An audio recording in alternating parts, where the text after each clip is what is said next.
Into the courtroom, please.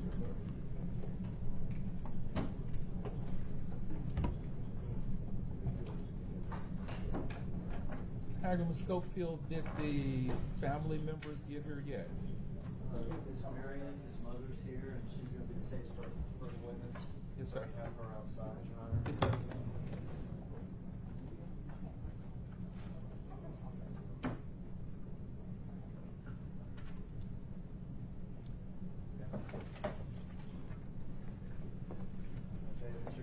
We should run real quick, just to give Your Honor sort of a... Yes, sir.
For the record, this is State of Tennessee versus Billy Turner.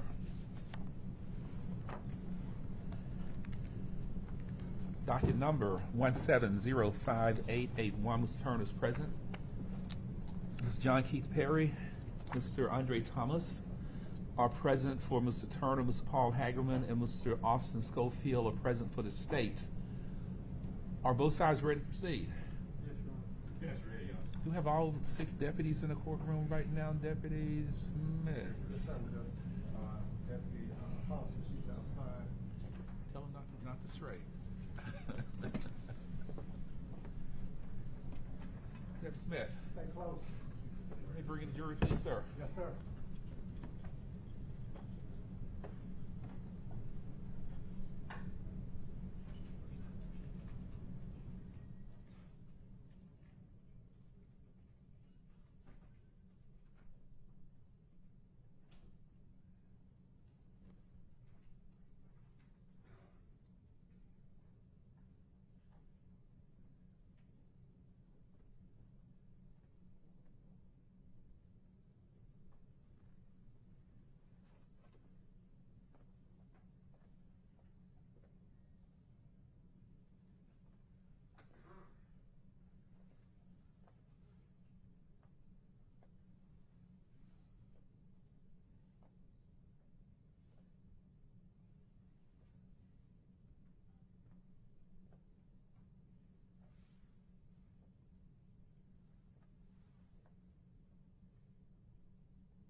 seated yesterday, Deputy Smith?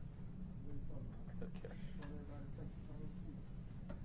Ladies and gentlemen of the jury, good morning. Good morning. Everyone can have a seat. How's everyone doing? Okay, here's your first test for today. What's the last thing I told you yesterday? Bingo, somebody got an A. Now, did anyone watch, hear, listen, read anything about this case overnight that the media did cover? No. Thank y'all, because I've promised I've had people, I've told that before, and they come back the next day and say, Judge Coffey, I couldn't help myself, and I did it anyway. If you can all stand, please raise your right hand. I need to administer a different oath before we can get started this morning. Do you solemnly swear or affirm that you will well and truly try the issues of traverse joined herein between the state of Tennessee and the defendant Billy Turner, a true deliverance make and a true verdict render according to the law and the evidence, so help you God? I do. Thank you, ladies and gentlemen. You may be seated. Ladies and gentlemen, you're taking an oath that you will render a true verdict on this case based only on the law and the evidence. I've introduced some of the deputies to you that will be with you through the course of this week. And Deputy Smith is standing to my right. Deputy Barnes is seated to my left. Deputy Phillips is standing to my left. And at the back of the courtroom, Deputy Hollister, Deputy Chambers, and Deputy Yancey. These are the 6 deputies that will be with you throughout the course of this trial. You can talk to them, but you can't talk to them about the case, and they cannot talk to you about the case also. All the deputies, raise your right hand and be sworn, please.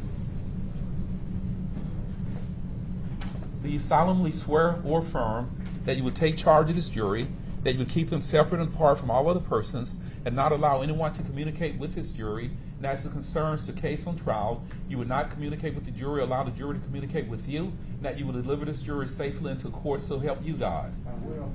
Thank you all. Ladies and gentlemen, the deputy has taken an oath that they will, in fact, not allow you to talk to anyone, not to communicate with anyone, and they will bring you to court, and again, cannot talk to you about this case at all. You have in your possession jury notebooks that I told you to get yesterday. And included in those jury notebooks are some preliminary jury instructions. There are about 9 pages of preliminary instructions. I am required to present this to you and to read it to you. I wish I could tell you, just read it with you when you get back to the jury room and tell you to read it yourself, but I'm required to read this to you. I give you a copy of these instructions. You also have a copy of the final juror's instructions also. Those are your personal copies. You can write, highlight, underline anything on those instructions that you choose to do so.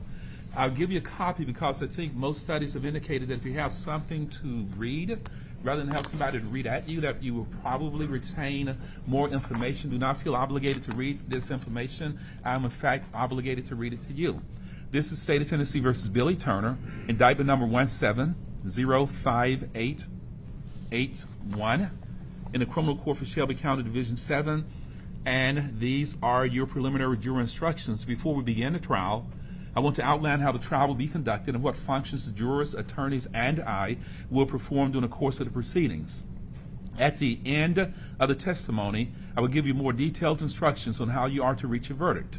The state of Tennessee has charged the defendant with the offenses of first-degree murder, conspiracy to commit first-degree murder, and criminal attempt first-degree murder.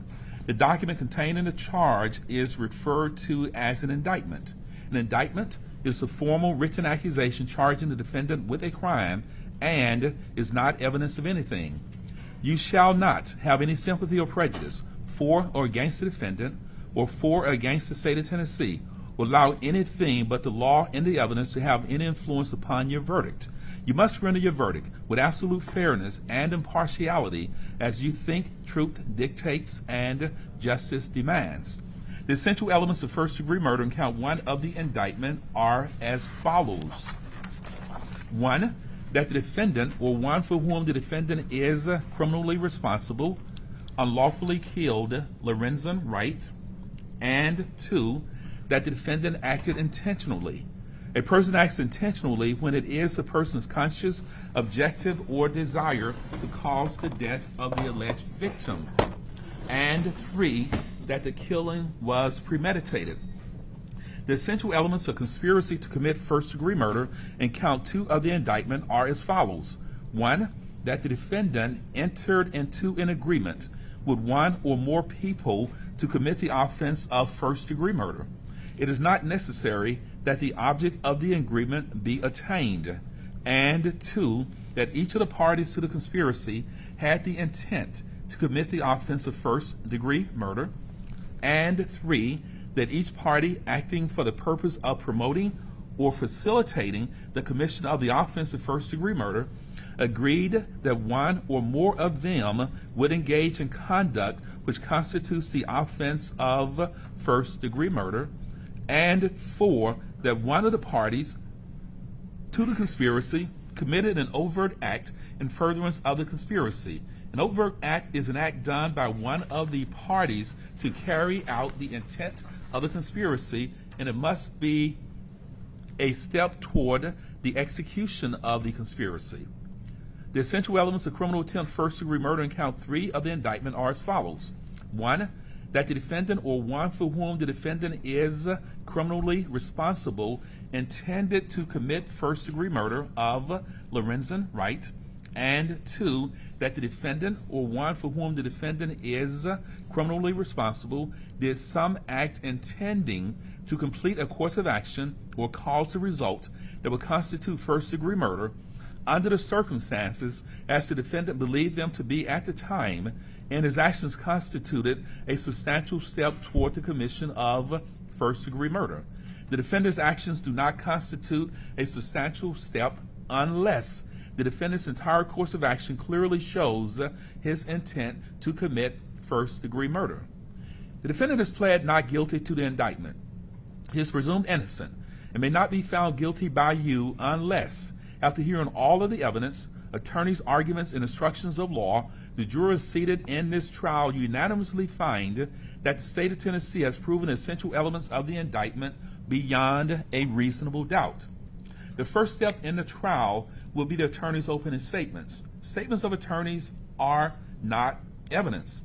The only purpose of opening statements is to help you understand what the anticipated evidence will be. The state would outline the evidence it intends to present so that you have an idea what the state will attempt to prove during the trial. After the state's opening statement, the attorney for the defendant may make an opening statement if the attorney elects to do so. Next, the prosecution will present its evidence in the state's case in chief. The evidence in this case will most likely consist of testimony of witnesses, physical exhibits, and documents. The witnesses will testify by answering questions asked by the attorneys. After the state completes its case in chief, the defense will have an opportunity to submit evidence through witnesses and exhibits. A defendant is not required to offer any evidence or to testify. The state of Tennessee always has the burden to convince you that the defendant is guilty beyond a reasonable doubt. If the defense does present proof, the state may then submit what is known as rebuttal proof. After the state's rebuttal, the defense may offer additional proof. After you have heard all of the evidence, I will instruct you about the rules of law that you are to use in returning your verdict. The state and the defense may then submit final arguments.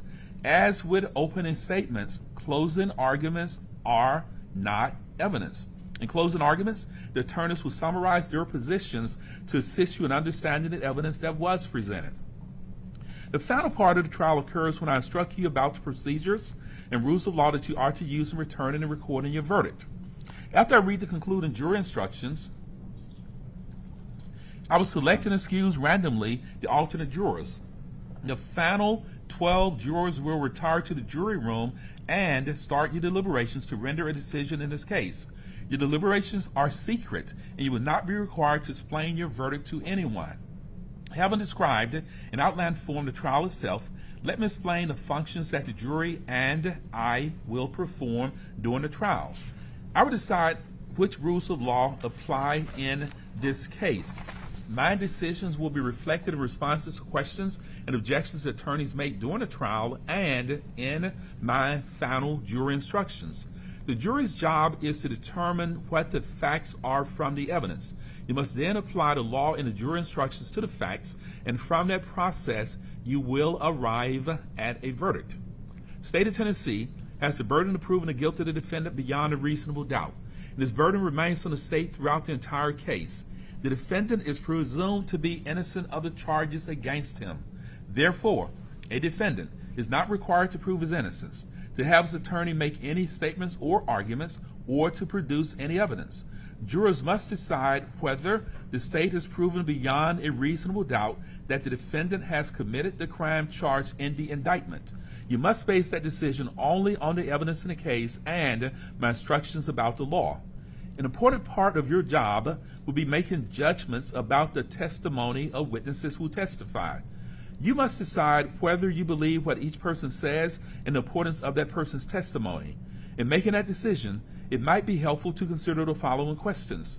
Did the person impress you as honest? Did the witness have any particular reason not to tell the truth? Did the witness have a personal interest in the outcome of the case? Did the witness seem to have a clear memory of the events testified about? Did the witness have the opportunity and ability to observe accurately the matters testified about? Did the witness appear to understand the questions clearly and answer them directly? Did the testimony of a witness differ from the testimony of other witnesses? These are some of the considerations that will help you determine the credibility of the testimony of each witness. In reaching a verdict, do not base any decisions on the fact that there were more witnesses on one side than on the other. Likewise, do not reach a conclusion on a particular point just because more witnesses testified for one side on that point. Your responsibility is to think about and evaluate the testimony of each witness you heard and decide the facts of this case. You might have heard the terms circumstantial evidence and direct evidence. These are the two basic types of evidence that exist in law. Direct evidence is direct proof of a fact, such as the testimony of an eyewitness. Circumstantial evidence is proof of facts from which you may infer or conclude that other facts exist. I will give you further instructions on these as well as other matters at the end of the case. You may consider both kinds of evidence, which are considered to be of equal value in the law. You will not receive a transcript of the proceedings at the end of the trial. Therefore, you must listen very carefully to the testimony. You will be allowed to take notes during the trial for your personal use during your deliberations. You are not required to take notes. Independent memory can be as precise as any written notes. You will be provided with notebooks should you decide to take notes. You shall not talk with any of the attorneys, witnesses, or the defendant involved in this case. Please do not talk with them about anything whatsoever. You might see them in the hallway, on an elevator, or at some other location. If you do, the best standing rule is not to say anything to avoid any inferences of impropriety or impartiality. During the trial, you will receive all of the evidence you may properly consider to decide the case. Therefore, you shall not attempt to conduct any private investigations or gather any independent information that you think might be helpful. Do not visit any locations mentioned in the testimony. In this age of electronic communications, you must not conduct any independent research about this case, the issues in this case, or the individuals involved in this case. You cannot use any tools to communicate electronically with anyone about the case, including your family and friends. You shall not communicate with anyone about this case through email, text messaging, on your cell phone, iPhone, or through any blog, or by way of any other social networking websites, including but not limited to Instagram, Snapchat, Twitter, Google, Facebook, LinkedIn, and YouTube. You shall not consult dictionaries or reference materials or use any other electronic tools to obtain information about this case or to help you decide this case. Do not send or accept any messages from anyone about your jury service. You must decide this case based solely on the evidence and law presented here within this courtroom. You cannot allow any other persons to discuss the case with you or in your presence. If anyone attempts to do so, report the conversation to the court immediately without discussing the incident with any of the other jurors. Anyone who receives any other information about this case must notify the court immediately. Until you begin to deliberate, you shall not discuss the case with anyone, even your fellow jurors. After you retire to deliberate, you may begin discussing the case with the other jurors. It is important that you wait until all the evidence is received, all the arguments have been presented, you've heard all my instructions on the law before you begin your deliberations. Any discussions before you begin to deliberate would be premature and improper. You cannot discuss the case with anyone else until you return a verdict and the case is concluded. I do not know whether there will be any media reports in the newspapers, on television, on radio, or in social or electronic media about this trial. If there are, you're not permitted to read, watch, or listen to those reports. You must base your decision solely on the evidence you hear in the courtroom. At times during a trial, an attorney might object to a question that is asked by another attorney or an answer that a witness gives. This simply means that the attorney is requesting that I make a decision about a particular rule of law. Do not draw any conclusions from the fact that an objection was made or from my ruling on that objection. My rulings only relate to the legal questions that I must determine and must not influence your decisions. If I sustain an objection to a question, the witness would not be permitted to answer the question. Do not attempt to guess what the answer might have been had the witness been permitted to give it. Likewise, if I tell you not to consider a particular statement that was made, you must put that statement out of your mind, and you shall not refer to that statement in your later deliberations. If you have a question about the testimony of a witness, write it down and present it to a court deputy. Your question shall be anonymous. The deputy will then present the question to me. After discussions with the attorneys, if necessary, I will decide whether to ask the witness all or part of your question. For legal reasons, I might decide not to ask a witness a juror's question or ask only part of the question. Please do not be offended should this happen. The law is complex and contains many technical rules that the lawyers and I must follow. Please do not hold my decisions against any party in this case. During the trial, I might ask a question or two of a witness. If I do, that does not indicate that I have any opinions about the facts in the case or that I have any opinions about the credibility of any other witnesses. Finally, I might have to interrupt the proceedings in order to confer with the attorneys about the rules of law that should apply. In some cases, we might have bench conferences in the courtroom outside of your hearing. In other instances, I might have you retire to the jury room while we discuss matters out of your presence. We will try to avoid as many of these interruptions as possible. We'll attempt to resolve some of these issues in the morning before we get started. I request your patience because these interruptions are necessary points in the trial where we have to resolve legal issues. Ultimately, the conferences save time for all of us.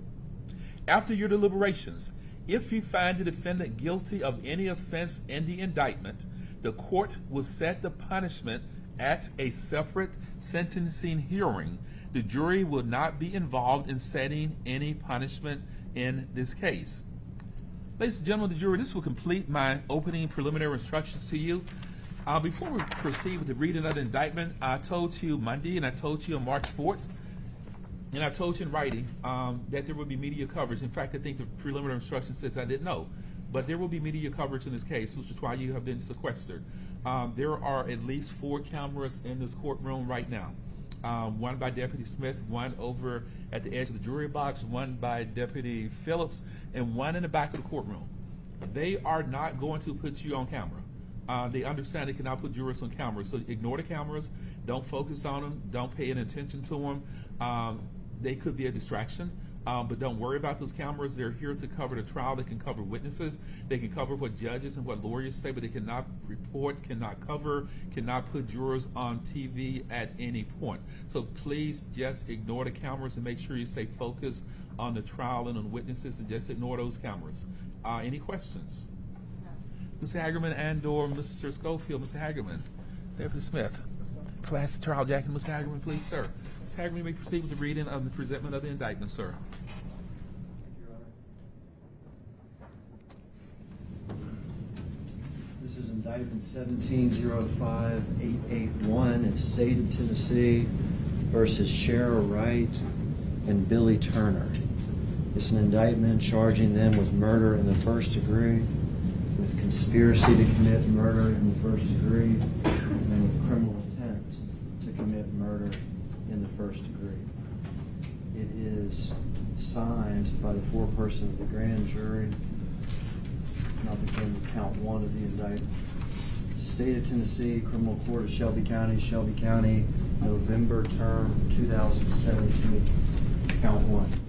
The grand jurors of the state of Tennessee duly selected, impaneled, sworn, and charged to inquire for the body of the county of Shelby, Tennessee, upon their oath, present that Billy Turner and Sherra Wright, between July 17th, 2010 and July 20th of 2010 in Shelby County, Tennessee, and before the finding of this indictment, did unlawfully, intentionally, and with premeditation kill Lorenzen Wright in violation of Tennessee Code Annotated 3913-202 against the peace and dignity of the state of Tennessee, signed by the District Attorney General for the 30th Judicial District. State of Tennessee, Criminal Court of Shelby County, November term 2017, count 2. The grand jurors of the state of Tennessee, duly selected, impaneled, sworn, and charged to inquire for the body of the county of Shelby, Tennessee, upon their oath, present that Billy Turner and Sherra Wright, between April the 1st of 2010 and July the 30th of 2010, in Shelby County, Tennessee, and before the finding of this indictment, did unlawfully and intentionally agree, conspire, and act to kill Lorenzen Wright with premeditation, and that the said Billy Turner and Sherra Wright did, in furtherance of the conspiracy, travel to the area of Callis Cutoff and Hacks Cross to kill Lorenzen Wright in violation of Tennessee Code Annotated 3912-103 and 3913-202 against the peace and dignity of the state of Tennessee, again signed by the District Attorney General for the 30th Judicial District. State of Tennessee, Criminal Court of Shelby County, November term 2017, count 3. The grand jurors of the state of Tennessee, duly selected, impaneled, sworn, and charged to inquire for the body of the county of Shelby, Tennessee, upon their oath, present that Billy Turner and Sherra Wright, between April the 1st of 2010 and July the 17th of 2010, and before the finding of this indictment, did unlawfully attempt to commit the offense of first-degree murder as defined in Tennessee Code Annotated 3913-202, in that they did unlawfully and intentionally and with premeditation attempt to kill Lorenzen Wright. The said Billy Turner and said Sherra Wright did meet and agree to kill Lorenzen Wright, and did take substantial steps toward the completion of this crime by acquiring firearms to commit the act, recruiting an unindicted co-conspirator to help, and, on the part of said Billy Turner, traveling to and entering Lorenzen Wright's home outside of Atlanta, Georgia, to commit said criminal offense. While this offense was committed in part in other jurisdictions, it began in Shelby County, Tennessee, all in violation of Tennessee Code Annotated 3912-101 against the peace and dignity of the state of Tennessee, again signed by the District Attorney General for the 30th Judicial District. Again, it's indictment for murder in the first degree, conspiracy to commit murder in the first degree, criminal attempt murder in the first degree, a true bill returned and signed by the foreperson of the grand jury on December the 12th of 2017. Ms. Hagerman. Ms. Perry and Ms. Thomas, how does Mr. Billy Turner plead to this indictment? Your Honor, Billy Turner pleads absolutely not guilty. Ladies and gentlemen, the jury issue has been formally joined in this case. Mr. Perry, on behalf of Mr. Turner, has entered a not guilty plea to all 3 counts of the indictment. Mr. Hagerman, you may proceed with an opening statement.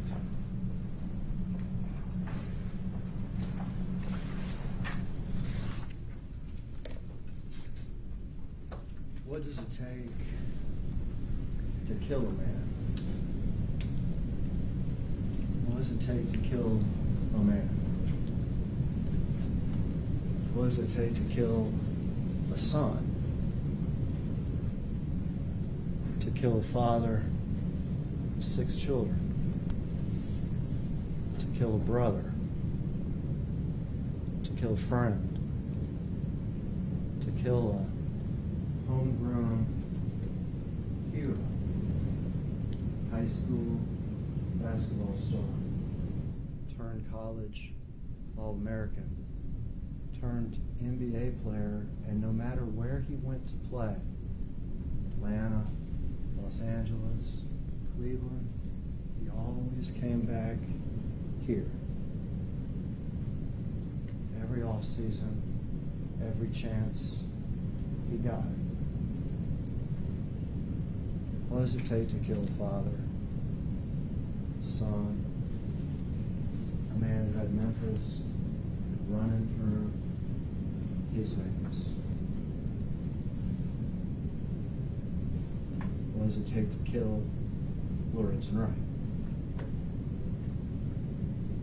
Before we answer that, let's hear what it sounds like to kill a man. Let's hear what it sounds like to kill Lorenzen Wright. July 18th, turning into July 19th. It's just after midnight. It's actually 12:12 a.m. 12 minutes after. The call is to Germantown 911. You'll hear 2 male voices. The first male voice is the caller, Lorenzen Wright. The second male voice is the killer. And then we hear gunshot after gunshot after gunshot.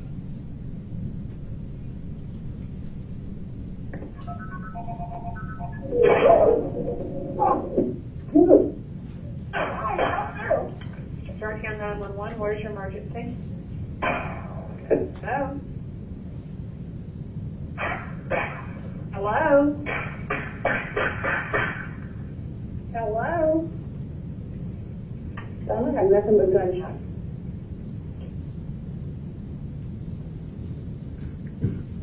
That's what it sounds like. That's what it sounds like to kill a man. That's what it sounds like to kill Lorenzen Wright. In a field separated by a barbed wire fence, not too high, off a little cut-through road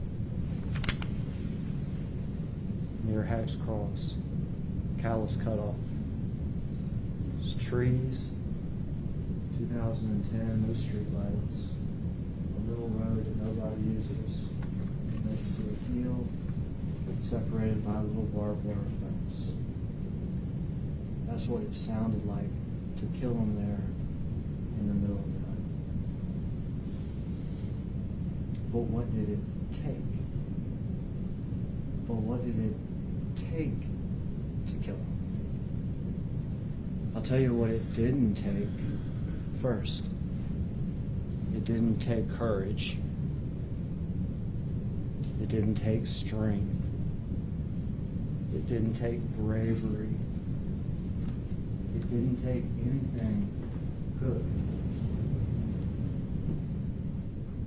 Instead, it took 2 things. The first was a plan. The first thing it took was a plan. First, Lorenzen had to be lured to Memphis. He was living in Atlanta. And then he had to be lured in the middle of the night to a little road where he had no business being, next to the field, where this could happen with no witnesses.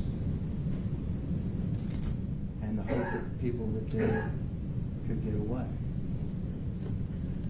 That's the first thing he took. The plan to get him there, to get him alone, to get him vulnerable, and to do this without witnesses and with the hope to get away. But the second thing it took was evil. Evil in the heart. It took an evil heart to do this. And I'm not talking about Billy Turner's heart. I'm not talking about him.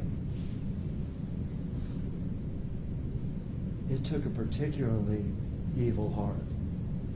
One that was filled with jealousy, with desperation, with hurt, with greed, and literally 2 million reasons to want him dead. I'm talking about Sherra Wright, Lorenzen's ex-wife.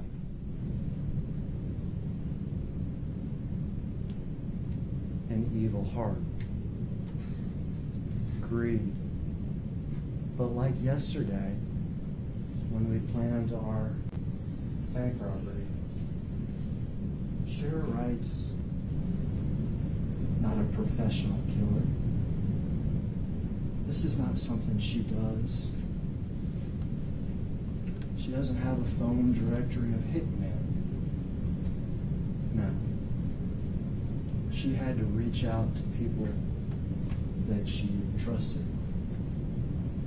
or that were indebted to her, or that, what did we talk about yesterday? Sketchy uncle, maybe with some criminal past. She had to reach out to people like that to get this thing planned, done, and covered up. 2 people in particular. And the first, who I am talking about now, is Billy Turner. Billy Turner was Sherra Wright's friend. Billy Turner was Sherra Wright's yard man. Billy Turner was Sherra Wright's romantic, secret interest. Billy Turner was somebody that Sherra Wright could trust, manipulate, and use.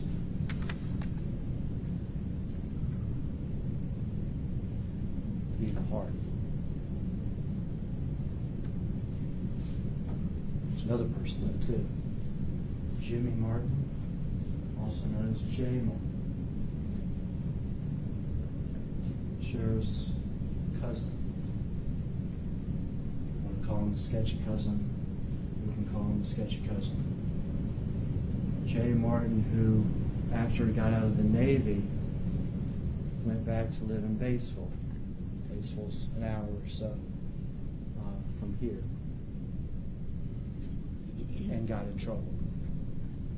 At the time, accused and indicted for a domestic murder, for killing his girlfriend. Sketchy criminal past. Check that box. But more sketchy criminal past who's indebted to Sherra because Sherra made his bond. Sherra was paying for his attorney. for Jimmy Martin's attorney while he went through the court case about killing his girlfriend. That's who Sherra Wright reached out to. That's who she manipulated, and that's who she used. That was her. We had a team of bank robbers. That was her team of co-conspirators and killers. Wasn't a great team. Wasn't a great team, but it was her team. Billy Martin, Billy Turner, Jimmy Martin, and Sherra Wright. So, back to what we heard. 12:12 a.m. July 18th turning into July 19th. 911 call. 2 male voices. Gunshot after gunshot to the Germantown 911 center. Okay. So what does Germantown do? What could Germantown have done? Research the information, get whatever phone stuff they had to get, and figure out where that call was coming from, right? Isn't that what happens when you call 911? Something like that happens. Gunshots, end of phone call. Let's find out where this phone call was coming from. And if they had, they would have been on that little road, Callous Cutoff, within hours. They would have been there within hours of that shooting. And what they would have found, before they found Lorenzen's body in the field, what they would have found was a barbed wire fence that had blood on it from one of the killers trying to hop through it when they chased Lorenzen. They would have found that, and they could have done DNA.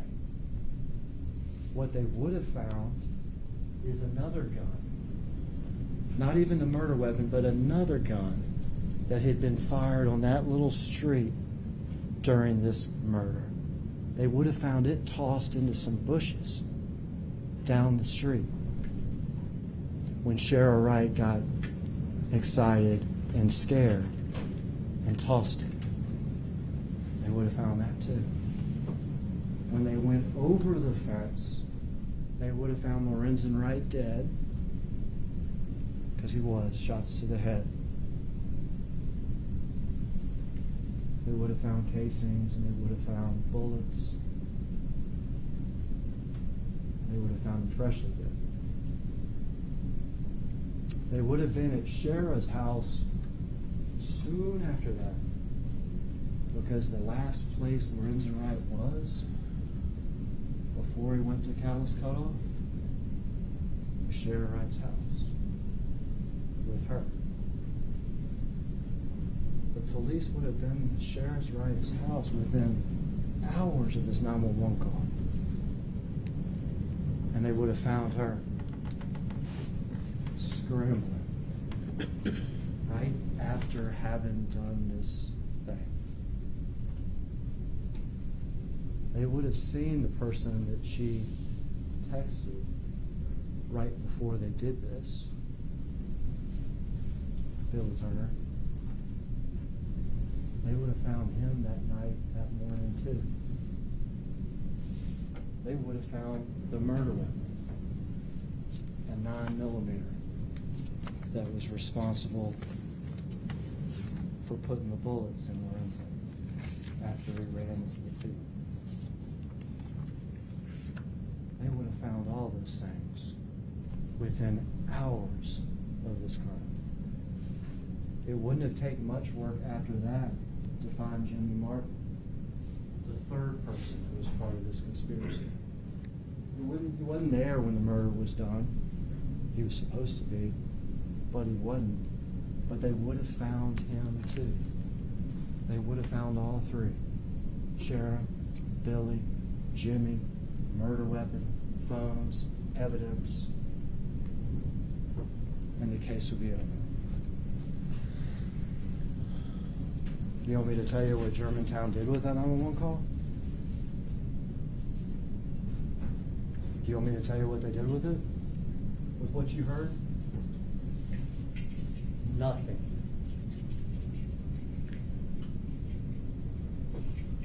Nothing. They didn't even look to see who it was from. They didn't even look to see where it was from. They didn't even tell other jurisdictions, hey, gunshots, end of call. This sounded really bad. They did nothing. Nothing. And so Lorenzen Wright's body sat in the field next to Callous Cutoff for days. One day became 2 days. 2 days became 3 days. His mother, after 3 days, had to come and report him missing. Not Sherra Wright, not the last person he was with. But his mother had to come forward and report him missing. 3 days became 4, became 5, became 6, became 7, became 8 days. What did we say about the first 48? That's an important time period. We're 8 days past. 8 days past when the Collierville Police Department, not Germantown, when the Collierville Police Department gets phone records and realizes the last number, the last person that Lorenzen Wright ever spoke to was at 12:12 on July 19th, and it was Germantown 911. Oh my goodness. In those 9 days, 9 days, because they did their homework after that. Once they found out that was the number, that he had called 911, you figure out where the phone was. You triangulate the location. You go out there, and what do you know? You find him. And we'll talk about that. But in those 9 days before they found him,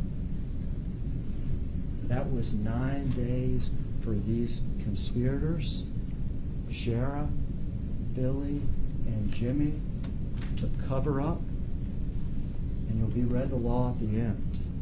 A cover-up is part of a conspiracy. A cover-up is a part of a conspiracy. 9 days to cover up this murder. To tell stories, to get stories straight, to go to Callous Cutoff and find the gun that you threw in the bushes, to go to Callous Cutoff and cut down the barbed wire fence that has your blood on it, to take the murder weapon away from Memphis, off the side of a highway 30 miles from Memphis, down a little turnoff that leads to a landfill and has a little lake to the right, and put the murder weapon at the bottom of a lake where nobody in this world would ever find it. They had 9 days to do all those things.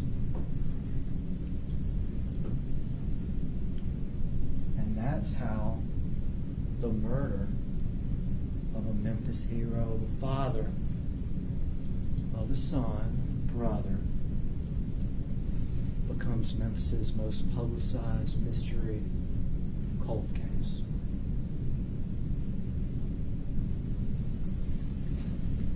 If only Germantown had done what they should have done, this would have been over by July 25th, 2010. Jimmy, Billy, and Sherra would have been charged then. But instead, this became one of the longest and most publicized cold cases in Memphis history. Years. 1 year became 2, became 3, became 6. Now, during those years, the truth, bits of the truth, actually peek out. You can hide stuff, but it's hard to hide stuff completely. A conspiracy. Hard to hide a conspiracy and a murder like this completely. So through those 6 years, 2010 and 2016, bits of the truth do come popping out. Investigators do get phone records from Sherra, from Billy, and from Jimmy. They see suspicious text, suspicious conversations, things that don't make sense. They talk to witnesses. We've talked to Sherra. Things that don't make sense. And then, a few years into the 6 years, they talk to Jimmy. What did we say yesterday? If you're picking a co-conspirator, you better hope that co-conspirator doesn't tell it. Well, in 2012, during the 6 years, 2012, Jimmy told it. Jimmy, who is in jail then, having been convicted for the murder that we were talking about of the girlfriend, where Sherra had hired his attorney and bonded him out. Jimmy had been convicted, and afterwards he told him that this was a conspiracy to kill Lorenzen, that it was me, that it was Billy, that it was Sherra. He gave him details on how it happened. While he wasn't there, he helped the planning beforehand, and he helped to cover up afterwards. He even told him where something was. In 2012, he even told him where something was. What'd they do with that information in 2012? Better than Germantown, at least they did something. They got a few volunteer divers together. They went to a little lake. It's a turn off the highway, about 30 miles from here on the way to the town. Right after it had rained and the visibility of the water was almost zero, a couple volunteer divers didn't find it. And that's how 2012 turns into 2016. 2016, a new group of investigators with a focus. Reinvestigate Memphis's most publicized cold case. Something that's gone unsolved for 6 years. Reinvestigate it. And this time, not with volunteer divers, not after a rainy day, but with the FBI dive team. Professionals who do this for a living. Let's go out to the same lake, next to the same landfill off that highway, and let's search it for real. Let's see if Jimmy's telling the truth, finally, or not. Let's decide. One day to set up the grid pattern they're going to use to search, scout the lake. Second day, the FBI divers go into the lake. You'll see pictures of it. There's even a video of it. Within minutes, where Jimmy had said it was, where he had estimated it was,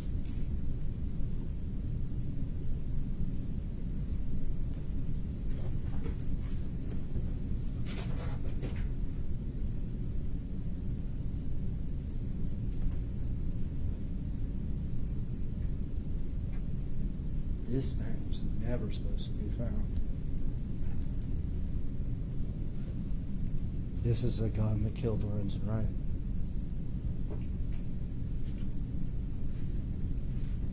right where Jimmy said it was in 2012.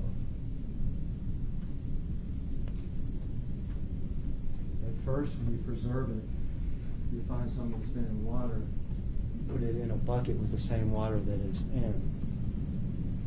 And that's what the FBI and the investigators did.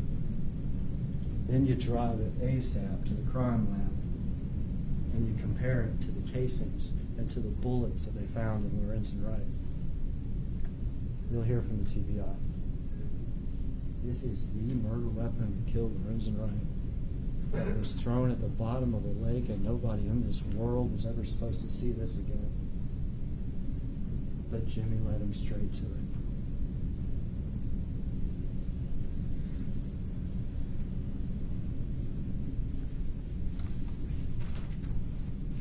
That's step one of the investigation. Truth test for Jimmy. Right where he said it was. The one gun in this world. Pick a co-conspirator, you better hope the co-conspirator doesn't just tell him. Other witnesses. They find other witnesses. They find a nanny, Claudia.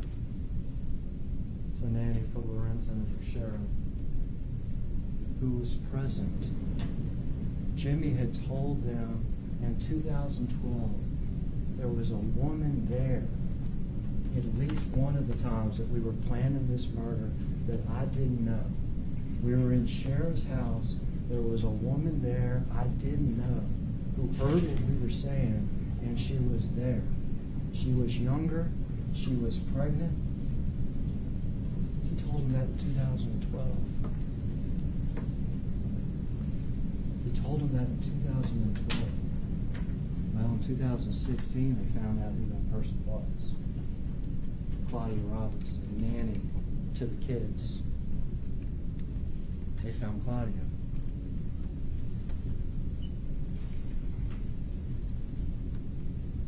What does Claudia say? Yeah. Yeah.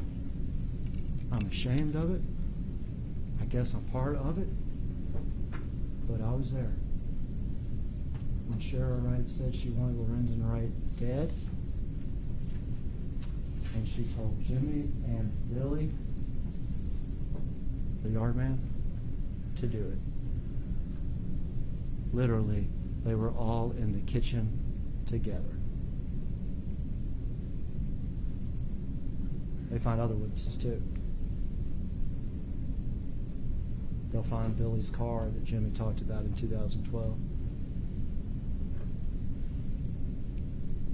They'll find other incriminating evidence. You'll see it during the trial. But they also hatched a little plan.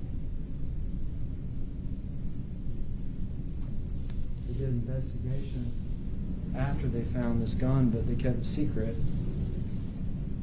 They didn't tell anybody they found this gun yet. They wanted to keep it secret for a while because they had a plan. When we released it to the media, we want to have Sherra and we want to have Billy under surveillance. We want to have them under surveillance because we want to see what happens. We want to see what happens. They would have put Jimmy under surveillance too, but Jimmy was in prison. Still in prison for the murder of his girlfriend. When we release this to the media, we want to put Billy and we want to put Sherra under surveillance. Released to the media. What do we expect? Say you don't know about this whole conspiracy to commit murder. Say you don't know about any of it. What do you expect from Sherra, grieving widow of Lorenzen, mother of his children? What would you expect? For 6 years, the mysterious death of your husband was now close to being solved because we found the murder weapon. Wouldn't you expect? Thank you so much. This is great. This is great. Because there's somebody out there that killed my husband, and we're getting closer to catching him. That's what you'd expect. That's what you'd expect. But instead, under surveillance, she is distraught, despondent, suicidal, and at the time living in California, needs to come back to Memphis ASAP. The first plane I can get, telling hardly anybody, unplanned, nearly suicidal. She needs to get back to Memphis ASAP. ASAP. And so she does. And when she gets here, she needs to make contact with somebody. But not on her own phone. Years ago, she'd been wiretapped. Police listening to your phone. Not on her own phone. I need to use somebody else's phone to get in contact with the person I need to talk to. And I don't need to talk to this person on the phone. I need to see this person in person. And I not only need to see this person in person, I need to have a conversation away from anybody else. Walking up and down the street, looking, trying to make sure nobody's watching. I need to do this ASAP. And guess who that person is? Bill's up. And guess where the police were? In a van on the street, watching it happen. As the two of them, once the gun's found, have to meet, have to talk immediately. She probably need to talk to Jimmy too, but he's still in jail, in prison.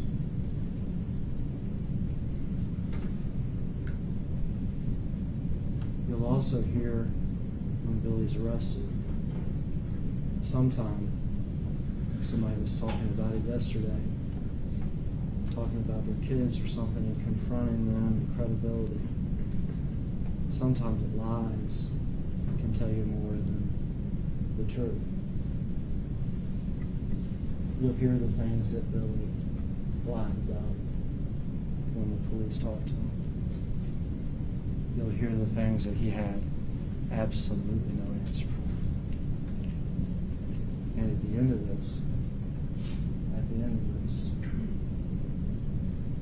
took a plan, took a conspiracy, took an evil heart to start it and to see it through. But you'll see that Sherra, that Jimmy, and that Billy are responsible for the conspiracy to kill Lorenzen Wright and for the first-degree murder of Lorenzen Wright.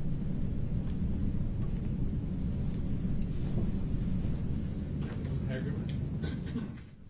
Ms. Perry and your Wisconsin. Ms. Perry, you may proceed to open the statement. Yes, sir.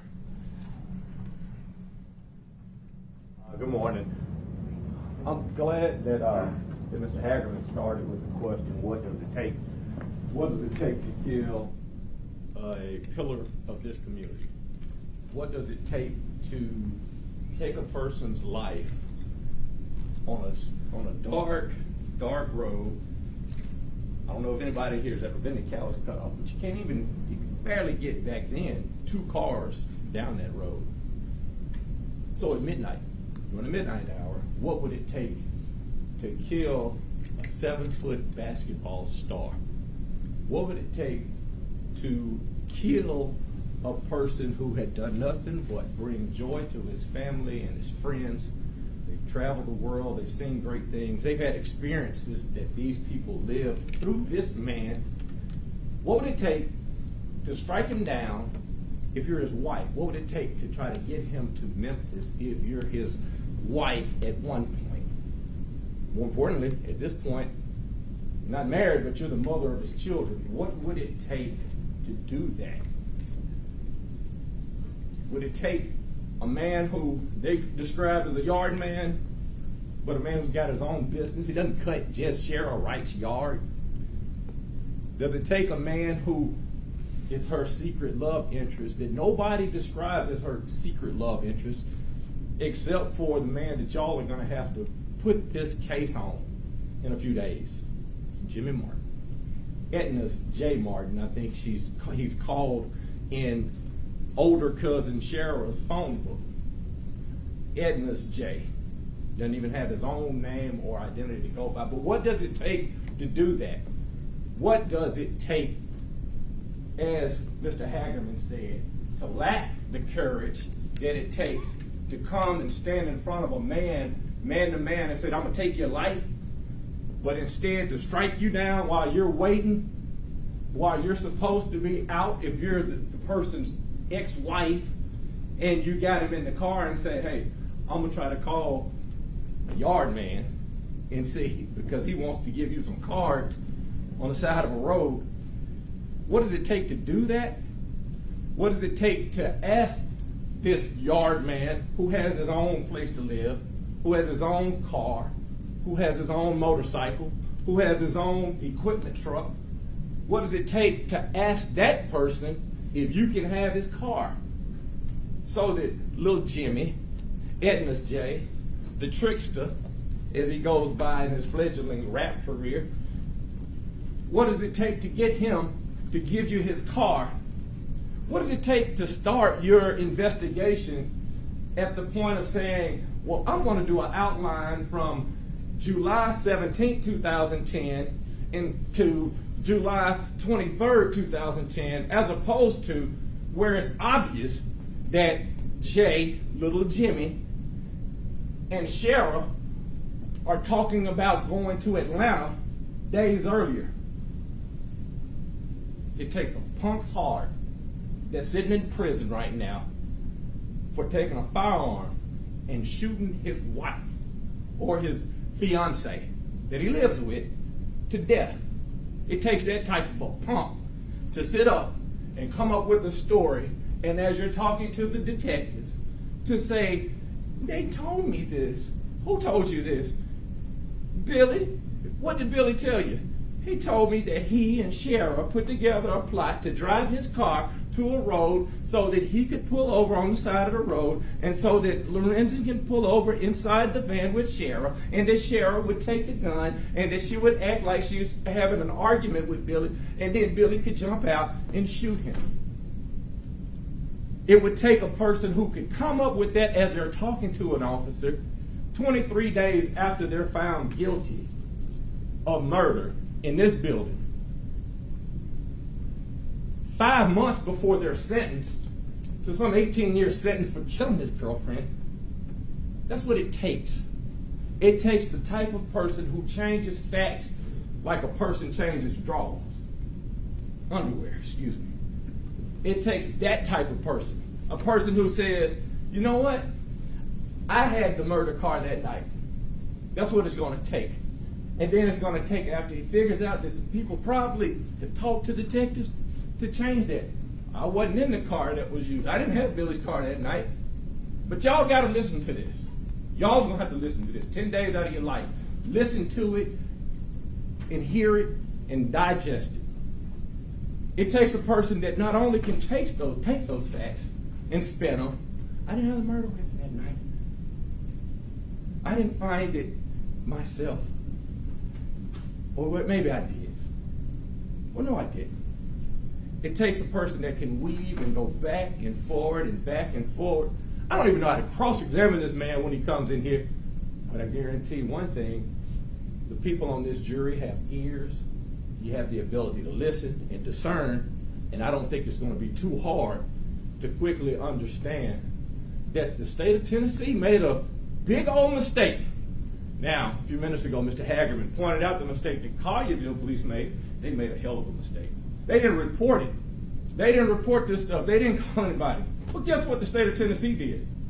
That when this guy says, hey, you know what? I can figure out the murder for you before my sentencing. All right? I can figure out that murder for you. Guess what they do? They give him a permanent get out of jail free card. Sign this. They sign a contract. Like you go in and buy a car, they sign a contract. No matter what you say, if it changes, if it weaves, if it bobs, there's nothing that we're going to do to you. So this unindicted co-conspirator is a farce. It's a lie. It's nothing.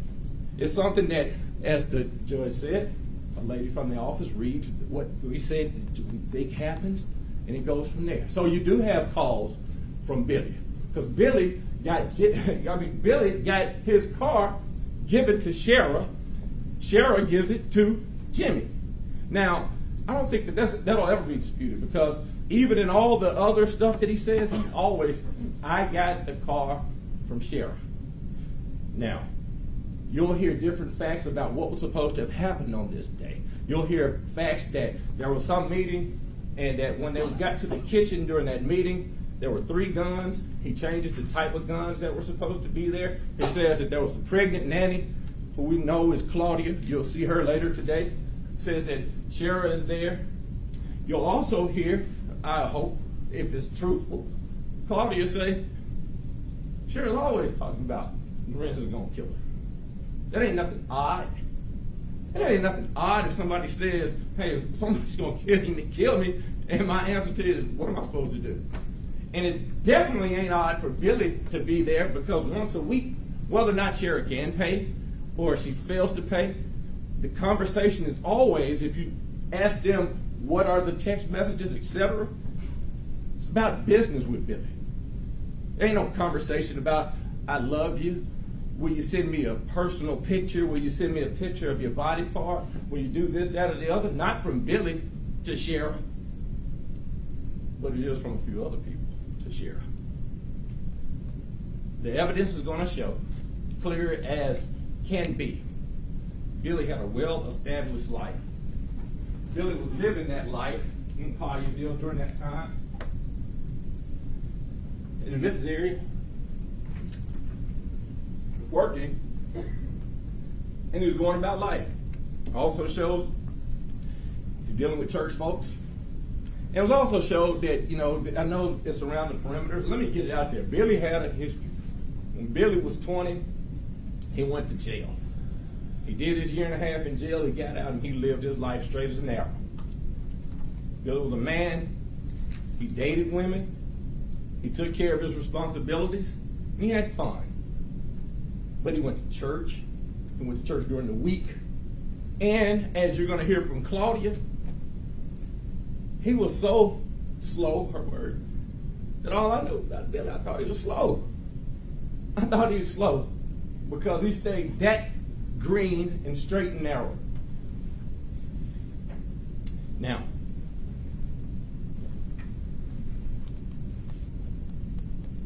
I was wondering yesterday why you heard all of this scenario about a bank robbery and a this and a that, and Paul, as cool as Paul is, kind of got over here about, what about this? What about, you gotta, if it's everybody in this circle, they're guilty. Yada, yada, yada. Well, what about if he didn't do nothing? If he's on them, he's guilty. Joyce said, I only instruct you on the law. And you'll get the law at the end of the case. After you measure what comes out of that chair and is told to you, look at the eye contact, look at the body language, look at how the witness tells what they're going to tell. So yeah, you'll see text messages at certain points and it will become clear, and particularly if Jimmy testifies like I think he's going to testify, not necessarily truthfully, but it's the fact that we have his recordings that I know he's going to talk about You got to get folks' hands dirty some. Now, he doesn't put himself in the person who's getting his hands dirty. He puts himself as the person that want to get information to blackmail Sherra. That's what you're going to hear from him. I'm getting information to blackmail Sherra. So let me be clear. This is what you're going to have to swallow in order to do as Paul, as he whispers, this, to find him guilty. This is what you're going to have to do. You're going to have to listen to what a person who a few days after he was convicted of killing his girlfriend goes in and tells detectives that I can solve this. And then you're going to also have to listen to the fact that as he's telling his story, they buy it hook, line, and sinker, and they write him a contract, and they do all of this stuff before they pull Facebook records between Sherra and Jimmy. Let me be clear on this, because I don't want it to come out that I'm confusing anybody or anything. Before you get concentrated Facebook messages between Sherra and Jimmy, and you see those messages, and you can take a third grader and figure what they're talking about, and guess whose name ain't no damn where near it? Billy. Billy's got his own life that he's living. Billy would loan his car to any of y'all if somebody that he knew vouched for you. They don't know nothing about little Jimmy other than Jimmy comes to the house one day while he's over there, and Sherra's talking about Jimmy needs a car. He doesn't have a car, but he has these DJ gigs. And you'll see Billy demanding his car back because it took a little long. That's all. But more importantly, you'll hear the people that will come in and talk about what Billy was doing to a person that evening. What he was doing, when I say to a person, I mean 3 or 4 witnesses that will tell you that on the evening of July 18th, 2010, Billy was here. Billy was doing X, Y, Z. Billy did this during the evening. You'll see pictures of Billy during that evening. It's God's grace. Because ain't nobody sitting up trying to plan an alibi because he had nothing to alibi. But you'll see where he is during the evening leading into the midnight hour where the punk that killed his girlfriend is supposed to be playing these phone games. Oh, I wasn't up there. I was in Batesville. Well, who's this number, this 662-561-3048 that you can't explain? I don't know. You called it all day. I don't know. Tell me what this message is about. Well, no, I take that back. They never did get around to asking them about the Facebook stuff, and all of the things that I read and that I have listened to, they never ask about that. They never ask him about what is the context to this. Now, what they did ask him about, and you'll get a chance to listen to, what's the context with this message? Where you're obviously supposed to be meeting her somewhere. But guess what? They don't have any of those type of messages with Billy and Sherra. That's Jimmy and Sherra. And guess what his answers to those are? Unless he's changed his mind. Oh, I don't know. I don't know what that is. You don't know where you're supposed to be meeting her, and you don't know where this time is. I don't know. So that's what you're going to have to jump over, these hurdles consistently in order to find Billy Ray Turner guilty. Now, while you're thinking about that, think about this, that their lead witness, who during this time, mind you, when he came in doing his telling and solving problems, that's after he's convicted. That's after Sherra has spent $20,000 or $30,000 on him. That's after all of that. The only person who lays out a motive about any of this is little Jimmy, Edna's Jay. Because Claudia is going to come in, and you'll hear what Jay said that she was doing, and it was, I'm sorry, and yeah. She ain't testifying like that. Claudia is going to be clear. I went over there today, I heard something said, but guess what? You also will have the opportunity to hear Claudia and Sherra talking both before she goes downtown and after she goes downtown. You'll hear that conversation, and then you say, Is she telling the police what they want to hear or not? You get the chance to hear. What's interesting is that Billy talked for a second, and they're gonna, I'm sure, have somebody who's a detective say, we asked him this, he ain't answered, and then he got tired and called. Well, guess what? All right, lawyer, I think. And I asked for, can I have the video of that? Oh, we didn't do that. 48 hours. He's talked about it. Not me. 48 hours. That's the show. 48 hours. They record everything. They record you when you walk in, you're coughing. They see what type of gun you got. The cool lady with the hair and the nails, she asks you her questions and all of that stuff, and they solve it within that hour. Not a audio recording of Billy, not a video recording of Billy, and not anything handwritten by Billy. But I'm pretty confident that they'll have a detective to try to say, well, he told me this. I'm sure that there's going to be some information about how they were supposed to have found this weapon, and when that's going to come to you, and I'm sure that they're going to eventually try to say, well, there was a metal detector involved. Let's see if they bring the person whose metal detector it is, because I know what her testimony is. Now, that's not Edna's Jay, that's in fact Jay's Edna. Jay's Edna would be the aunt of Sherra. You'll see who made the suggestion to Sherra to contact Auntie Edna. You'll also have to answer these questions. Sherra is 12 years older than Jay. Why would she be going to Batesville 5 and 6 times to get Jay if he wasn't really involved in this? He was just an observer trying to get information so he could blackmail Sherra. That's the first question. Second question, why would anybody who supposedly committed a murder then go to Batesville to explain to Edna's Jay and brag that I committed this murder? What kind of sense does that make? Third question, why in the hell would anybody that's not stupid go to Batesville to pick up a man with the sole purpose of driving him from Collierville, that's 70 miles, to Walnut, Mississippi, that's 50 miles, and then back past Collierville, back to Batesville, and then back home, so that you can watch me throw a gun away? Third question. I shouldn't have started numbering because I can't keep up, so bear with me for a second. Next question. Why would anybody ever say in one recording that they only knew about this throwing the gun away and where it was, etc., that they can explain with pinpoint, precise accuracy, and they can forget everything else? Why would they describe objects clearly? And then the next time they talk, that's in 2012 and 2017, no, I wasn't in a car. I didn't see clippers that I described the color, the size that were used supposedly to cut down this barbed wire. I didn't see that then.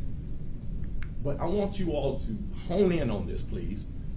Why would that person in 2017 describe, after having bragged and all this other stuff about throwing a gun away, finally say, I threw a gun away?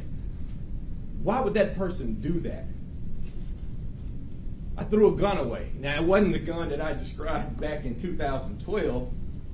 It wasn't the gun that was used in this. It was 9mm. I didn't throw that one away because that's what puts Billy in it. Because Billy's supposed to be, as Claudia said, he's slow. He's supposed to be so slow that he drives from Collierville to Batesville to Walnut, Mississippi, and back to Batesville. By that, if this story sells, I got a nice bridge. It's shaped like an M. Give me $50, it's yours. If this story sells. But you know who it sold to? It sold to the people who were having the 15 people. Good afternoon, Memphis. We solved this. We solved it. But in any of that stuff, did you ever hear about Edna's J and this contract that no matter what, we can't go after you. No matter what you say, how many times you change these facts, we can't go after you. Did you hear about Billy during that time? The fact that he wasn't, the fact that he's first in, first out, last out at church, that he opens it, closes it, cuts the heat on, cuts the lights on, that's what he does. That when people that are church members say, hey, this person's supposed to close down, that Billy is the person that you tell to do it. Not only there, but at your own home. That he's the last one to leave the engagement, because I want him to make sure that he puts the stuff up, the tables and the cake and all of this other stuff. Did they tell you that? Nah, because you know what? I don't care about the court of public opinion. I care about the court of you 12. That's it. It's 15 now, but it's going to be dwindled down to 12. I ask that you listen and that you weigh the evidence and that you give it the seriousness that it deserves. But at the end of the day, it becomes clear that they can't answer those questions answer those questions I just asked. That if they have somebody who says that Billy said something, let them do it just like everybody else. Let them play it for you in here. Let them show you where it's signed in here. Not a bunch of excuses and reasons. Well, why didn't you do that? Why didn't you say that? Ask them to show it to you just like you would any other witness. I don't care if the person has a detective badge on. Ask them to show it to you just like anybody in here would want. Also, listen to those distances because they become very important. And listen to Jimmy. And listen to how he asked.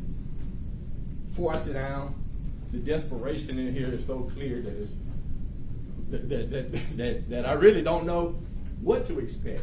I know that they're going to probably bring somebody who says, Billy, who's sitting over in the jail watching this, waiting on this day to get before y'all, said, man, Sheriff Glenn, I shot that nigga for her.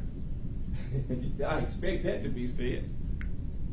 But before you make your decision up on that, wait till you hear the rebuttal side of that. That's all I ask. I also ask that if somebody comes in here that doesn't have any connections or anything that's entrenched or rooted, and that he's all of a sudden marched in, remember the fact that who has a lot of power, a lot of investigatory power to make a lot of things move, shake, and go in the way that you want, and still weigh the evidence. In this case, it is a thinking man and a thinking lady's case. And I think that you all are the people that can think and see through it, because you can't, there's no way to sit up and say something bad about Lorenzen Wright. He's a great guy.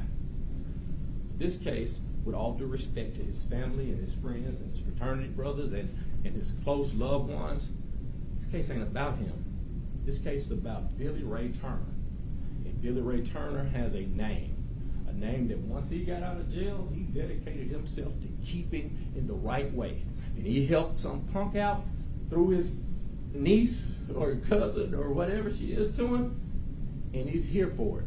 But guess what? He put his hands in your hands. And I ask that you give that honor, the honor that you have to serve on this jury, the paramount respect that it deserves, and wait until you hear everything to make up your decisions. And I think that here, I'm going to go through a chart at the end of this about guilt. It's nowhere near beyond a reasonable doubt through the witnesses that they have. But here, it's one of these rare ring the bell situations where it becomes clear that Billy Ray Turner is innocent and this fiance killer is 100% guilty. But guess what? Y'all ain't gonna get to determine that. Neither will any other Shelby County jury.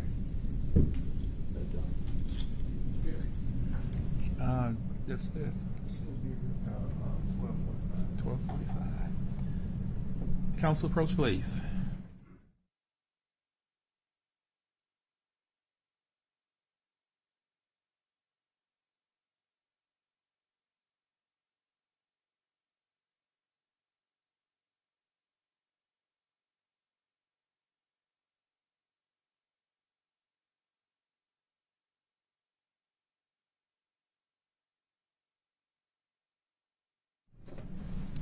Ladies and gentlemen, I'm told your lunch will be here at about 12:45. Before the state calls his first witness, does anyone need a break at this time? And if you do, don't hesitate to let me know. You got one taker. Remember, course instruction, cannot discuss the case amongst yourselves or with anyone else. You've heard opening statements, and what I told you is opening statements is not evidence. We'll resume in a few minutes, and we'll take one witness, and then we'll take a lunch break. You can follow Deputy Smith, please. Watch the step coming down there.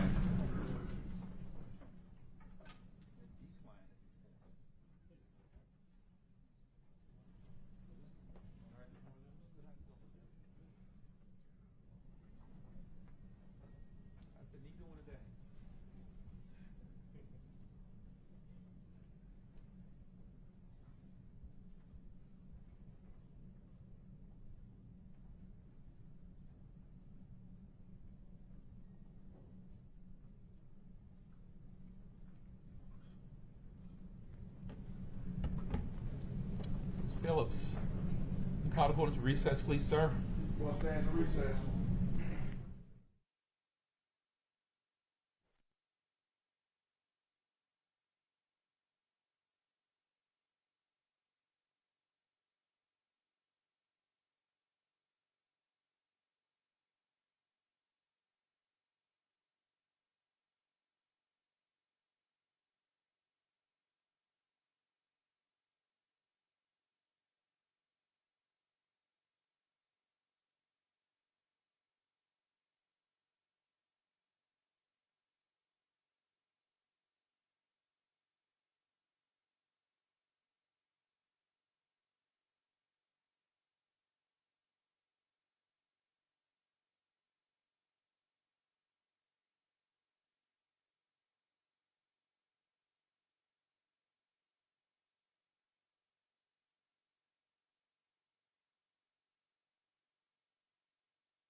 Get Mr. Billy Turner into the courtroom, please, Deputy Barnes. The one thing that she couldn't get was the laser pointer.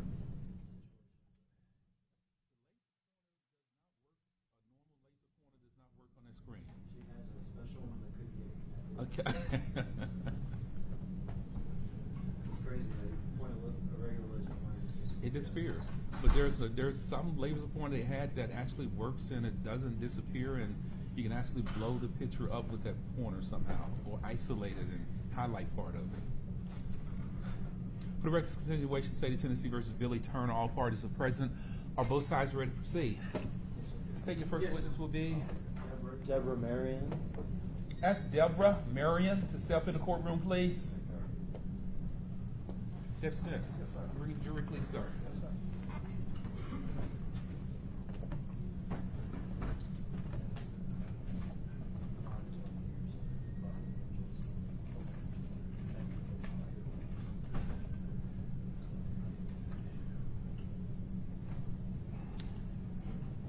Change splits.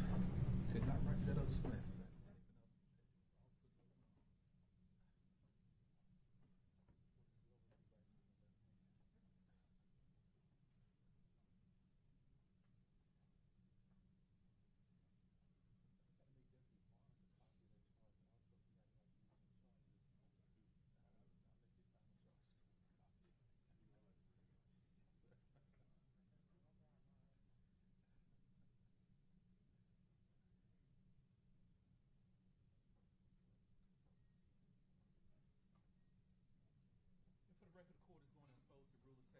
In this case, we order that all witnesses who anticipate testifying and not be in the courtroom when other witnesses testifying and that do not communicate their testimony with any other witnesses, any spectators that are present, also ordered not to go out and talk to other witnesses about what other people may have said in court.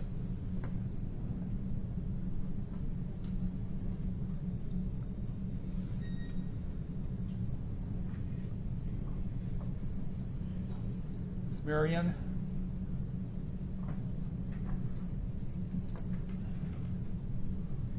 Ms. Marion. Ms. Marion, just have a seat on that front row for right now, ma'am. Just have a seat for a moment.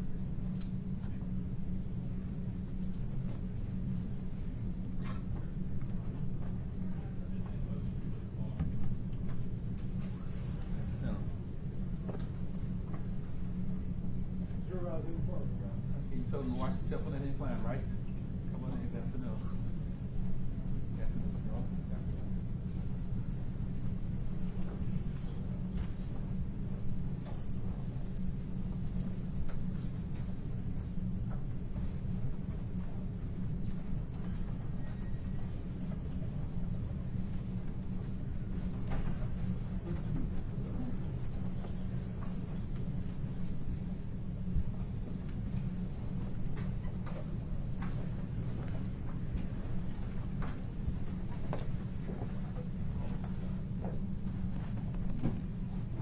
Thank you, ladies and gentlemen. Everyone can be seated.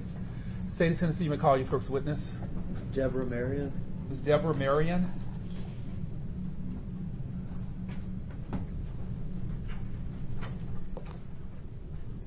Sir, you come up to where Deputy Smith is standing, please. And once you get to that circle, place your left hand on the Bible. Raise your right hand to be sworn, please.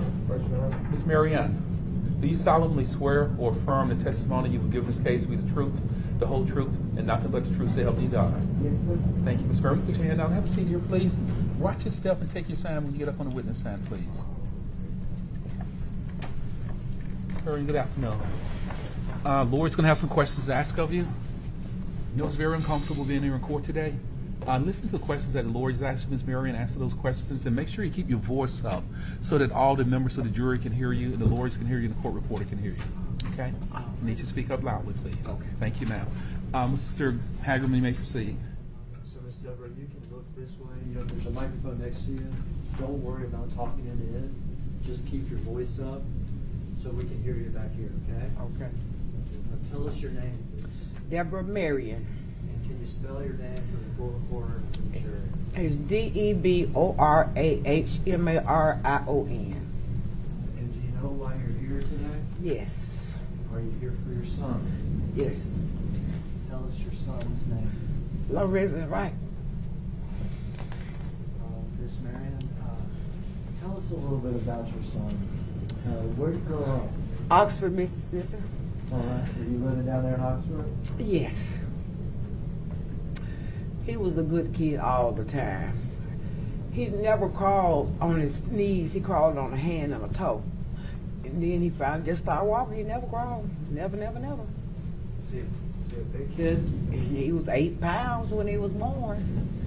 He grew up bigger, didn't he? Yes, sir. Huge. We've heard that he played basketball, is that right? He loved it. Where did he play in high school? Lafayette High School in Booker T. Washington here. From high school, where did you go? University of Memphis. He played for Memphis? Yes. He did real good. Yes, he did. Did he play basketball after that?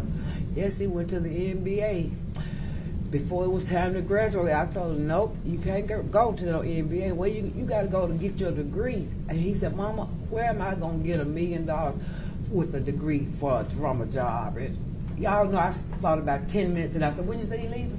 Okay. I'm serious, because I couldn't give no answer.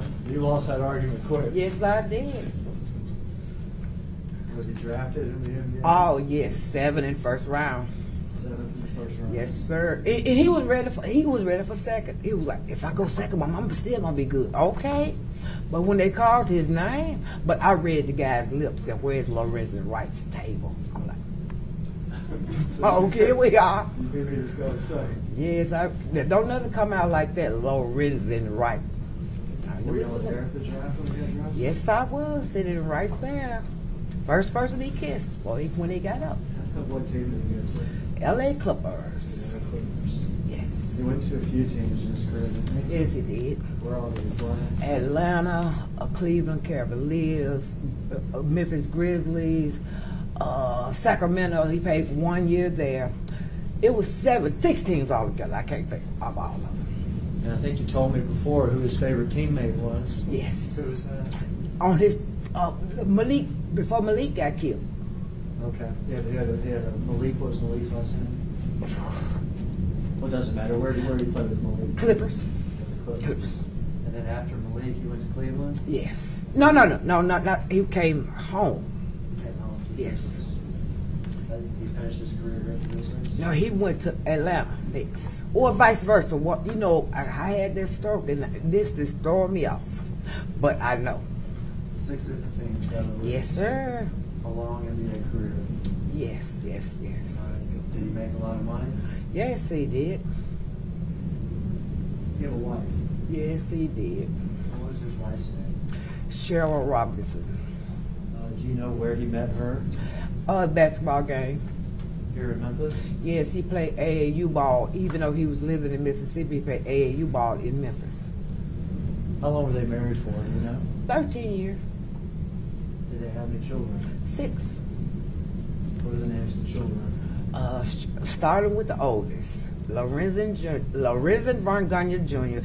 Now listen to all these names. Lorenzen and Sherra all mixed together. Lorenzen Kevin Von Gunyon, Sophia. And then we got the twins, Lamar and Shamar, the twins. Then we got Sophia and Lawson. So we have Lorenzen Wright Jr. Right. And is he a nickname? Snoop. Just call him Snoop. And how old is he now? Snoop about 25. Lauren. 23. And Lauren Sophia, is that right? Yes. The twins. Yeah, they are 22 with my son.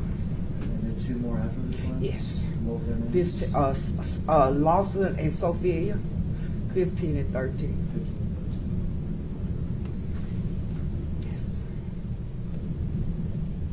Through those years of being married to Sherra and having the kids, did Lorenzen stay in touch with you? Oh, yes. Yes, indeed. All the time. It seems like you may have been his #1 fan. Did you stay his #1 fan for all Till the that? day he died, still is. Yes, sir. And obviously we're here today about the day he died. Let me first show you this, though, before we talk about that. Look at this picture and tell me who's there. That's my baby. All right, that's your son, Lorenzen? Uh-huh. All right. when he was alive. Your Honor, I had that marked as state's first number exhibit. Any objections, either Ms. Thomas or Mr. Perry? No objection, Your Honor. Ladies and gentlemen, without objection, we admit as exhibit number 1. Photograph described by Ms. Marion as the picture of her son, Lorenzen Wright, exhibit number 1. Ms. Marion, you have some Kleenex here. Look like you got some paper towels in your hand. That's Yes. good stuff. Take out Kleenex you need, okay?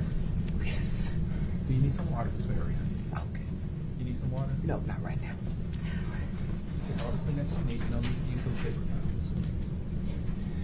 Can we go ahead and publish that, Your Honor? Yes, sir, you may.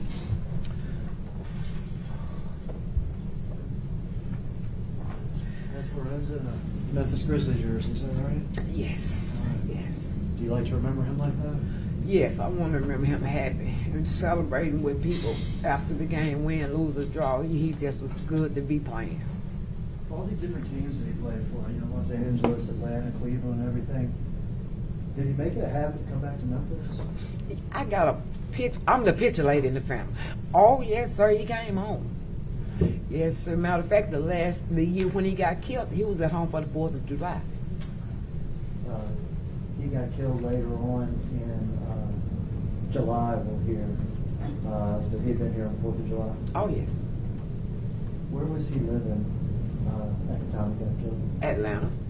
Had you been to Atlanta at all and seen him there? Oh yes, And would the kids go to Atlanta? yes. They said their beds there. Atlanta was his home at the time. Yes. Where was Sherra living at the time he was killed? In Memphis.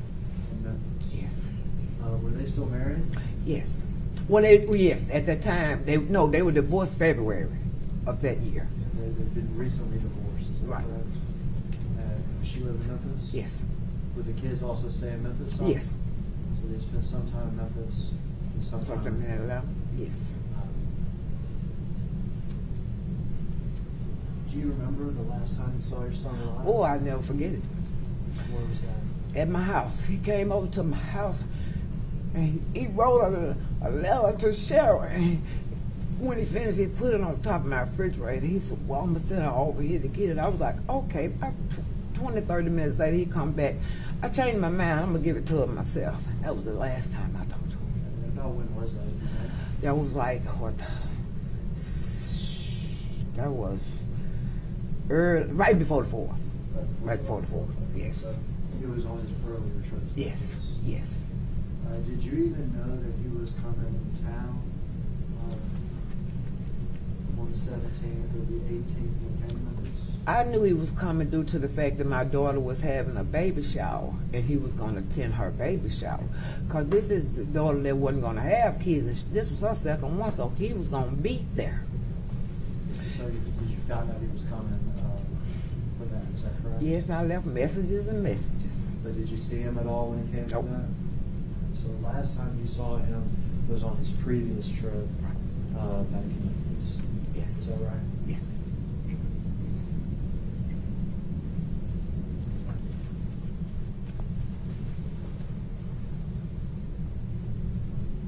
When did you, was there a point that you became concerned that something had happened to Lorenzen? Oh, yes. When he did return my call. Because he always returned my call, mine and Laura's. That's why I waited to the end to call Laura. Because I know if he hadn't called her back, it was something wasn't right. Because he always called me. Lorenzen's daughter. Yes. So, what caused you to call Lorenzen? Because I wanted to fuss at him for not making it to that baby shower. And we already talked about this. I'm like, I wish I would play the messages I left. I'm like, where are you? Call me ASAP. And you didn't hear from him? Didn't hear from him. Nobody else had heard from him. Did you talk to Lauren? Oh, I know. I don't want to talk to her last because she the final draw. Because if he didn't answer her call or call her back, he's not on this earth. And he didn't answer her call back? Nope. She called me 5 times that day. Did you talk to Sherra? Oh yeah. No. If she said the police better do their job. That's what she said. And you said he did. All I can say is she said, the police need to be handling their business. Did she tell you that he was missing? Nope.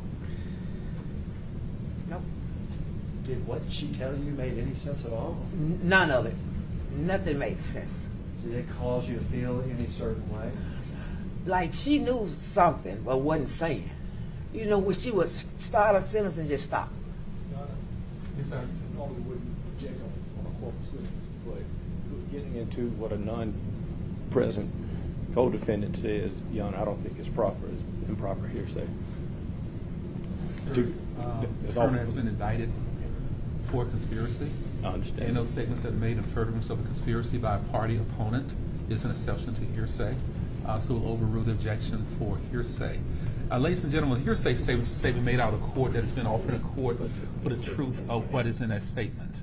Under Tennessee law, if there is it's an exception to the hearsay rule if these statements are made by a party opponent in furtherance of a conspiracy to commit a crime. Those are an exception to the hearsay, so the court is going to overrule that objection. And Mr. Hagerman, you may proceed. Your Honor, Yes, sir. Just for the foundation and for the record, in addition to the hearsay rule, just the general rule for confrontation and the confrontation clause, I think I have the ability should have the ability to cross-examine any statement that is an out-of-court statement. And I just want to be clear for the record as well. Understand. You may proceed, Mr. Hagerman. Did what Sherra tell you cause you concern? Oh, yes. A little bit or a lot? A lot. Because she always knew, like when he went out the house, she putting them blinds up. She see it. So for her to say she didn't know. Did it cause you so much concern that you got in contact with the police? After I talked to Lauren, I told Lauren, I said, Lauren, your daddy called you back, you heard from, she said, no, Grandma, I called him 5 times today. I said, well, Lauren, your grandma going to be on the news tonight because she called the police because this is not right. At this point, it'd be fair to say that he'd been missing for 2 or 3 days. Oh, yeah. And was your understanding that Sherra Wright never called the police? Nope, she never did. Nope, You had to. I had to. Did she tell you that she was the last person to see him alive? She said when they left, she said when we left, Snoop locked the door behind him. So that when they left, that's all, they who? Don't make sense. The story made no sense. Did you talk to the police? Did I? Oh, yes. Did you report him missing? Yes, I did. And those days when he was missing, did they go on and on? Yep. Finally, were you alerted that he had been found?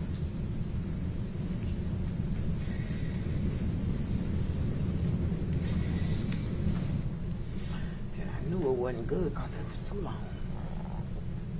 You knew it wasn't good because it was too long? Yep. How'd you find out? Dennis, one of his police friends, Dennis McNeil. Dennis McNeil. Lorenzen had some friends with police officers? Dennis McNeil. And what did he tell you? They found him dead. And I told him I wanted his address. He just wanted me to know where I was so he could come pick me up. Did you take part in planning a funeral for Lorenzen? Yes. Did y'all have a funeral for him? Yes, we did at the FedEx Forum. He always told me, Mama, don't bury me in no black because I'm not a dark person. Don't y'all wear no black because I'm not a dark person. So he never said what color to wear, so I told him, wear white. So y'all have a funeral that was in white. Yes, sir. A lot of people come to it. Yes, sir. Friends and family come to it. Yes, indeed. And obviously, some of these are legal requirements that I'm having to ask you. Okay. After you saw Lorenzen back there in July, you never saw him alive again, did you? Nope, never.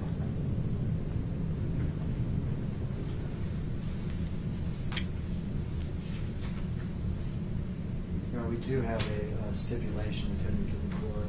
Yes, sir. If I can read it, we mark it first in our wishes, and I can read it to the record. Yes, sir. Any objections, Thomas and Mr. Perry? No. And for the record, this is exhibit number 2. It's a stipulation of fact. Exhibit number 2.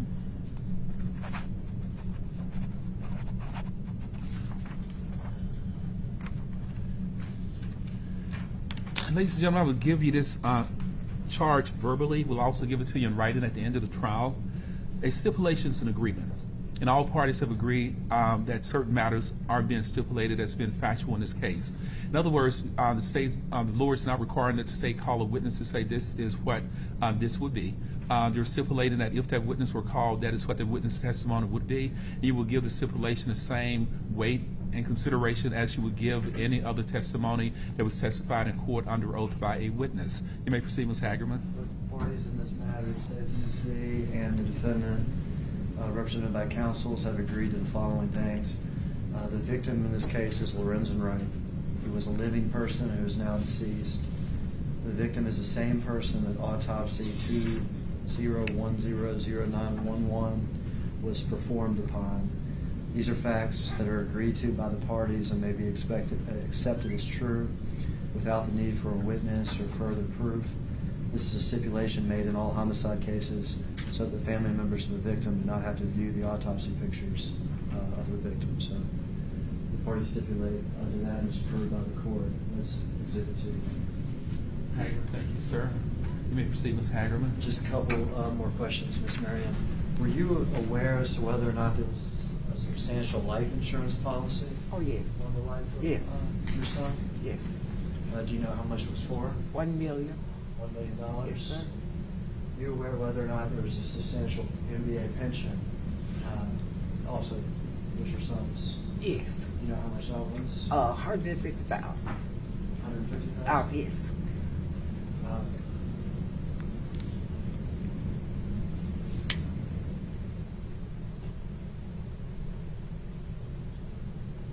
I have no further questions, Judge Bassett. Thank you, Mr. Hagerman. Mr. Thomas, I'm sorry, Mr. Perry, you may proceed. Yes, Your Honor. I only have one question for you. Do you remember what day of that weekend your daughter's baby shower was? It was on Saturday. Saturday. Thank you, Your Honor. There she is. You can ask her. Well, you were in here. I can't do Oh, that. okay, okay. And I'm sorry for your loss, ma'am. Okay. Yes, ma'am. Ms. Marion, Yes, sir. I know it's been 12 years. I want to offer you my condolences for the loss of your son. I appreciate your patience over the years.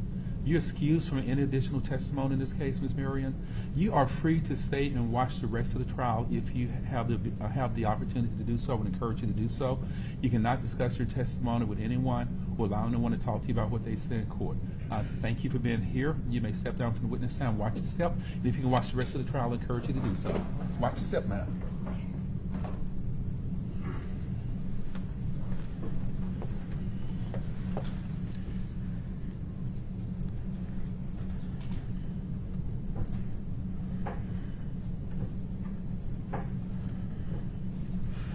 State, you may call your next witness, Schofield. They would call Miss Claudia Robinson. Claudia Robinson, please.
Claudia Robinson. Ms. Robinson, you come to where Deputy Smith is standing on this circle, please. And once you get there, if you put your left hand on the Bible, please, Ms. Robinson, and raise your right hand to be sworn. Ms. Robinson, do you solemnly swear or affirm the testimony you will give in this case to be the truth, the whole truth, and nothing but the truth, so help you God? Yes. Thank you, Ms. Robinson. Put your hand down. Have a seat here, please. Watch your step, please. Ms. Robinson, good afternoon. Good afternoon. Ms. Robinson will give you a choice you can make. If you want to, you can take the mask off so the jury can hear you better, or you can keep it on. It's totally up to you, ma'am. Okay. Ms. Schofield, you may proceed. Thank you, Your Honor. Can you state and spell your name for the jury and the court reporter, please? Claudia, Claudia, Robinson, Robinson. Now, Ms. Robinson, do you know why you're here today? I do. Let's start off with, do you know Sherra Wright? I do. And who is she to you? My cousin. First cousin? First cousin. And were you, before all this happened, were you and Miss Sherra Wright close? Yes. Back in, I guess you can tell me, when Sherra and Lorenzen moved back to Memphis, do you recall what year that was? Early 2000s, probably. Some time ago. Some time ago, yes. And did you know Lorenzen as well? I did. Okay. Yes. Were you close with him? Very. Yes. And when they moved back to Memphis, did you start seeing them a lot more often? I did. Okay. And in what capacity? At first, I was just visiting because they were here more than they were before. And then one day I was there, they wanted to go on a date. So Lorenzen asked me to watch the kids. And from there on, I was standing in as a nanny when they didn't have nannies. And I was a babysitter as well. You volunteered once and got volunteered for some more duty, right? Right. You didn't think it was going to be for anything more than one day, did you? I didn't. Okay. And so from then on, would it be safe to say you were pretty regularly helping out Yes. to watch over the kids? Yes. Would that have been up through about 2005 or so, Yes, sir. when you finished college? Uh-huh. And after that, you went off to your own life, and they had other help with the kids. Would that be correct to say? Yes, they did. But in the 2010, specifically that summer, were you again helping out with the kids? I was. Had Lorenzen and Sherra been divorced by this point? At this point, they were or were going through divorce, Okay. yes. Was Lorenzen living there? No, he was not. Where was he living? Atlanta. Okay. So it's safe to say Sherra needed some help with the kids at that point. Yes. Were you the official nanny or just helping out where you could? I was not the official nanny. I was just helping out when I could. Okay. And were you pregnant at the time? I was. So that summer, how many days a week would you say you were over there? Maybe 5. Pretty much. Probably about 5 days a week. 5 days a week? That's a lot. Right. Were you being paid for that or just doing No, it? at that time, I wasn't a nanny on pay. I was just helping out where I could. So, no, I wasn't getting paid. And I'm sure it felt good to help out with your younger, I guess, second cousin. Yes, it did. Those were my Because you babies. said you known them their whole lives. I had pretty much How many kids did they have with them? 6. 6 kids. Anybody would need some help with that, right? Right. Okay. Now, I want to direct your attention to the month of June in 2010. And during that period, was that when you would have been there up to 5 days a week, maybe? Pretty much, yeah. Because the kids were out of school. The kids were out of school. It's the summertime, right? Right. And did you ever see an individual named Billy Turner over at Sherra's house? I did. Do you see him here in the courtroom today?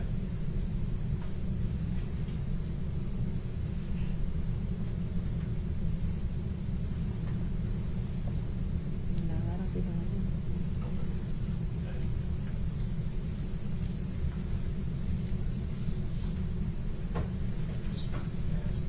Judge.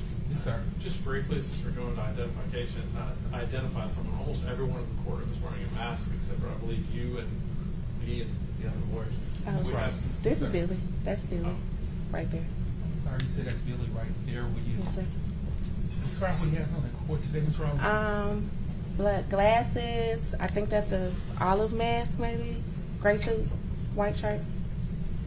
And for the record will reflect that Ms. Claudia Robinson has pointed to, has described, has identified the defendant, Mr. Billy Turner, in this case. May proceed, Ms. Schofield. Thank you, Judge. Was he someone you knew well at all? No, I didn't have a personal relationship with him.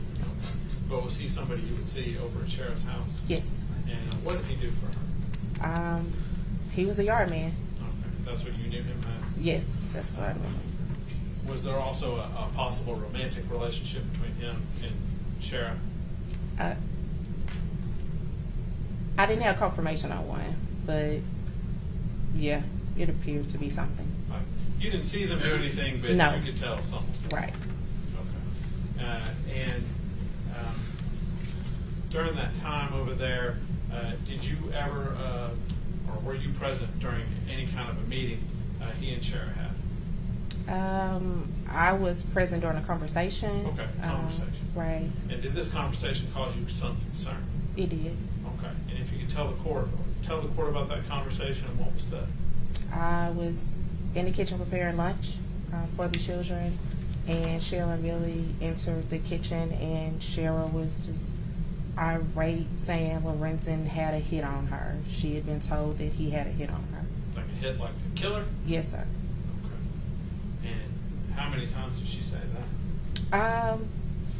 Often she repeats what she said, so she just kind of repeatedly said it. He has a hit on me. I can't believe he has a hit on me. He has a hit on me. Okay. And what else was said? I said, surely that's not so. It's no way you believe that. But she insisted he has a hit on me. Okay. And what did she say she was going to do about it? Well, Billy was standing there and was just like, okay, Sherra, like, what? And she said, it's him or me. Like, what do you mean? He has a hit on me. He has to be gone. So was it very clear what she was talking about? It was. And your response was, what are you talking about that can't be true? Right. I'm sure that he does it. Just not from what I seen with him and her. I just told her this irate. It's no way this man is trying to kill you or have someone do that to you. And what did Mr. Turner say in response to this? He was just standing there, and like I said, eventually, because she was just so irate, like, he has to hit on me, so he was like, what do you want, Sherra? And she said, what do you mean? He has to be gone. It's him or me. Was that pretty much the extent of the conversation? Yes, sir, that was pretty much it. Mr. Turner ever said, like, whoa, I'm not Objection, Your Honor. No, he didn't. Sorry, say it again. Objection, Your Honor. He's leading his witness. He has not asked a question yet. Mr. Parrish, I can't rule on whether or not it's a leading question because all he said is like 3 words. You may proceed. Did Mr. Turner ever say, whoa, I don't want to be involved in that? No, Your sir. Honor, Yes, sir. Your Honor, with him holding his hands up, shaking his head, and asking that question, it's leading, Your Honor. The chair will overrule the objection to leading. Ladies and gentlemen of the jury, a leading question is one which suggests or implies an answer. That question can be answered in many, many ways other than whatever answer Mr. Perry anticipates. So it's not really suggesting an answer. You may proceed, Mr. Schofield. Thank you. And what did you do after they talked about this? Oh, I went to go get the kids and get them lunch. I wanted no part of it. No part of that? No, sir. Okay. After that, did you hear any more discussion about that day? Not that day. No, sir. Now, was there a second occasion where this was again discussed? It was a little while after. Do you know exactly how long after? I can't say per se. Would it have been the same day? Or No, sir. It was not the same day. Okay. And the second conversation, was it just Sherra and Mr. Turner, or was there someone else there? No, sir. There was another individual there. Who was that? She calls him Jay. Did you know Jay? I didn't know Jay at all. Okay. Then. No, not then. Okay. And you don't really know him now, I do you? don't. No, sir. Do you know what his relationship with Sherra was? Yes, sir. He's a cousin on her mother's side. Okay, so you're the father's, the Robinson side, Right. and he's from the mother's side. Yes, sir. And did the mother and the father side interact all that much? No, sir. Okay. And in fact, that most of them live down in Mississippi. Right. Okay. And so describe for the court, for the jury today, how that conversation happened. That was pretty much just a regular day that day. I was doing laundry. She was doing some of her routine, taking stuff out of closets, cleaning up, getting rid of old stuff. And Jay came through the garage. I remember, but I think he was coming because he was supposed to be picking up money from her. Okay. Now, let me back up a little bit. Had you ever seen him over there before? No, I had never seen him before. Did you see Billy over there often? Or Yes. Mr. Turner, I should say? Yes, sir. I did. Would it be more than once a week? Yes, sir. Every day? A couple of times a week. I wouldn't say every day, but I did see him quite often. Okay. And so this person named Jay walks in, and you Yeah. think he was there to pick up some money? Well, yeah, he said something to her about she was supposed to be helping him with some fees or something for some issues he had going on. All right. Were you? And when he comes in, where are y'all located in the house? Off the kitchen. Right. Well, the kitchen and the great room were kind of right there together. And you folded clothes in the Yeah, bedroom? I was on the couch. All right. And was Mr. Turner there as well? He was. Okay. And what was the conversation you overheard at that point? Once Jay was finished talking to her about what he was coming to get, then Sherra just again goes back into, I can't believe he has a hit out on me. He wants me gone. And that's when I was like, surely you're not still on this. Like, you can't be back here again. And that's when she said, like, he has a hit out on me. He said he wants me gone. Okay. And did she say what she wanted done or what she thought needed to happen to him? Well, she just kept saying it has to be him or me. She always stood on it has to be him or me. Just him or me, but he has to be gone. And, I'm like, well, what about your kids? Surely this can't be true. You didn't want to believe that. I didn't want to believe it. It's not the Did first you, in level. fact, believe that Lorenzen would put a hit out on her? I didn't. I did not. But we now have a second occasion where she is saying he's got to go with him or me. Right. And we have a second occasion where Mr. Turner is there. Right. And now this Jay person is there. Right. Did Mr. Turner at any point in time during that conversation say, I don't want any part of this, or what are you talking about? That's crazy. No. And was it very clear what she was saying? It was. And how did that conversation end? It ended, frankly, because I left away from it. I don't know what they said after that because I didn't like the comment that she made after I was saying, well, what about your children? And it's no way, they should be put through anything like that. And what did she say? She was told that I was going to be a problem. And she said, no, she's not because she can get off too. Who said that you were going to be a problem? Jay. And Sherra said that you could get off to two, Yes. meaning killed. Yes. Mr. Turner have anything to say about that? He didn't say anything.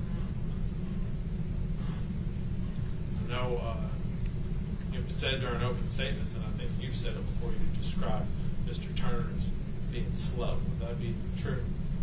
Slow to react or respond, yes, but intellectually, I don't know him enough to say intellectually he's a slow individual, but he's very, just more laid back than others and just kind of Or introverted? more so, yes, sir. When he was at the house all these times, and you're at the house all these times, did you guys ever have much conversation? We didn't. And he was supposed to be the yard man? Yes, sir. Was there much of a yard at that house? A little bit in the front. There was a pool in the back. Was the whole back concrete? From what I can remember, I think so. Or the majority of it was. Did you ever see him cutting the yard over there? I was never outside when he was working on the yard, no, sir. Now, after these conversations, do you hear anything more about this before you find out Lorenzen Wright is dead? No, I didn't. But I kind of distanced myself from being over there too, so I didn't hear. So after that second conversation, you quit coming around as much? Yes, I did. Was that disturbing to you, that entire conversation? Very much so. And then some days later, or some weeks later, you hear Lorenzen is dead. Right. and in fact murder. Right. What were you feeling at that point? Surely this has not happened, and I hope to God she didn't have anything to do with it. But more so, it's just like, okay, now what? Because I know that what was said to me was said to me. Were you afraid? Of course. Were you afraid for your safety? Right. Because if she had anything to do with it or in any kind of way, and she had already said, if you say something or there's something, coming from you, then this could be you too. Were you afraid they would try and put you in it just because you were there? Of course. Now, let's fast forward to late 2016, early 2017. Did the police come to talk to you about this case?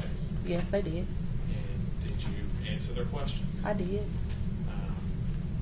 Did they know you before they talked to you? Did they have heard there was a pregnant female? They didn't know me. Okay. But you were in fact a pregnant female? Yes, sir. Okay.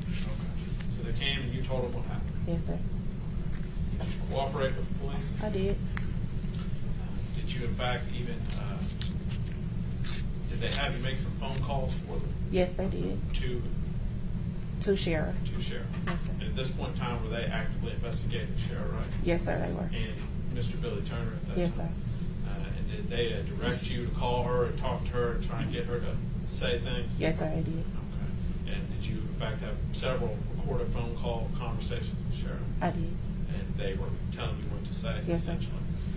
Did she ever actually say anything that would implicate her in those conversations? She didn't. Not that I know. Was it her habit to talk on the phone about criminal things? Oh, no. Now, prior to the end of 2016, would there occasionally be news items about Lorenzen Wright in the news? There would. Probably a couple things every year. Right. Even if it's just, wow, this case still hasn't been solved type of deal. Right. Would she mention those things on the phone to you? She would.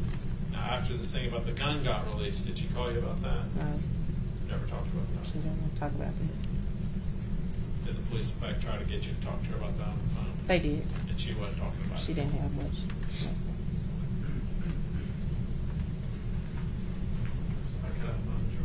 Yes, sir.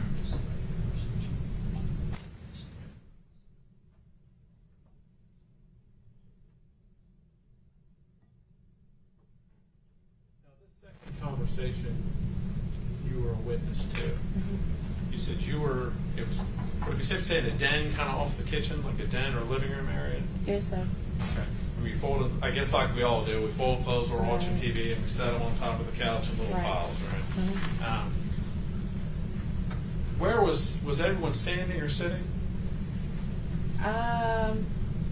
I was sitting. I just remember she was moving around like she usually does.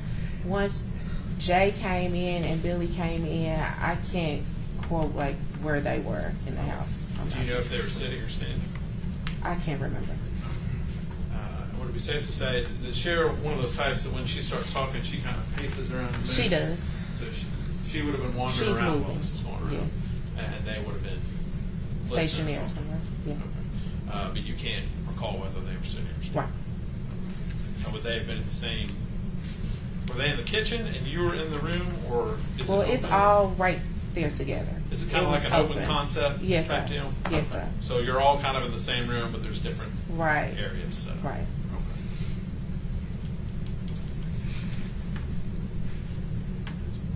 I'll pass the mic. Thank you, Ms. Schofield. Mr. Perry, may proceed. Thank you. Back in the fall of 2017, when was the first time that you had come in contact with the members of the Memphis Police Department? Do you remember? When I was brought in for questioning. Right. Do you remember, was that the first time that you Yes, were? that was the very first time. Were you brought in by the police yourself, or did you drive yourself to a precinct? I was driven and trailed by the police. All right. And when you had called your cousin, when you were saying that you were contacted at school, you're saying that was something that you were just trying to get information from Sherra, right? Right. And so they never had come to your school early that morning and talked to your principal about anything, did they? No, they did not. And the police, where did they come into direct contact with you? I was at the gas station by my school. How did you know to go to the gas station by your school, or did the police? No, I left school and I went to the gas station. How did you know to leave school and go to the gas station to meet the police? I knew. I got off work. I was leaving work for the day and I had to get gas. So I was literally at the gas pump getting gas when the police were there. And they came up on you? They did. All right. How many police officers came up on you? One? All right. So one police officer Yes. approached you Yes. by himself. One police officer approached me. He said, come downtown with me. No, he didn't. What did he say? He said, we need to talk to you. And then that's when he said, you have to follow us for questioning. And so that morning, you did not go to the doctor's office early. Correct? That morning. Right. I'm sorry. That morning, you didn't go to the doctor's office. No. You weren't late for school. Right? I went to work. No, I'm asking you. Right. You weren't late for school. No. You didn't go to the doctor's office that morning, correct? No, I didn't. And did you that morning tell the police that you had gotten $10,000 of hush money? I never told the police I got any money. Did you tell the police about the fact that you were supposed to get $10,000 hush money? I never told the police I was supposed to get any money. Did they tell you about the fact that you were supposed to get $10,000 hush money? No, they didn't. All right. And so today is the first time that you're hearing about $10,000 hush money. It is. All right. And in addition to that, did you tell the police how many times you went to pick Jay up? I didn't tell the police I ever picked Jay up. Did the police ask you about picking Jay up? They never asked me about picking Jay up. And so you never said to the police that you picked Jay up. I never told them I picked Jay up. And you had never gone to Batesville at all with Sherra for the purpose of picking up Jay. I never went with Sherra to pick up Jay. And you said that prior to today, had you had an opportunity to meet with the DA's office in this case? What do you mean? Have you met with Mr. Schofield in this case, or Mr. Hagerman? I was subpoenaed, yes. No, I'm not talking about the subpoena. I'm Oh. saying, have you had a meeting with them prior to today? Yes or no? No, I had questioning when I was told I had to go down for questioning. Other than that, no. So you went to questioning with the police department, right? Right. And prior to coming into this courtroom, you haven't had any conversations with either Mr. Hagerman or Mr. Schofield. Well, initially when we were supposed to go to trial, before. That would be a conversation before. Right. All right, and you met. It was like this, yes. All right. You said that you heard a conversation in the kitchen, and you said that Jay and Billy came into the kitchen together, right? I said Jay entered and Billy entered, yes. Was Billy already there, or was Jay coming in from somewhere that you didn't see or know of? Right. Jay was coming in from somewhere I didn't see or know of. Billy was already at the house that day. Billy was there. Now, you remember talking with Sherra, and I guess it was to coerce her into talking to you at the behest of the police department. You remember that? I did. And you remember talking to her at length about some of her romantic interests, right? And some of the questions that she was supposed to have been, that you were supposed to be asked. Yes, some of the questions that I was asked to ask her, yes. You never made any mention about Billy being a romantic interest, or boyfriend, or anything like that while you were on the phone with Sherra during this scripted conversation, did you? No. Let me take a few more steps back, and then we're going to get into some of those conversations in a few minutes. You signed an immunity agreement from prosecution, right? I did. And you signed your immunity agreement from prosecution because they told you that they thought they had you in the middle of a conspiracy, right? That's not true. That's not true. So you just signed an immunity agreement for the hell of it? I did not. I signed it for my protection because, of course, I was at a house where a conversation was made, so that I had nothing to do with it. This was in 2017, right? In 2017, when? 2017, when one police officer talked to you after school and you happened to have run into him And he said, come downtown with me. That was in 2017, correct? Yes. And that was in 2017. Now, you were at the funeral, right, in 2012. I was. And while you were at that funeral in 2012, when the mayor was talking, you ran up and took the mic and said, I can break this. You said you can solve it, right? I did it. And you called the police, or maybe that one police that you saw at the gas station after work in 2017, you talked to him back in 2012, didn't you? I did it. Lorenzen was like a brother to you, according to the conversation that you were pretending to have with Sherra on the phone when you said the police had put you up to it, right? He was. And you talked about different situations. You talked about one of the funny things that happened about speeding one night, about Right. 110 in one of his trucks, because Right. he wanted to get somewhere. Right. Y'all had good moments, correct? Great moment. He was more than a cousin to you, or more than married to a cousin, Right? right? He was a brother to you. He was. But you never described this conversation regarding a murder plot with police from the time that he was killed until the time in 2017 that some stranger walked up and talked to you. Is that true? Of course I didn't. Why would you?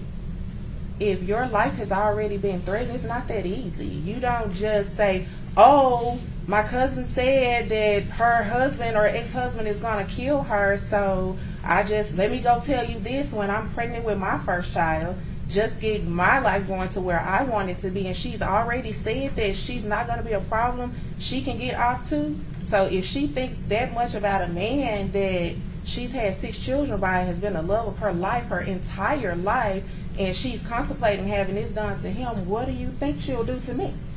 So you don't just go say, oh, let me drop you this information off to you. No, you're fearful for your life. You don't know that she'll do it, but if she's adamant about something being done, then she don't care enough about me not to do it to me too. Are you finished? I am. You never told the police any of this I until did. 2017, correct? I didn't tell them that she threatened my life. Yes, I did. You told the police prior to 2017? No, that not Sherra prior to being. threatened No, you. not prior to being brought in for questioning. No, I did not. Right, that's what I'm saying. In 2012, No, I didn't. while you're with the rest of the family upset about what was supposed to have happened in 2012, you pulled a police officer and said, I was threatened also. Did you say that to I didn't. anybody? I didn't. And you went on about life until 2017, I correct? did. I did.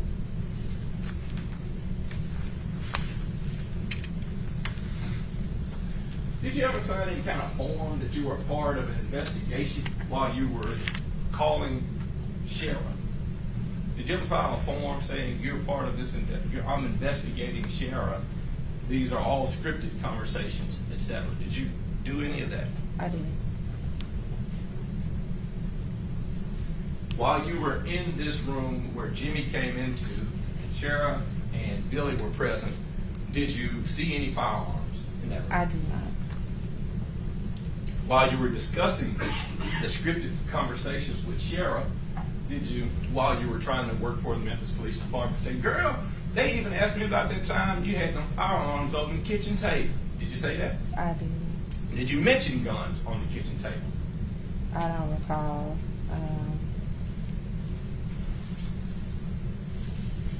I don't recall. Did you ask her if she had heard anything about there supposed to be guns on the kitchen table? I can't remember. Now, one thing you do remember when you were talking, you remember Reginald Robinson being there, right? Being where?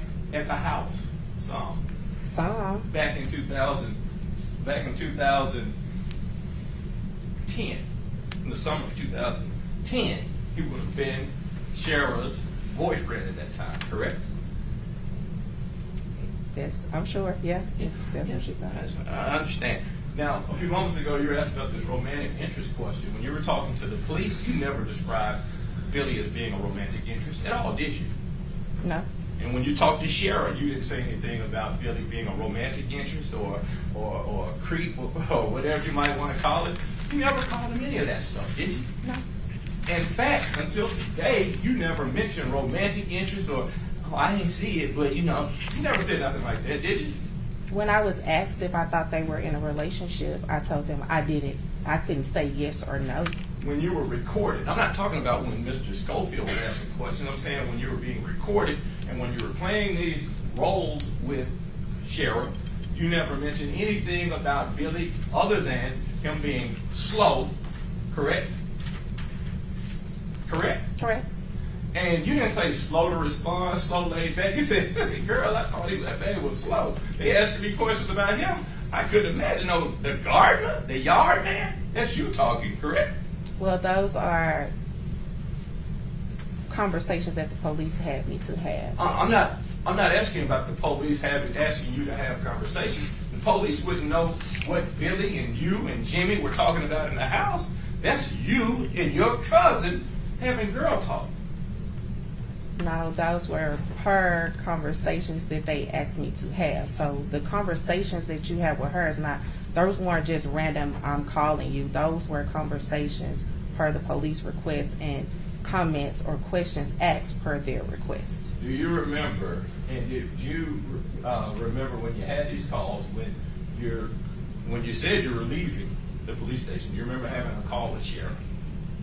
Do you remember calling Sherra? Per their request, yes. Okay.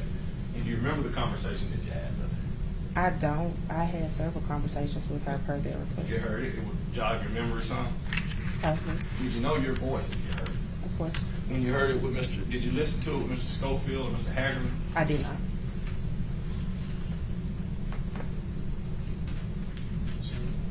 May we finish on? Yes, sir.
receive your $10,000 hush money, right?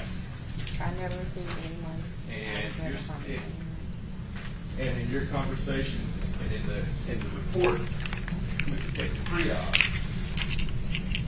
he never specifically asked you about the fact that someone had said that you were supposed to get hush money, correct? They asked me, did I receive money? And I said no. A few moments ago, I thought your answer was that you hadn't received it, or that you hadn't been asked that question. You said that I told them that I received money, and I said no. No. What I asked you was whether or not they asked you about receiving $10,000 hush money. Right. They asked me if I received money, and I said no. Right. And you understand what perjury is, correct? I do. And when I'm asking you these questions, you understand the severity of changing answers that might not be truthful, correct? Right.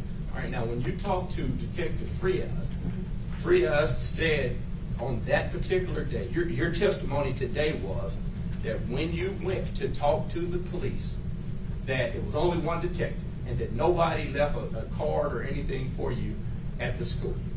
Is that correct? Right. To my no. That the day I was approached at the gas station while I was pumping gas, one police officer approached my car. Right. Yes. And prior to that day, your principal didn't know anything about any of this, correct? No. No. And Not after- to my knowledge. After that day, your principal didn't know anything and didn't send you anywhere, any of that, right? No. You're saying that you never made that statement to Sherra? Which statement? What That statement? the principal had sent you to the police department. On the telephone calls that they asked me to make for the information that they asked me to tell her, yes. That's one of the things they told me to tell her. How many times did you meet with the police officer and were you asked after meeting with the police officer to call Sherra? I can't remember how many times I was asked to call. I don't know. There was a number of times. It was several times. Yes. And one of those times would have been after Billy Turner's first appearance in court, right? I can't remember. I can't remember. I don't know. You don't remember? If they asked me to make a phone call to Sherra after Billy's appearance in court? Right. Do you remember being asked to make a phone call to Sherra after Billy Turner's appearance in court and discussing Billy Turner's appearance in court? Do you remember that conversation? I was asked to make a numerous amount of conversations. I can't remember if it was after Billy was picked up or not. I'm not sure. Do you remember discussing specifically with Sherra from your home? Because this call was not a call from you to Sherra, but from Sherra to you regarding Billy's appearance in court. Do you remember that? I can't remember, but anytime I talked to Sherra after any knowledge of this was public, the conversations that I had with her were per their request. Sherra and I were not talking on a regular before then. Right. I'm not talking about any conversation where you called Sherra. I'm talking about when Sherra called Miss Claudia Robinson. That couldn't be the police calling, unless you're thinking the police called Sherra and said, Sherra, will you call your cousin Claudia? Did they do that to your knowledge? I'm not sure what they did.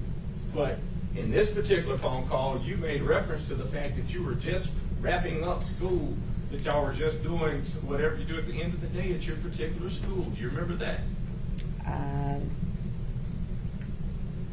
When you met with Mr. Schofield and Mr. Hagerman recently, did they play your recordings for you? No, they've never played a recording for me. I've never heard them. And so you hadn't had the opportunity to hear any of your recordings. I have not.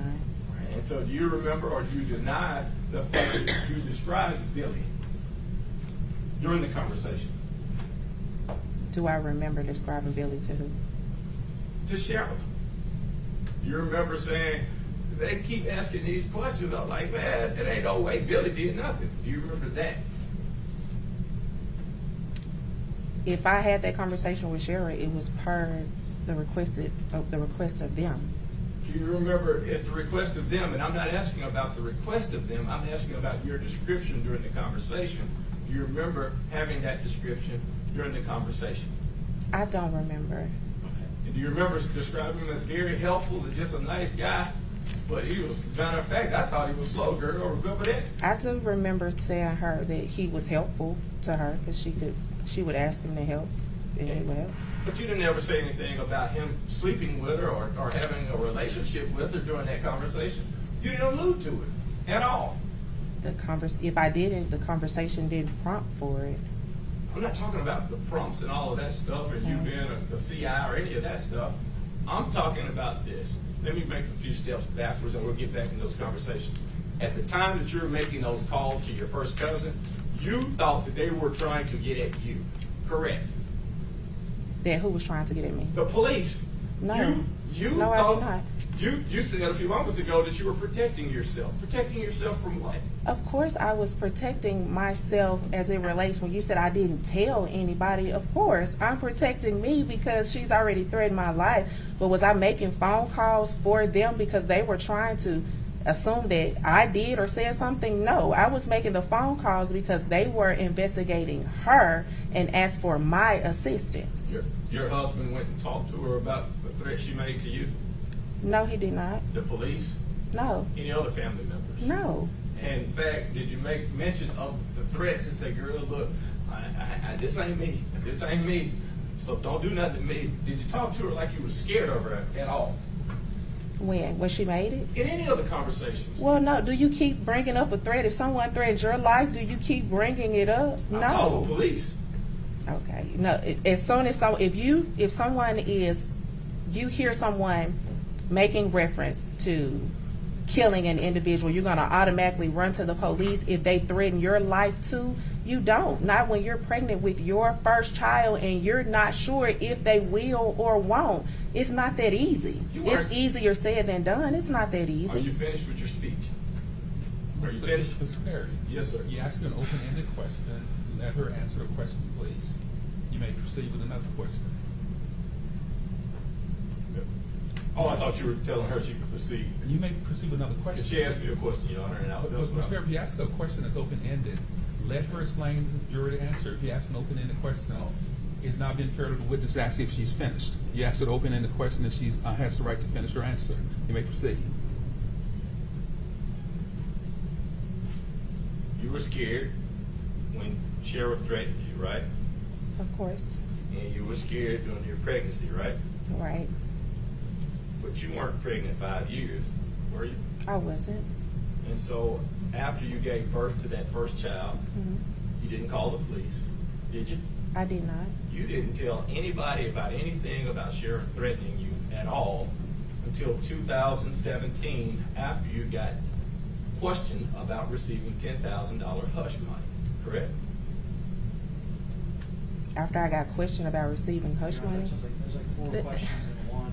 A couple Oh my questions God. that asked and answered, explained again and again. In 2010, Judge. As far as this objection, I'm going to sustain the objection because those are both questions, and it's also putting in a question assuming the fact that it's not before the jury, because Ms. Robinson has told the jury many, many times that she never told anybody about receiving $10,000 in hush money. It implies that she was, in fact, told about that. So it's a sustained objection. We really need to move on because she's answered that she never told anybody about these threats until 2017. You may proceed, Mr. Perry. yes, you never told anybody about the threats until 2017, right? Correct. And after that particular point in time, you said you placed a few calls to Sherra at the behest of the police department, correct? Yes. Did you ever talk to Jimmy at all during that time? I've never talked to Jimmy ever. And when Jimmy says that did you pick him up, is he wrong? I've never picked up Jimmy. Jimmy and I didn't know each other. And were you present at a meeting where the person who Sherra was supposed to have been dating at that time was supposed to have been present at the house regarding a murder plot? Were you present while there were other people other than what you said with Jimmy and Billy discussing anything? No. And to be clear, when you described the conversation regarding what Billy was supposed to have said, Billy never said that he was going to participate in killing anybody, did he? I didn't say that. I know that's a question, though, and it's a closed-ended question. No. And Billy never laid out any plan or described anything at that time, did he? No. In fact, at the time that you said it, you said from a few moments ago, Mr. Schofield was asking me, Sherra had said stuff about Lorenzen going to kill her and stuff like that before, and you just brushed it off, right? Sherra had made mention of a hit and things like that before, and you just, didn't pay it any mind. Prior to this? Prior to this? Yes, ma'am. That was the first time I'd ever heard Sherra say Lorenzen had a hit on her. But it wasn't something, in other words, that you took serious. You didn't call the police one way or the other, correct? No, I didn't. You didn't think Lorenzen had a hit out on her, did you? I didn't. And at that particular time, you said that Jimmy, out of the two, who had you seen more around that house at that point in time? Jimmy or Billy? Billy? Who had you spoken to more? Billy or Jimmy? What do you mean spoken to? Hey, how you doing? Billy. And Jimmy is somebody that just started coming up during that time of the summer of 2010, correct? Correct. And when you said Jimmy was there, that would have been around the time frame that there was any discussion regarding Lorenzen and a hit, correct? I said that. I'm just asking the question. Right. And that wasn't something that I'd asked you before, right? Right. Okay. And so, in other words, Billy being over there during that time frame, that wasn't something that was odd or that was out of the way, because Billy used to come over there, cut the yard. You said a small yard, but cut the yards and do the shrubs and things like that, did he not? Right. And with Jimmy, the conversation is based on what you said both to the police and the recordings. They all dealt around killing. Anytime there was a conversation regarding killing, Jimmy was there, right? When I saw Jimmy, she spoke of the hit, yes. But she didn't speak of a role or anything for Billy to play during any of this, did he? Did she? I'm sorry. No. And Billy didn't agree to anything in front of you regarding any sort of plot, no more than you didn't receive $10,000, right? That's correct. And so and I know you said you placed calls because the police told you to place calls and all of that, you never, when talking to the police, said anything about you thought that there was some agreement or something like that between Billy and Sherra, correct? I never told them there was an agreement. Right. You never said that you thought that there was an agreement or something to commit any crimes as far No. as Billy and Sherra at all, No. right? In fact, you said that when you talked to the police, you were clear, you didn't receive any kind of money, no hush money was ever offered to you. That's correct. And likewise, you told the police you ain't never been down to Batesville to pick up Jimmy or any of that stuff, That's right? correct. That's correct. And you told the police at that particular point in time that there never was anything that you saw between Billy and Jimmy that seemed like it was odd, other than Sherra raising issue with Lorenzen, saying that she thought Lorenzen had a hit out on her. Correct. But never, and out of clarity, were you a part of any kind of conspiracy or any kind of a plan to kill Lorenzen Wright? No, I was not. And never did you directly observe in any kind of way an agreement with Billy to have any part in trying to kill Lorenzen Wright, right? Right.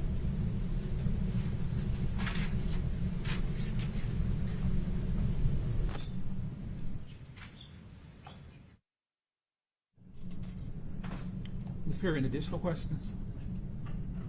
No, Your Honor. Ms. Schofield? Ms. Robinson, during these conversations, you didn't observe them you talking about the specifics of how they were legitimate, right? No, I didn't observe specifics. Okay.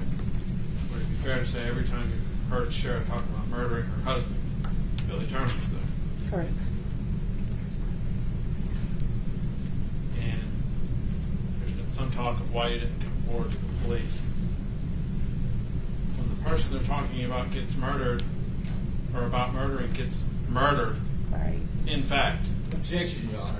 This is his witness. He can rehab, he can't leave. Again, Mr. Perry has not asked a question.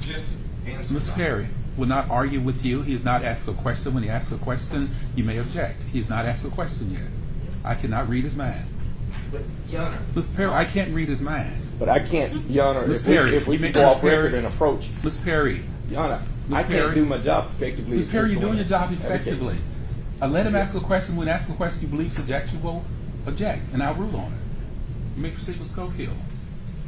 I'm going to actually kind of rephrase the question here. Yes, sir. The person they were talking about killing at the meeting or the conversation actually got murdered. Is that Correct. right? Correct. And when those same people threaten you, does that raise concern on your part? Of course. Your Honor, is suggesting the answer. Again, it doesn't suggest an answer. She could say it did not bother her at all. You may proceed with Schofield. And because Lorenzen Wright actually got murdered, is that why you never came forward? Correct. Schofield, additional questions? Sir. Ms. Perry, any additional questions? Sorry, Your Honor. Ms. Robinson, I want to thank you for being present in court today. I'm going to excuse you for any additional testimony in this case. You cannot discuss with anyone what you testified to in court. You cannot allow anyone to talk to you about their testimony. If you are able to, if you are able to, you are may stay and watch the rest of the trial, but don't discuss your testimony with anyone, ma'am. Thank you, ma'am. Step down and watch your step, please.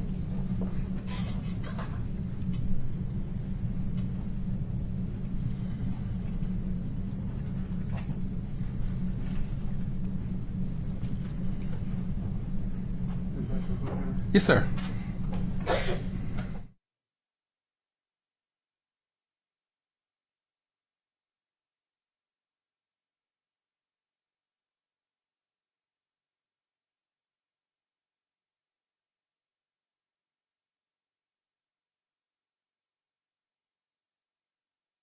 Just remember the court's instruction: cannot discuss the case with anyone, cannot discuss the case amongst yourself. Deborah Smith, have they been out of this building since this morning? We'll take a recess for about 15 minutes, and if anybody needs to step outside and get some fresh air, you may do so. You can follow Deborah Smith, please.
Deborah can be seated.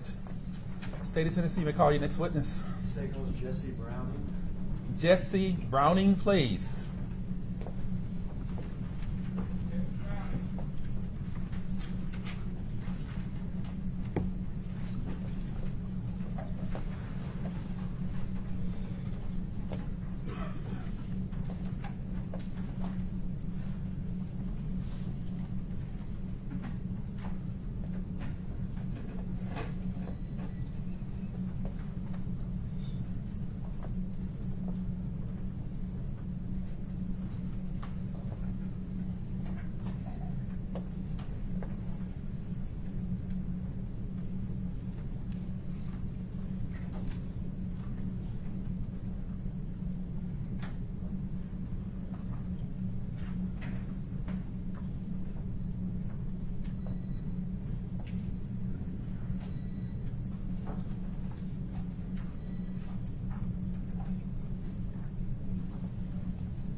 Brown, good afternoon. Come up to where Deputy Smith is standing. Please place your left hand on the Bible. Once you get there, and raise your right hand to be sworn, sir. Do you solemnly swear or affirm the testimony you will give in this case to be the truth, the whole truth, and nothing but the truth, so help you God? Thank you, sir. Put your hand down. Have a seat here, please, sir, and watch the step. Someone need a pen, Deputy Smith? Ms. Schofield, I'm sorry, Ms. Hagerman should look first. You may proceed. Say your name for the court, please. Jesse Browning, Spell it, please. JESSE BROWNING. Get a little comfortable up there, okay? Because I think you're going to be up here for a little bit. All right. You're here to take us on a sort of a little trip through time. All right. Let's start with what your job is. I'm an investigator with the multi-agency gang unit, and I'm a part of the Memphis Police Department. How long have you been with Memphis Police Department? Since 2009, got my blue time there. In 2010, so I've been on 11 years. Well, let me ask you this first. In 2010, when this crime happened, where were you stationed at, or where were you? I working? was Tillman Station my rookie year, midnight shift. Would it be fair to say Tillman Station, that's close to us now, near downtown, Binghamton? So it's Binghamton. Far away from this crime. Correct. 2010, anything to do with this crime at all? 2010, yes, but No. You in 2010. oh no. In fact, I think you said you were a rookie officer then. I was. Fast forward 6 years to 2016. Did you become involved in the investigation of the 2010 murder of Lorenzen Wright? I did. How'd you become involved in that? We were tasked by our major to look into the 2010 investigation and kind of see what all had happened and what we could do with it. Was there any way of finding out who murdered Lorenzen Wright? A relook or a reinvestigation, would that be fair? Yes. Had you heard of the case before? Yeah, on the news. I think maybe somebody went on my rookie year. I think it was mentioned because it came over the radio or something. In 2016, at the start, did you attempt to obtain all the information that had been available in the case before? Yes, For instance, did you review the 911 tape? I did. For instance, did you review the crime scene? I did. For instance, did you review the autopsy and evidence collected at the autopsy? Yes. Did you review witness statements, Yes. I did. interviews, I did. photographs? Yes. Did you take a look back in the past, 2010, 2011, 2012, all the years in between the homicide and 2016? All the way through. What's going to be your job here today is take us on that relook. All right. Okay? So let's start. Did you familiarize yourself with the background situation in 2010? What I mean by that, the status of Lorenzen and Sherra's relationship, where each party was living, things like that. Mainly just from the case file from the beginning of the missing persons report was really where we started. So that first page is where I started personally. Were you familiar with the status of their marital relationship at the time? No. Were you familiar with where, or did you familiarize yourself with where Lorenzen Wright was living at the time? Yes. And what city was he living at the time? Atlanta, Georgia. Or right outside of Atlanta, Georgia.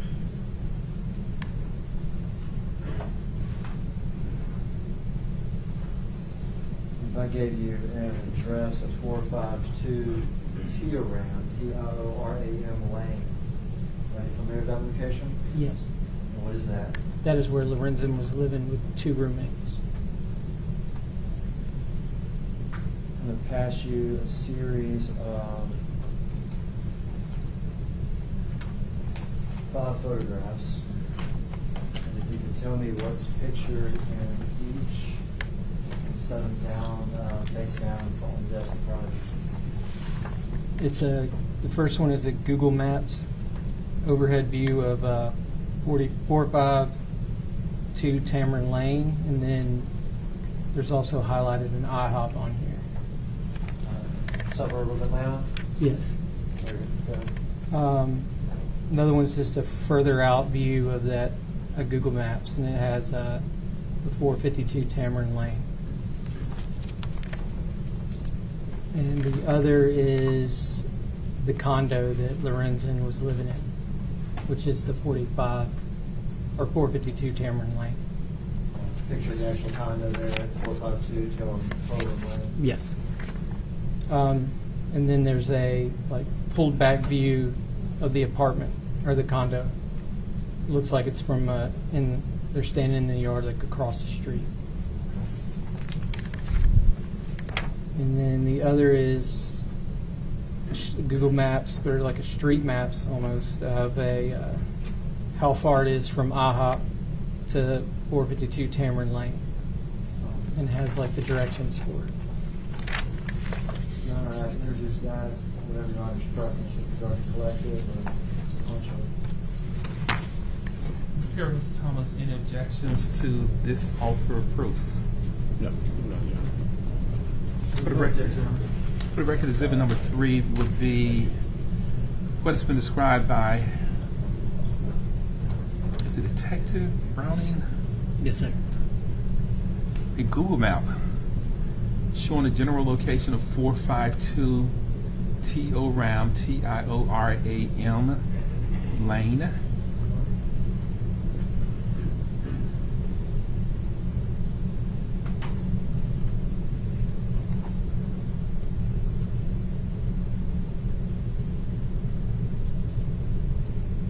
Google Maps showing the location of 452 Tioram Lane, identified by Detective Browning as a city suburb outside of the city of Atlanta. Exhibit number 4 would be a wider view of an aerial photo showing the location of the address on Tioram Lane. Exhibit 5 would be a photograph showing what's been described by Detective Browning as a condo located at this address of 452 Tioram Lane.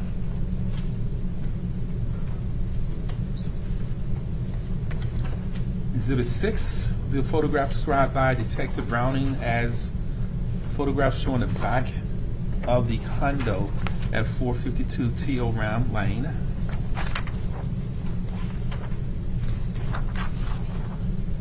Exhibit 7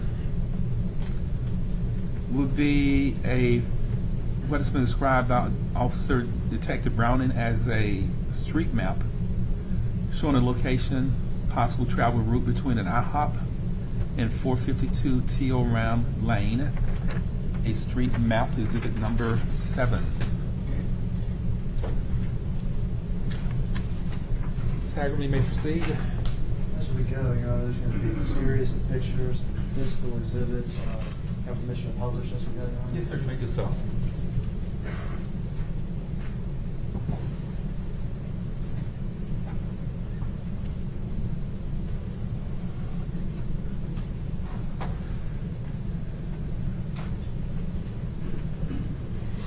Yellow dot on the left, 4522 T.O. Rain Lane. We're looking at a suburb of Atlanta, is that correct? Correct. And that address is what again? 452 I'm sorry, Tim. what is it? What's the significance of it? This is where Lorenzen was living with two of his roommates. Where Lorenzen was living? Mhm. And there also is an IHOP highlighted on here as well, is that correct? Correct.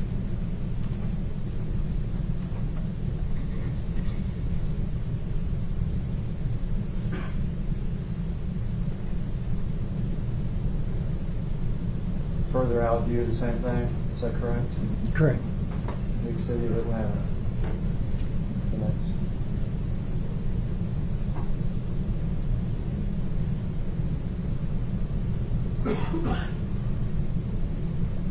All right, what's this a picture of? That's going to be Lorenzen Wright's condo that he was living in. It looks like it has a ground floor level that's a garage in the front, is that correct? Correct. And it's a three-floor condo or house, whatever you want to call it. I think it's two, but it just has that bottom. I think it has the bottom flooring, right? Well, I'm gonna count that bottom floor in there, so. it'll be 1, 2, Like the 3. garage area, yes.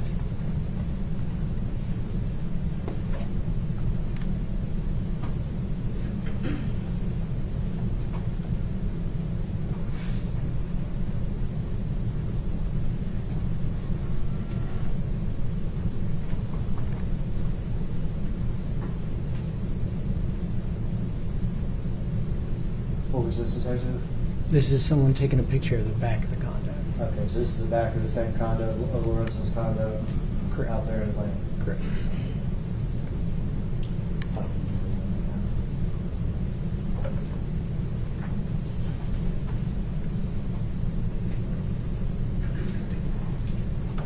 Did you also familiarize yourself with the location on Whispering Woods?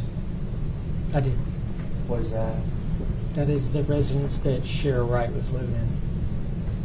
Let me pass you these two photographs and ask you to identify these.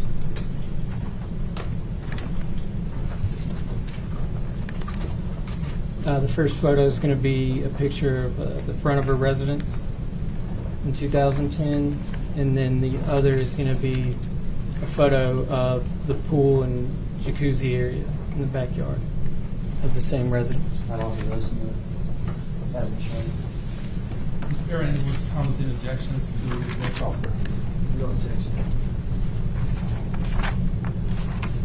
What's that address again, Officer Detective Browning? It's, it's Whispering Woods. Whispering Woods. It's 35. 4530. 4530. Exhibit 8.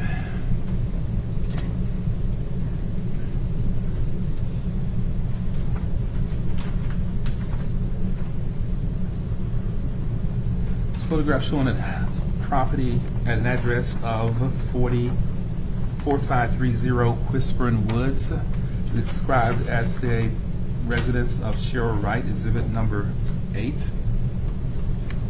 Exhibit number 9. Photographs described by Detective Browning as a pool at the address of 4530 Whispering Lane, exhibit number 9. May proceed. Mr. Hagerman, you may publish those for the jury, please, sir.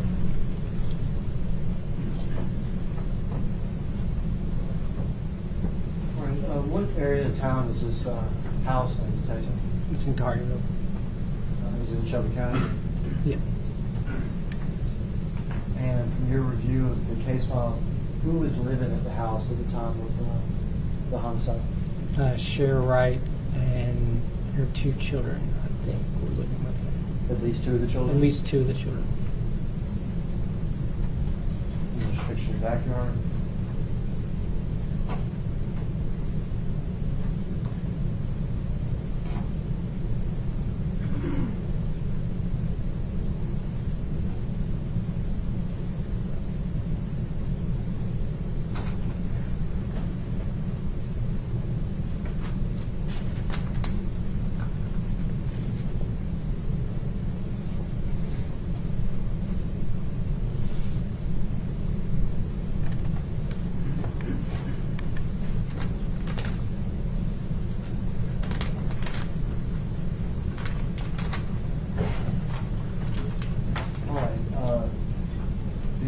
those locations, did you familiarize yourself with other locations in Memphis?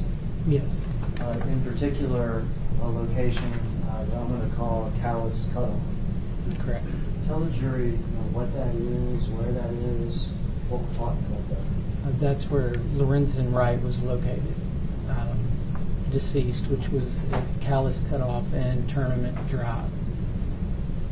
And where is that in Memphis? It's going to be right off the interstate there at Germantown Parkway, kind of just north of the interstate, in Carterville, somewhat in Carterville, Memphis. In Shelby County? Yes. Near Hex Cross? Yes. Is this street a big street? We'll see pictures. Was it big street or little street? No, it's a small little cut through. I think even back then it was more of a wooded kind of area that you cut through. Is it lined with houses, yes or no? At that time, no. Lined with businesses, yes or no? No.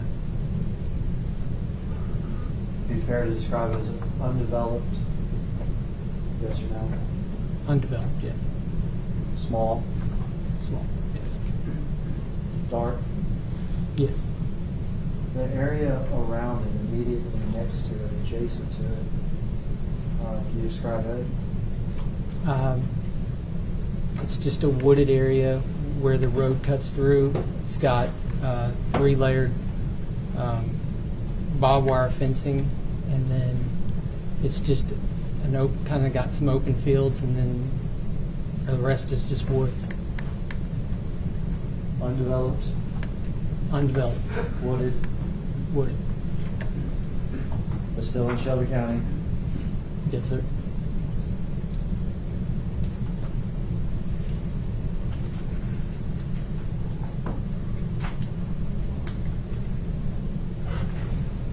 So you familiarize yourself with his house in Atlanta, with Sherra's house on Whisper Woods, with Callous Cutoff, where his body was found.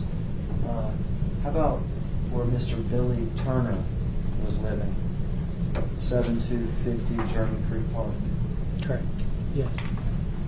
What area of town is his house located in? Somewhat close to the same area. Close Just to west.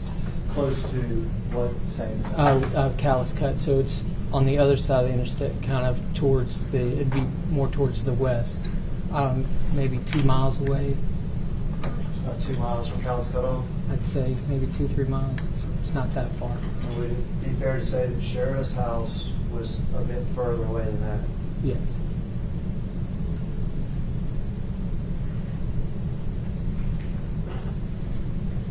Let me pass you these two exhibits.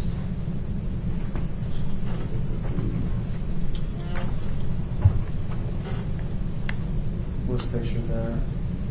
It's a Google Maps picture, and it's got a red dot signifying where Lorenzen Wright's remains were found on Callous Cut, and then there's a yellow dot for Billy Turner's house over on was it German Park or German Creek Park? German Creek Park, and then Sherra Wright's on Whispering Woods. And it's got a yellow dot. And underneath it? It's going to be a Google Maps kind of, I guess you could say, zoomed in, and it's got a yellow dot for Billy Turner's house, a green dot for Planet Fitness, and then a red dot for where Lorenzen Wright's remains were found on Callous Cut. Have those marked as state sex number exhibits? Objection, Mr. Perry, Mr. Thomas. Yeah, let me see those. I have those please.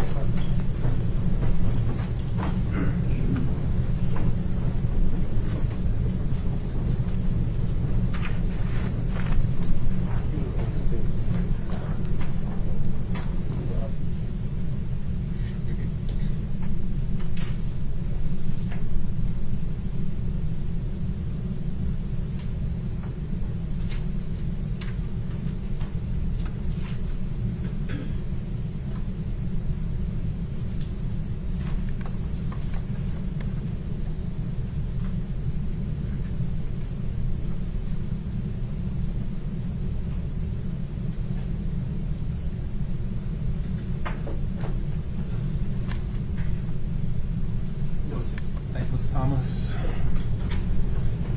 For the record, exhibit number 10.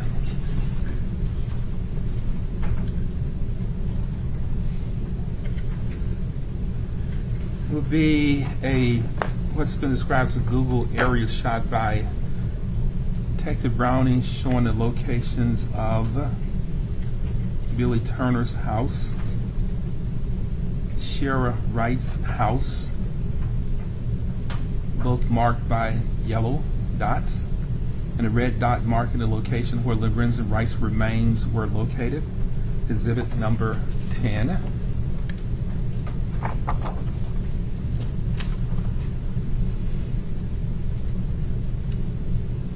Exhibit number 11 will be what's been described by Detective Browning as a Google map showing the locations of Billy Turner's house,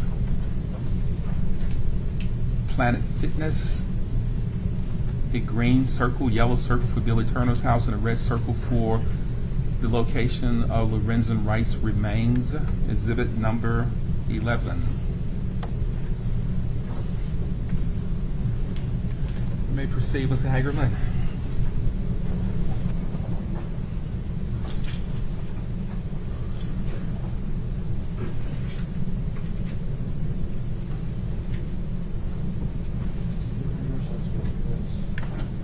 Okay. This is the biggest guess right now, but I think we can see what we need to see. What area of Memphis we're looking at? Carterville, Shelby County. The red dot is what? Do you want me to read it? Ladies and gentlemen, can you see that red It's- dot on that exhibit? And I want to apologize to you. This is one of the hazards of technology.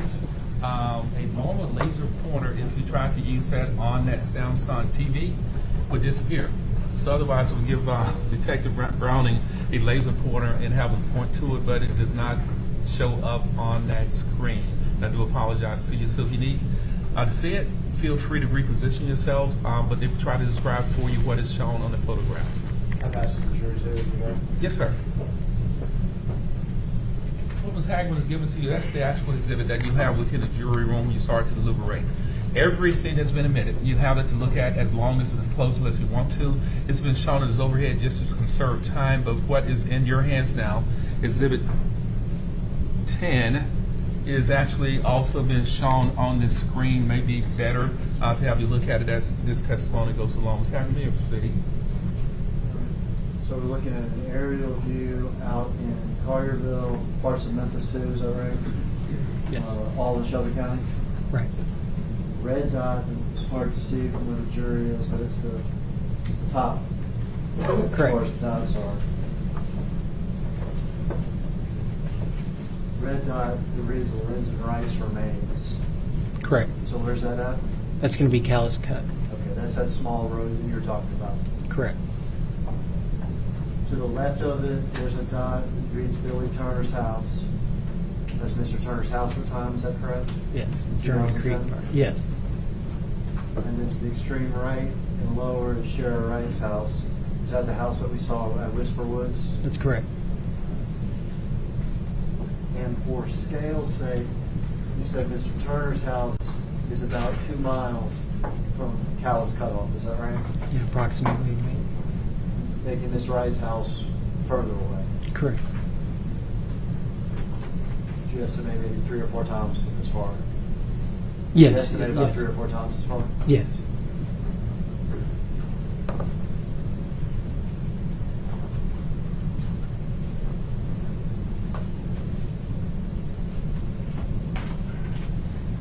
The next is a closer view, is that correct, Detective? Closer than the one we saw before? Yes. If I go to the extreme top right, the red dot reads Lorenzen Wright's remains. Is that correct? Yes, that's correct. And in this picture, is it even possible to see the woods that are next to the little cutoff road that you're talking about? Well, there's apartments there, but yes, where that dot is, I think actually it'd be more to the right is where his remains are found. And then Billy Turner's residence is going to be just south, like southwest of that. Southwest of that, the yellow dot, Billy Turner's house. Right. And for some reason unknown to me, why is there a green dot for Planet Fitness? I do not know. That's probably just a mistake. I would assume. Planet Fitness didn't have any sort of role in this investigation. It did not. Right? It did not.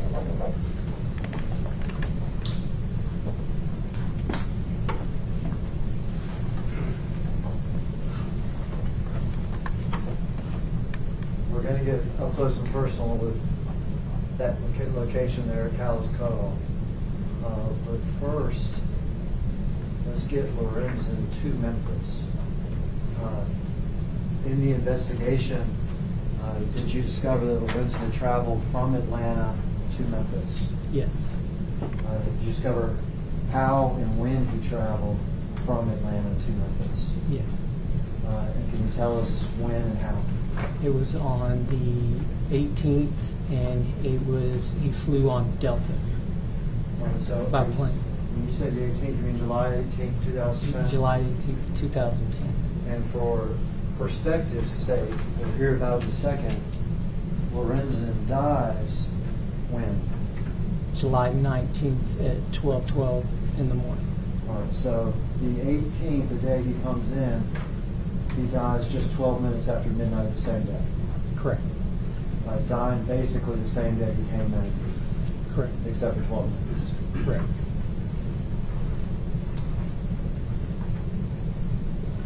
Was it determined? Were his whereabouts that day once he came to Memphis, were they accounted for? They were. Did investigators speak to various people that he visited with? Yes.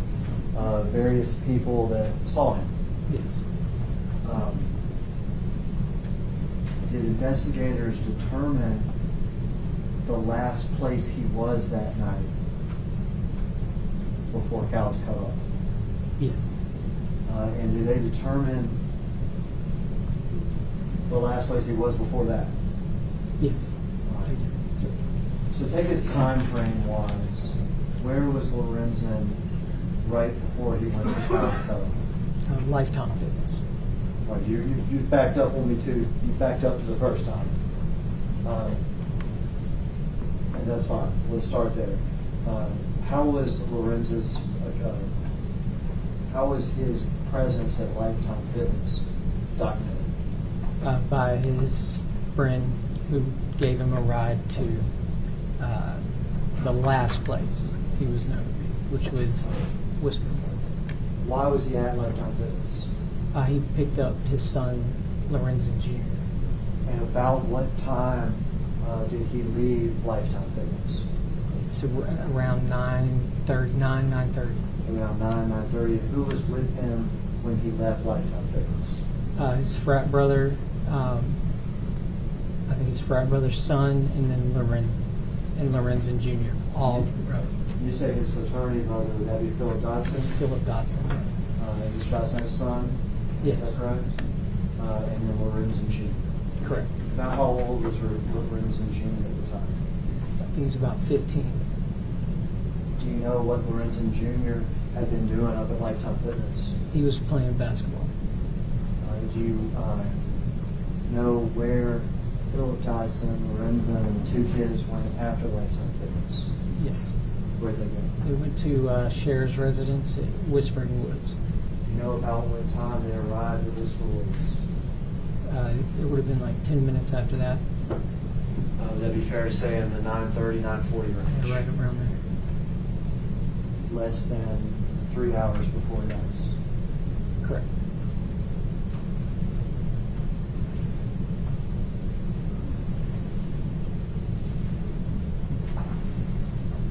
From that point, is it fair to say that investigators can't locate, don't speak to anybody that saw Lorenzen Wright after that, other than Sherra, right? Correct.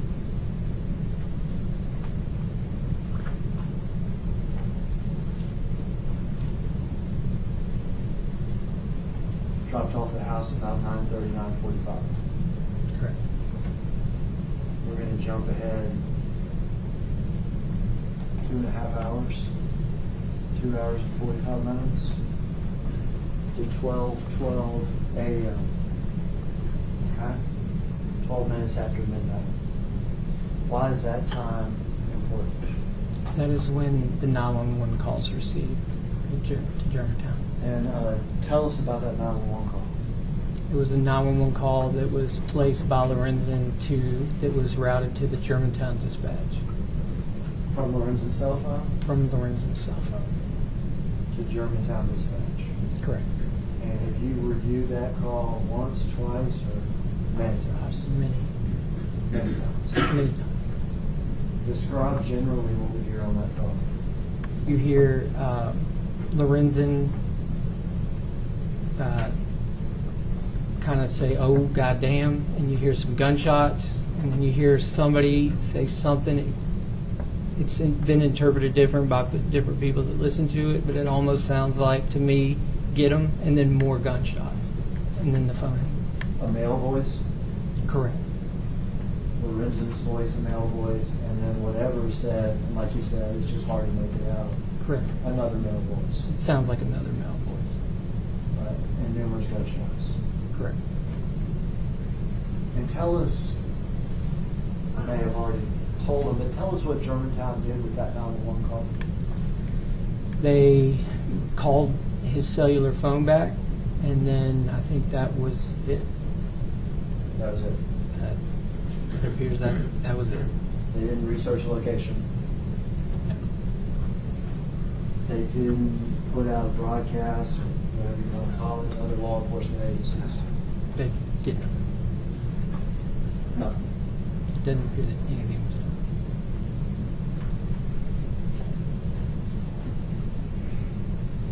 Let me pass you this, ask you if you recognize this to be the 911 call. I know you said you listened to it many times.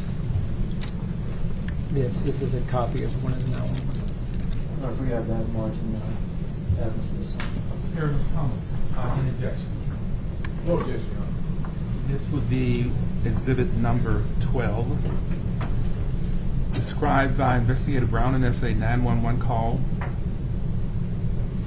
placed on July 19, 2010, exhibit number 12. Schofield, Angels, Hagerman, you may proceed. Well, it's just one more time for the jury, right? Yes, sir.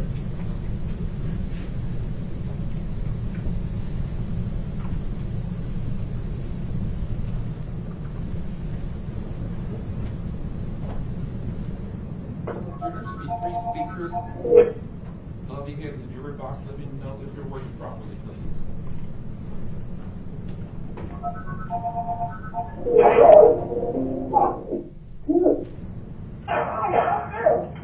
Germantown 911, where's your emergency? Hello? Hello? Hello? Sounds like I'm nothing but gunshots.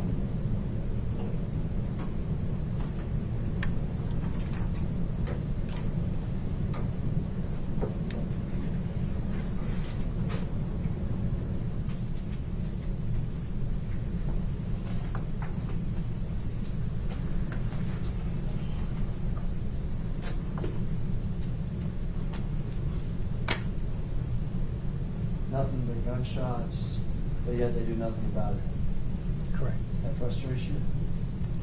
It's pretty sad.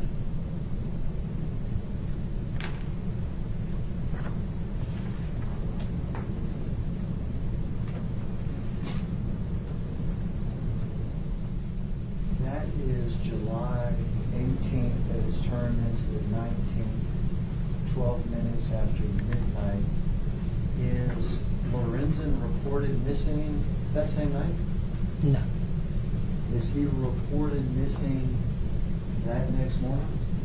No. Was he reported missing later that morning? It was not. Did you determine where Lorenzen was supposed to be that next morning? He was supposed to be at Sherra's residence. And why was he supposed to be there? He was going to be picked up by one of his roommates and with his kids, and they were going to go back to Atlanta. He and the kids had a ride back to Atlanta That's correct. that next morning. That's correct. But he wasn't there. He was not there. But he wasn't reported missing. He was not. Not that morning. No. Not later that day. Not later that day. Was Sherra Wright reported missing that night? No. Was Sherra Wright reported missing that next morning? No. Did Sherra Wright ever report missing? She did not. Who reported missing? His mother. That'd be Miss Deborah? Yes. Do you know how many days later until he was reported missing? It was on the 22nd of July, 2010. 22nd. 2 or 3 days later, he's finally 2 days. reported missing. Is that right? That's correct.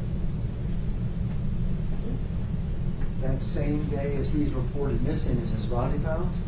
No, Is it found the next day? it's not. We're now at the 24th or the 25th. Has anybody discovered this 911 call yet? No. When does somebody discover this 911 call? On the 27th. And it wasn't the Germantown police, was it? No. Who discovered the 911 call? It was an investigator with the Carterville Police Department. Claudia Police Department. Correct. And what kind of case were they investigating? Missing persons. Lorenzen's missing person case? Correct. Once they discovered this 911 call, what was done? They contacted Germantown, one of their inspectors, and that inspector in turn, I guess, said he would figure out if the call came through and if they could see what all was done on the scene. From there, are investigators able to do something with phones and location to try to figure out where this call came from? Correct, yes, And did they do that? they did. And what did that result in? They had basically a geographical area which was over Hacks Cross, Callis Cut, and Tournament Drive. And what did they do? They sent, on the 28th, they got together and had a meeting, and then they had a search party go out and start searching that area around Callis Cut, Tournament Drive, and Winchester and all. And we're going to get into the specifics when we see the pictures, the diagram, and the evidence, but generally, what did they find? They found Lorenzen. They found Lorenzen. And if my math is right, this is at least 9 days after this 911 call? Yes.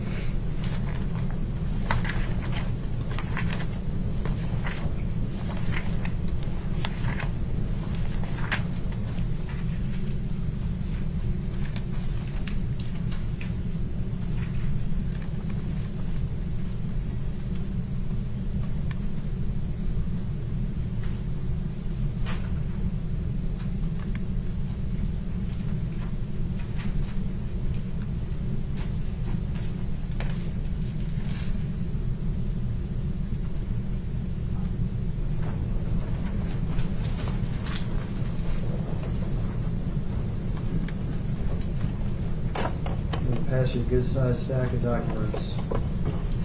Quickly, if you can go through them like you did before, placing one on top of each other face down, Okay. and tell us what Joe was thinking. It's going to be an aerial view of Callis Cut and where it's a photo taken where Lorenzen's body was located. This is just another aerial view, but it's more zeroed in on the road and where the fencing is.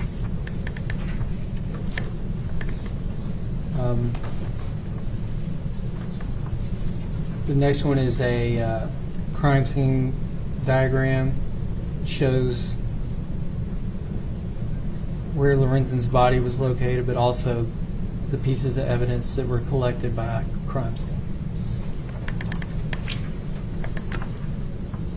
And then we have a picture of part of the Callis Cut Road, and then where it appears to be where some barbed wire was cut. And then we have a zoomed in photo of just barbed wire and some grass in the background. We have a long view of callus cut, and it looks about 5 rows of barbed wire that's been missing from a metal posting. We have a zoomed in photo of just the metal posting where it appears that, so you've got some of the metal left of where some barbed wire was cut. And then you have a metal posting where the barbed wire is attached and it's zoomed in on it. You have an even closer view of the metal posting where the barbed wire is attached or tied around. You have a photo taken from across the street, and you've got multiple placards on the ground on callus cut. You have a zoomed in photo of those placards, about 4 placards, which was representing the evidence that crime scene found. We have a photo of a zoomed in placard labeled number 2. We have a zoomed in photo of a placard labeled 3, and there's a shell casing. You have just a different angle of the placards earlier, which is the placards are labeled 4, 5, 6, and 12. And then you have a zoomed out photo of the same placards, but instead of 4, 5, 6, and 12, you also have 3 and 7 in there. And it's a long view of callus cut. And then there's a zoomed in photo of the road at callus cut and where the barbed wire is missing. And then you have placards 7 and 8.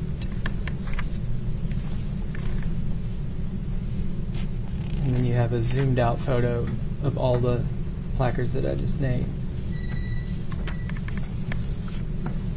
And then you have a photo of Lorenzen Wright when he was located, deceased.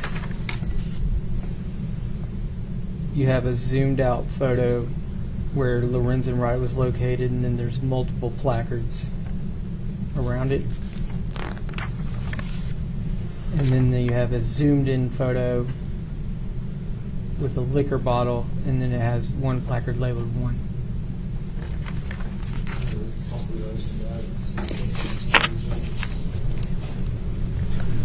Ms. Thomas and/or Ms. Perry, any objections to this next offers of proof? No objection. Ms. Thomas, thank you. For the record, hope I took sufficient notes. Exhibit number 13. The photograph described by Detective Browning as showing a area of the callus cut and where Lorenzen Wright's body was located, exhibit number 13. Exhibit number 14.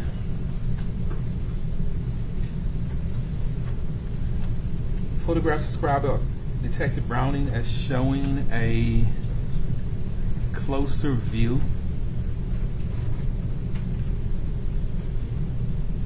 of the road and fenced area, exhibit number 14.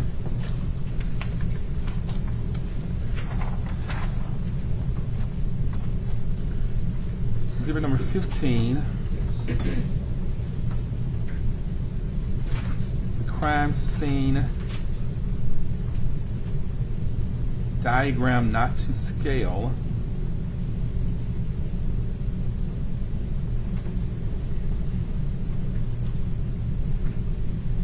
Showing the location of where Mr. Wright's body was found and other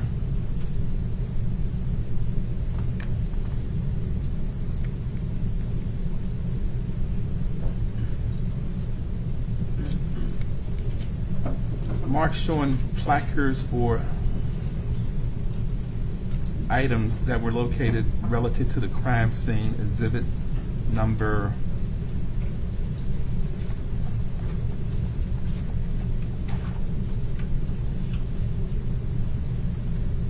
15.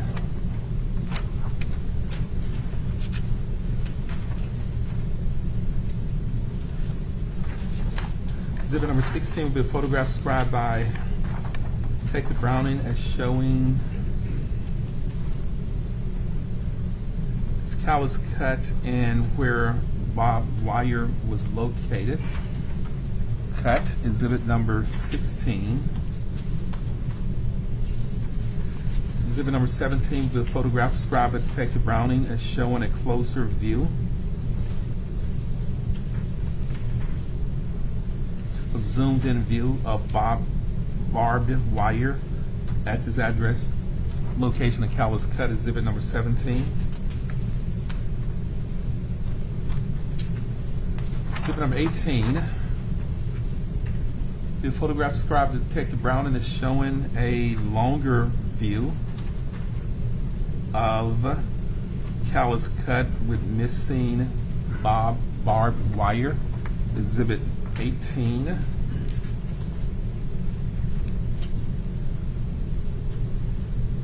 Exhibit number 19 is a photograph described by Detective Browning as showing metal posts and remnants of barbed wire, exhibit 19.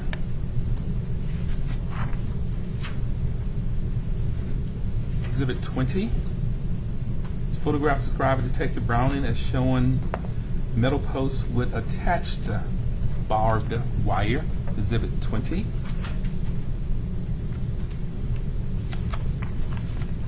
Exhibit number 21 is a closer view of a barbed wire, exhibit 21.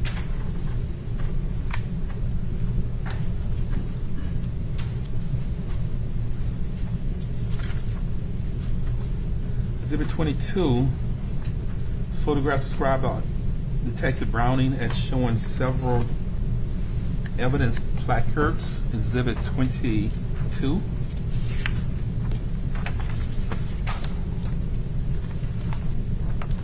Exhibit number 23 is photographs described by Detective Browning as showing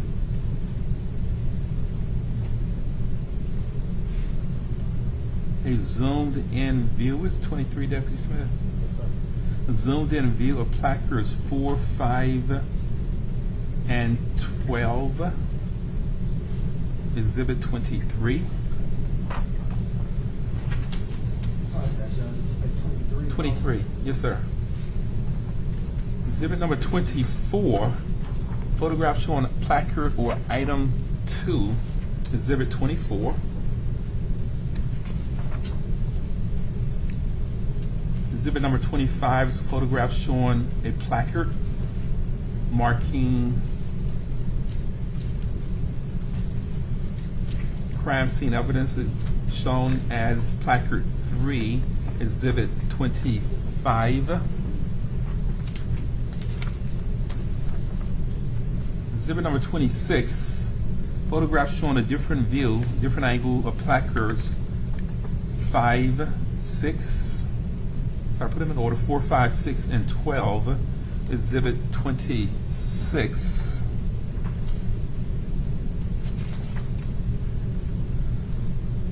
Exhibit number 27 is a photograph described by Officer Browning as showing placards 3, 4, and 6, among others.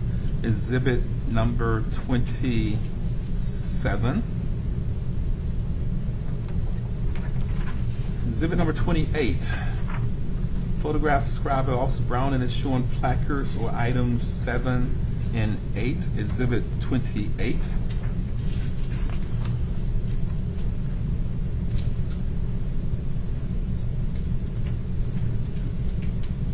Exhibit number 29 is a photograph described by Detective Browning as showing a zoomed out angle of all placards, exhibit 29.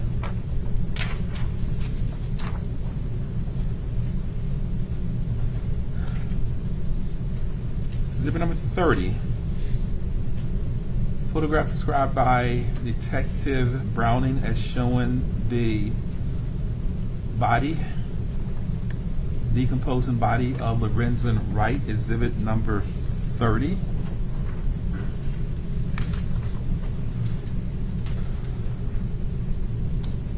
Exhibit number 31.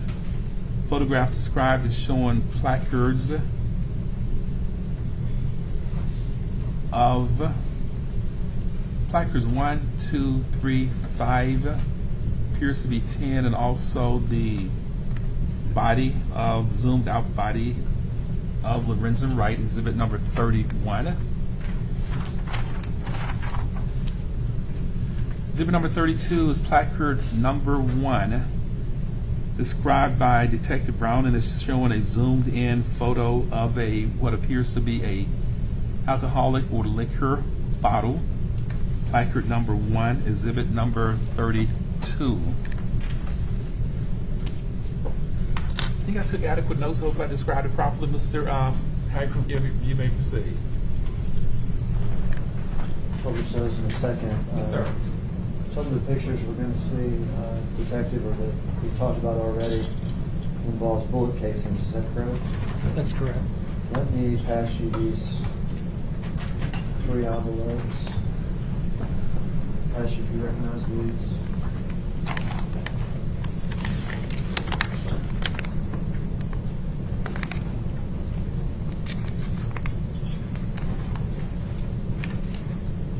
I do. And if you could just, one by one, describe what's contained in each. The first one's going to be 5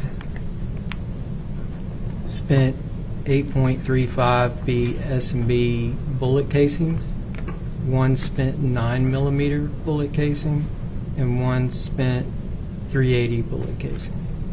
And where are those collected at? This is going to be collected at Tournament Drive and Callis Cut. If we could have that, we may want to do these one by one since these are envelopes. We have that in the system. Ms. Perry, I know Mr. Thomas' interjection to this next offer of proof. No objection. For the record, exhibit 33. Property and evidence envelope and the contents therein described by Officer Detective Browning. 5 spent 8.35. Is that a B, Officer Browning? B as in boy? Yes. 8.35 B bullet casings, 1 spent 9mm bullet casing, and 1 spent 380 bullet casing. Exhibit number 33, the envelopes and the contents therein.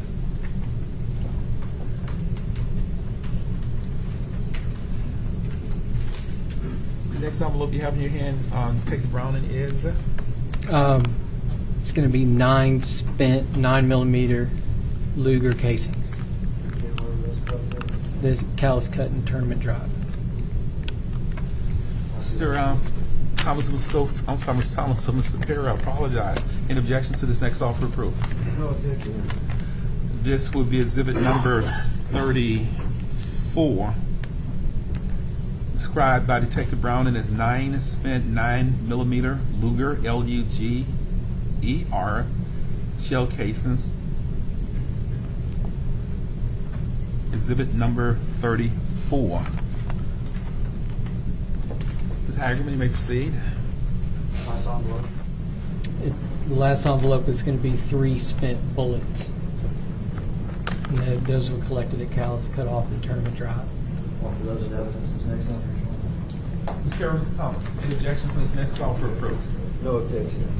This will be exhibit number 35, described by Detective Browning as 3 spent bullets recovered at this location of Callis Cutoff. Callis, for the record, C-A-L-L-I-S, Cutoff, C-U-T-O-F-F, Road, west of Tournament Drive, exhibit number 35, 3 spent bullets. Ms. Hagerman may proceed. Skip away from the crime scene just for a second. To your knowledge, were bullets and bullet fragments recovered from the body of Lorenzen Wright? Yes. We pass you these 3 envelopes, and ask you to identify these 3.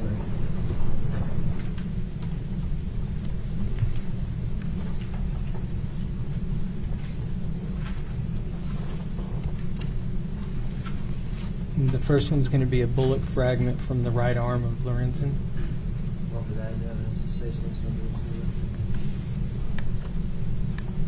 Thomas, Ms. Perry, any objections to this next offer? No, yeah.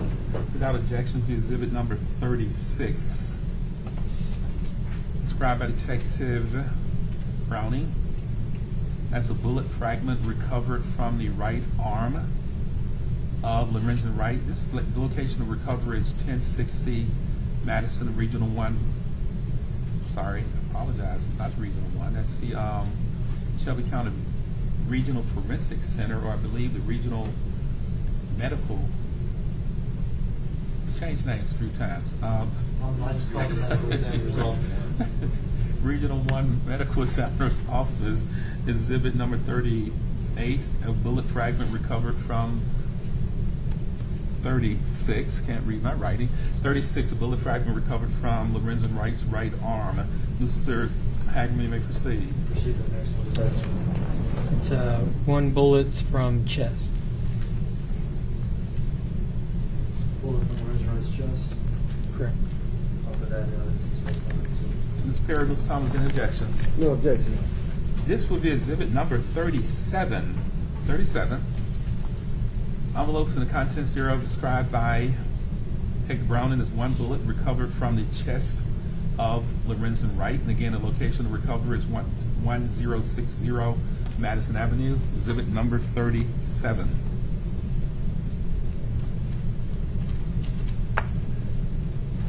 Ms. Hagerman, you may proceed. Drew, the last one. It's going to be 1 bullet jacket from head. Lorenzen Wright's head. Yeah.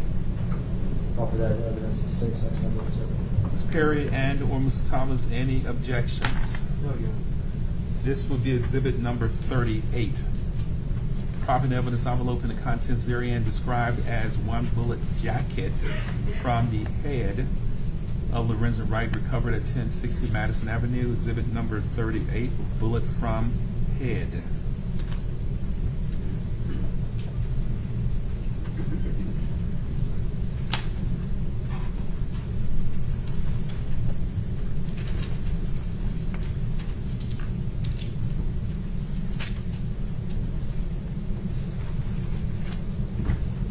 You may proceed.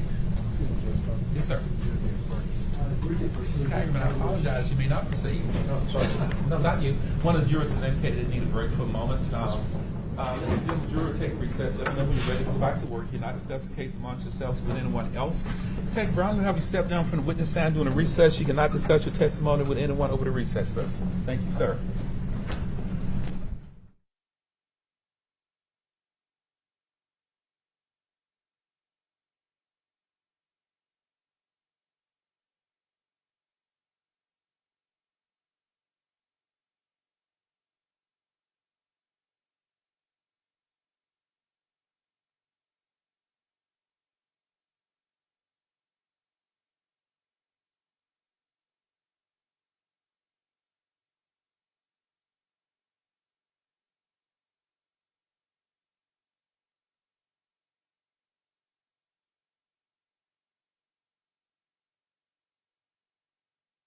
Anything else we need to address while we are going to take this recess?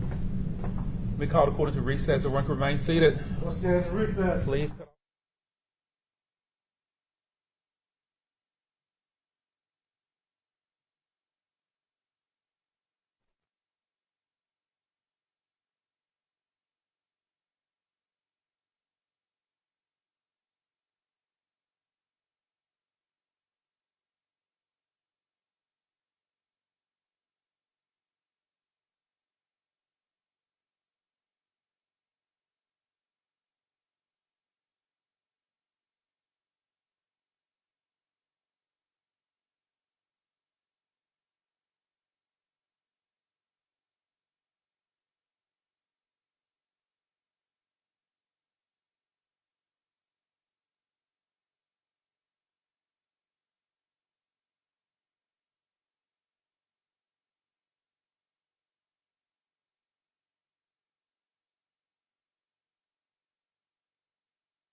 met Miss Braswell in the hallway, and I told her that she should be in the morning, and she's just staying just in case.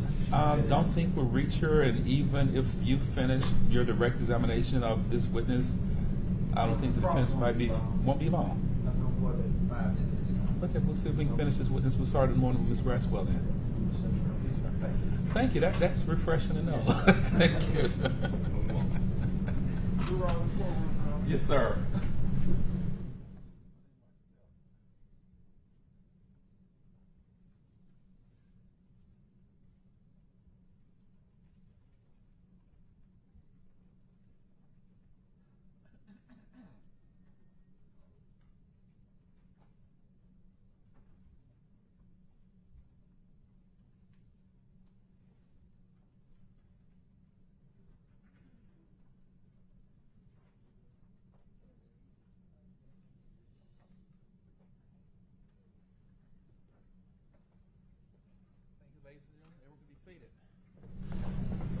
Detective Browning, you come forward, please, sir. Detective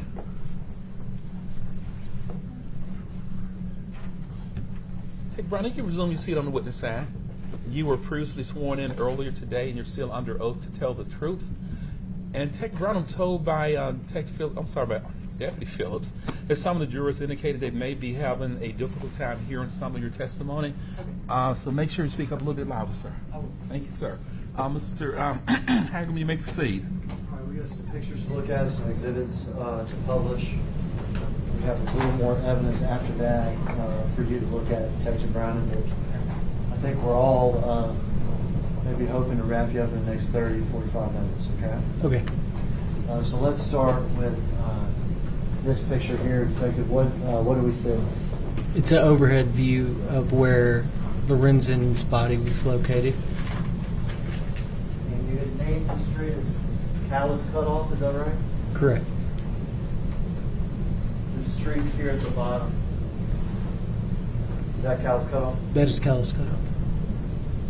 And describe the area as a field with some woods and some trees, is that right? Correct. Next exhibit.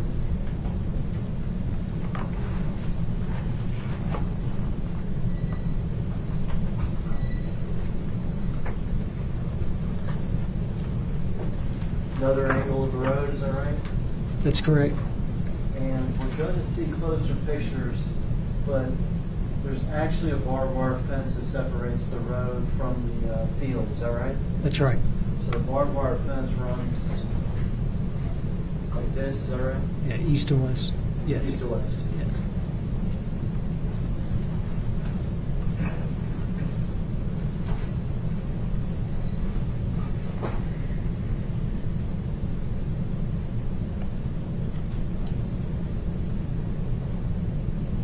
All right, and before we do this, let's skip ahead a couple of exhibits to the crime scene sketch.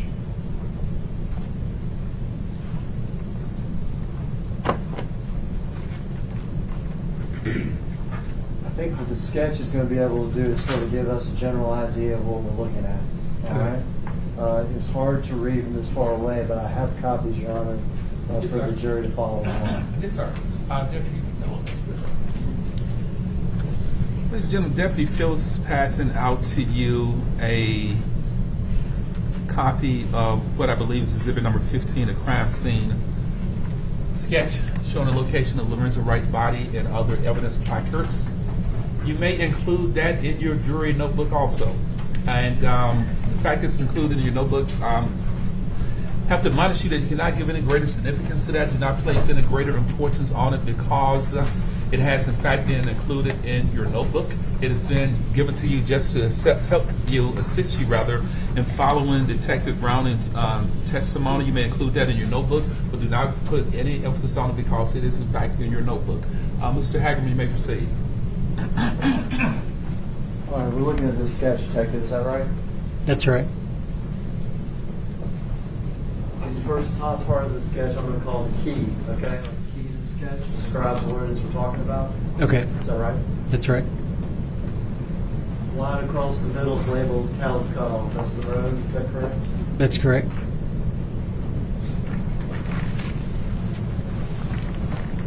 And there's various things labeled on the key, but then their location is shown as we go through the sketch. Is that right? That's correct. All right. Go. Any one more?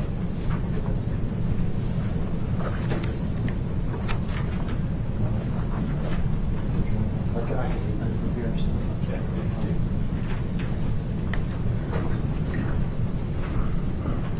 Now this is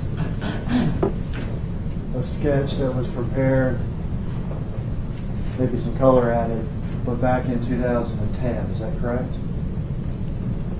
This wasn't something you produced. No, no, no. All right, this is the crime scene as it existed in 2010. Yes, Is this that correct? right. And various things that are located are things that crime scene, you'll see the pictures, put placards down for and or collected. Is that correct? That's correct. Would it also be fair to say that some things were important and some things weren't? That's correct. What was collected is what was out there. Right. All right. Well, if you will, start in the road there at Callie's Cutoff. What was found in the road there at Callie's Cutoff? Okay. So you've got labeled 1, which is an empty Gordon's bottle. All right. That's like a liquor bottle or something? Correct. May or may not be important, correct? Correct. All right. And then you've got number 16, and it's labeled as a piece of barbed wire, which is just below number 1. This diagram here indicates barbed wire with what looks sort of like barbed wire on the sketch. So, you see that? Correct. Okay. And then you have number 15, which again is another piece of barbed wire. Does this appear to be like cut barbed wire? Correct, like loose barbed wire. Okay. And then you have number 13, which is an empty 24-ounce Ice House beer can. May be important, may not be important. Correct. And then you have number 2, which is one old spent .380 bullet casing. So this is a bullet casing from a .380, is that correct? Correct. And you said old. What do you mean by that? It was rusted and had mud and dirt on it, so it just looked like it'd been there a while. Looked like it'd been there a long time. Correct. And then you have number 3, which is going to be the 25 spent .25 caliber shell casing. And then you have number 4. They have it labeled one spent 8.35B SMB bullet casing. And then number 5 and number 6 are labeled the same, which is one spent 8.35B SMB bullet casing. You have number 7, which is one spent 9mm bullet casing, and then number 8, which is one spent 8.35B SMB bullet casing. Okay, so if I'm counting here, on the road, we've got the cut barbed wire, but we have 1, 2, 3, 4, 5 25 caliber casings. Is that correct? Correct. And they're also described as 8.35Bs. Right. No, but that's the same thing. Those are the 25 caliber Correct. casings. Correct. And what kind of gun is a 25 caliber? It's just a small handgun. Small handgun. Yes. Okay. And then we also have listed, also on the road in between some of those casings, a spent 9mm casing. Is that correct? Correct. And 9mm is a handgun as well, is correct? Correct. Larger than the 25. Correct.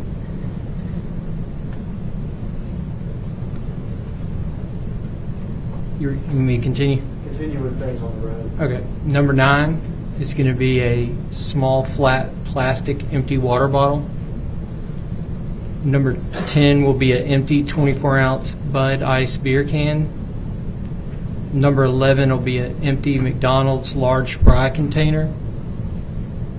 And then number 18 will be a Virginia Slim cigarette butt. And then you have number 14, which is cherry chapstick, which is just off the road in the grass. And then you have number 12, which is an empty clear plastic 32-ounce Exxon cup. some of this stuff you listed, like liquor bottle, like chapstick, beer, cups, was any investigation done on those things? Correct. I'm sorry, was there any investigation done with regard to those things? They were sent to TBI. All right, looking for what? DNA. And I know you're not the DNA scientist, you're not the expert, but to your knowledge, were results all negative for any DNA? Yes. All right, so whatever investigation you could do with regard to that chapstick or that Ice House beer can, the Exxon cup, that was done. But everything was negative. Everything was negative. All right. With regard to these casings that are found here on the road, are those retained by crime scene? Correct. Tagged into evidence? Correct. And actually in the envelopes that were introduced in court. Is that correct? Correct. And are they retained for a particular reason? Yes. Just for evidence purposes. For evidence purposes, and is there any ability to match casings to guns and things like that? Yes. All right, so this is potentially important evidence with regard to 25 casings and 9mm that were found in the street. Correct. Is that correct? Yes. Now this barbed wire, you discovered as a fence, is that right? Yes. You can see pictures of it later, but you described it as being cut? Right. What do you mean by that? There's a section cut from the barbed wire fence. So it kind of depicted in your picture. There? Yes, from all the way to the other, there was a big gap that was cut out in front of the scene. So this in here and then this and all the way to the post? Correct.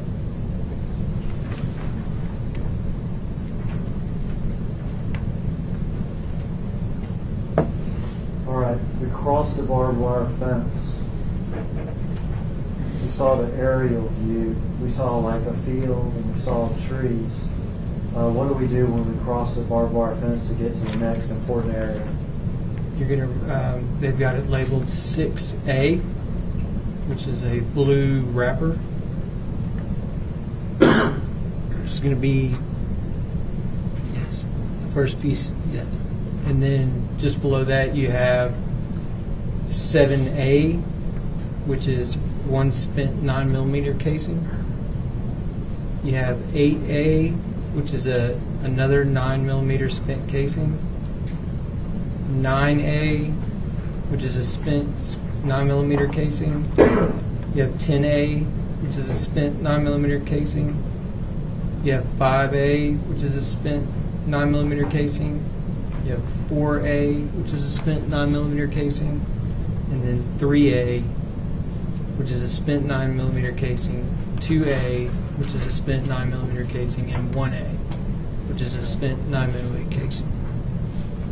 If I go over the fence in the area that's missing the barbed wire that's cut out, I go over that, I walk into some trees adjacent to a field, that's where we find 6A, which what was 6A again?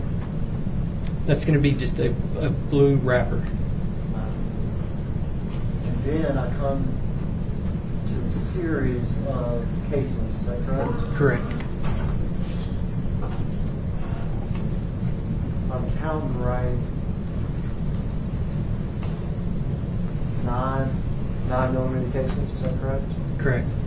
And these are all found right around the circled area where it says this is the area where the victim's body was found. That's correct. So 9mm casings right around the victim's body. Correct. And also in that same circle with the victim, I've got 2 were labeled as spent bullets. Is that right? Well, 12A is 2 spent bullets, and then 13A is 1 spent bullet. Three spent bullets Correct. in the area of the victim. Correct. And are all those things retained by crime scene They are. so that later they can be tested? Yes.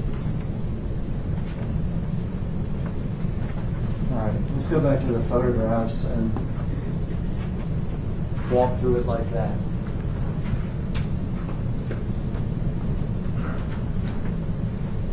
All right, what are we looking at? It's going to be a photo of callus cut and a part of where the barbed wire is missing, with the metal pole sticking out of the ground. Is this the road? That's the road. Is that a post for the fence? Correct. And we're missing barbed wire. Correct. All right.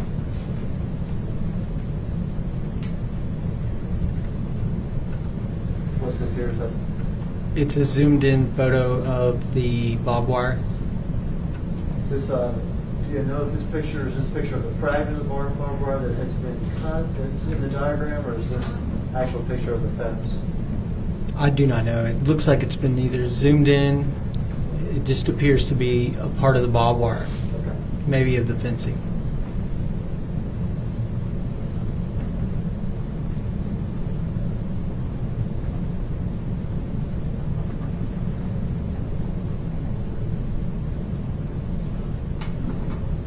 Here we see the fence, missing the barbed wire, is that right? That's correct. Looking down, cow's cut off. Correct.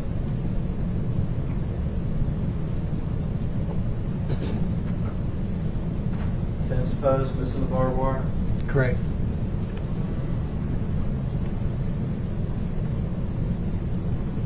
And here we see what you were talking about earlier. What do we have a picture of here? It's the end where the barbed wire is connected on one side, but it's been cut on the other, where that gap we saw in the diagram. Here. Yes. Do you know whether or not sections of this fence were retained by the police? They were. They were. Mhm.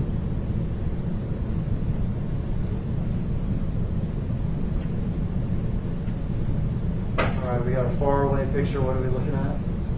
It's just a zoomed out photo of the placards that were on the diagram that are listed on the road.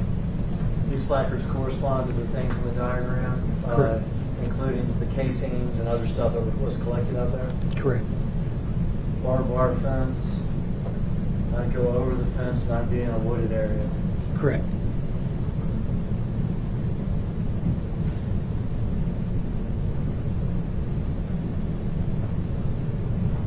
More of the placards, I see 12 here, which is a cup, and other placards there on the road, is that right? That's correct.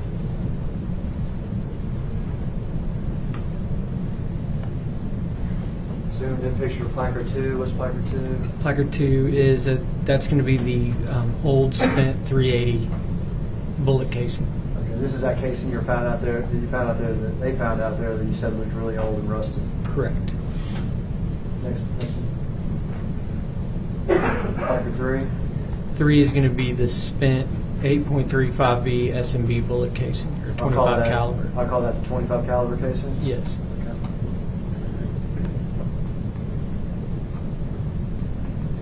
See a collection of the 25 caliber cases here? Yes.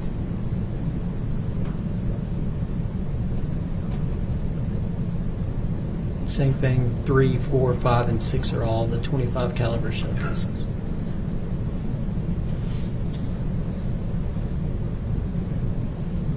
Seven and 8. 7 and 8, which is going to be the one spent 9mm shell casing, and then 125. So 7 is the spent 9mm casing, and then 8 is the another spent 25 caliber.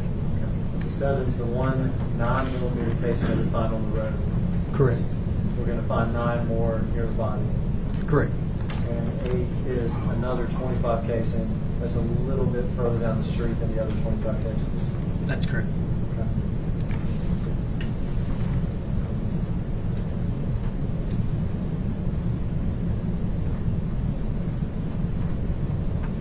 It's another deal. Right?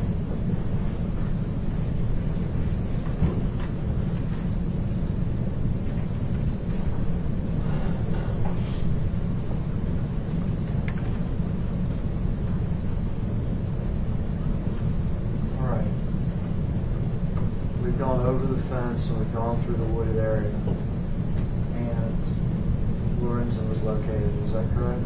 That's correct. And it's a picture of Lorenzen. Yes.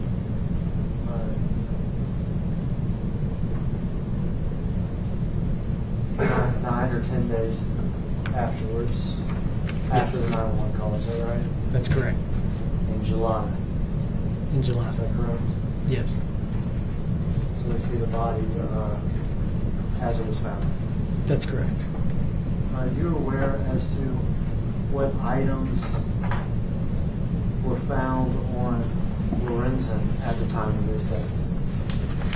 I know he had some necklace and jewelry. In fact, were you aware that he was wearing an expensive wristwatch Yes. that was still on the body? Yes. Other jewelry that was still on the body?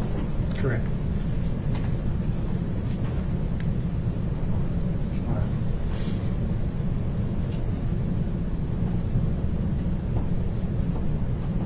A collection of placards and flags.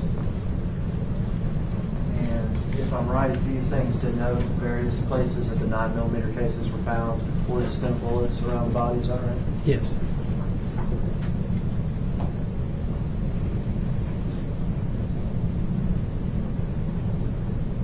There's a liquor bottle that had been tagged, I guess, as number 1, is that right? Correct. And again, these items were followed up on all with negative results, Negative results. unable to attain any DNA. That's correct.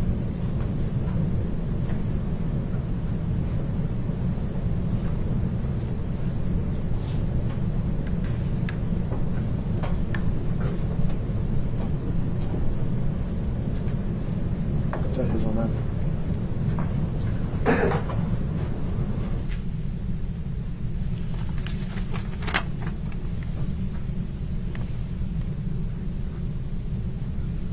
Before Mr. Wright was found there at Cow's Cutoff, you aware as to whether or not a search warrant was executed at the house on Whisper Woods?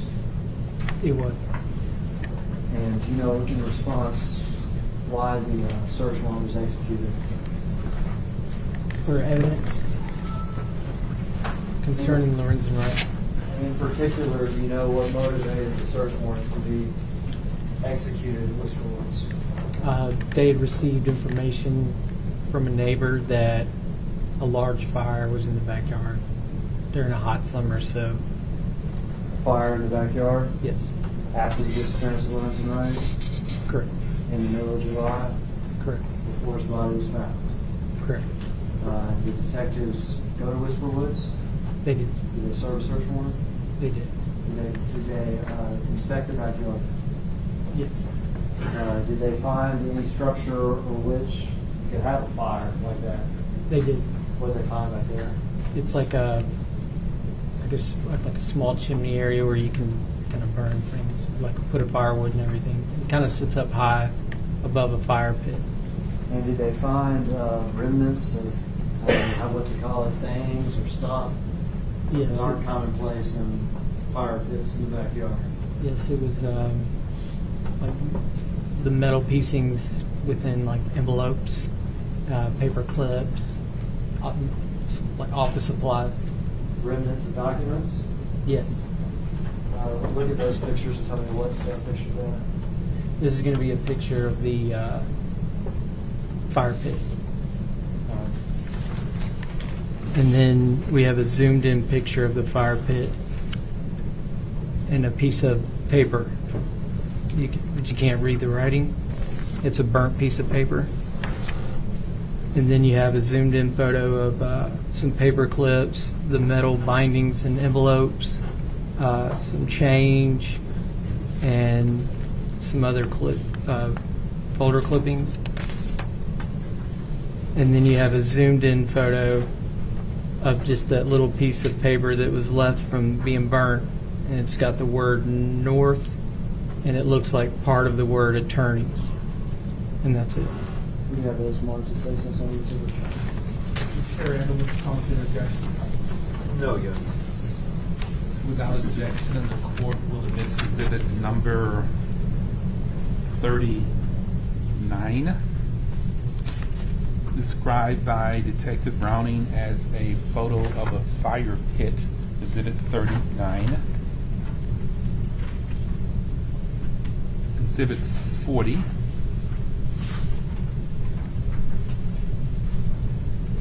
The photograph described by Detective Browning is a zoomed in photo of the fire pit, exhibit number 40.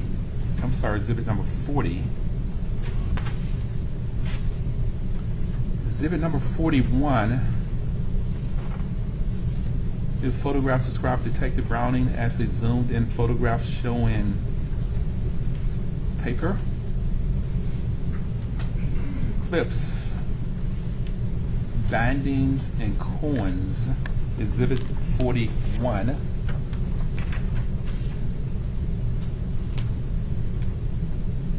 Exhibit number 42 would be a photograph showing what has been described by Detective Browning as a photograph showing burned paper with some partial writings on it.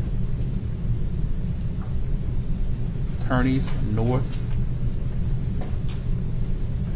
Exhibit number 42.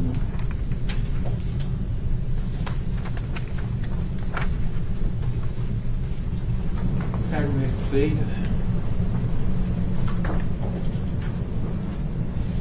As part of that search and other searches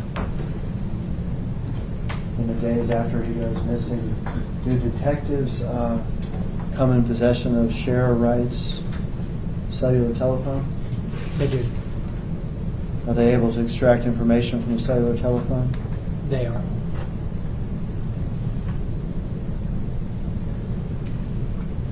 Pass you this document. Slide.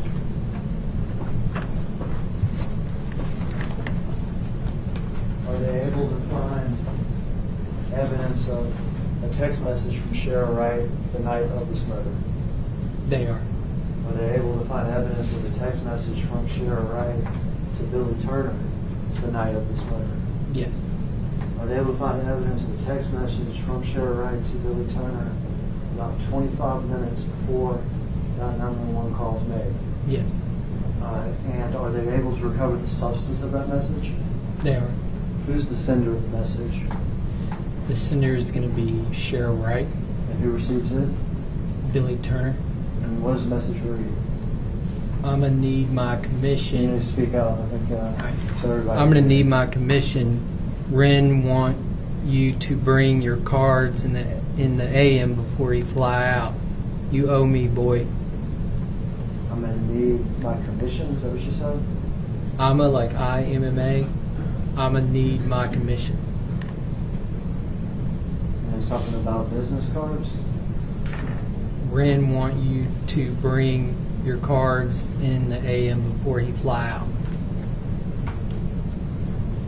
Whose business cards? Billy's. Billy's business cards. You familiar with what business Billy Turner had? He cut lawns. Where? It's Sherra Wright's residence. Yeah, but in what city did he cut lawns? I'm assuming Shelby County, or Memphis, Carterville. In Memphis. And where was Atlanta? Where was Lorenzen living? In Atlanta. In Atlanta. Offer that evidence to say 600.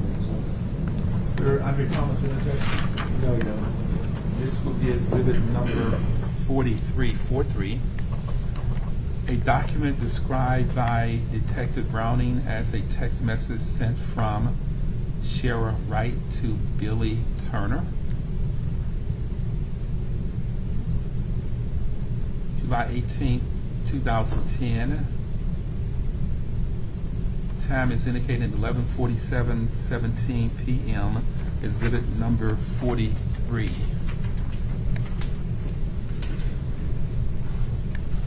Hagerman, you may proceed. Were a series of texts also found between Sherra Wright and Lorenzen Wright beginning on, or all on 7/17, the day before Lorenzen Wright was killed. Yes. Generally, I don't need you to read them, they generally describe to me what Sherra's text to Lorenzen was about. Explicit, I guess, text messages telling him that she wants to sleep with him. And where does she want him, do his text messages indicate where she wants him to come? To Memphis. To Memphis? Yes. For sexual reasons? Correct. To her? Yes. Offer that evidence to say something. Mr. Thomas, handle Ms. Perry, any objections to this next offer approach? No. This will be exhibit number 44. document containing what has been described by Detective Browning as a series of text messages sent from Sherra Wright to Lorenzen Wright, exhibit number 44.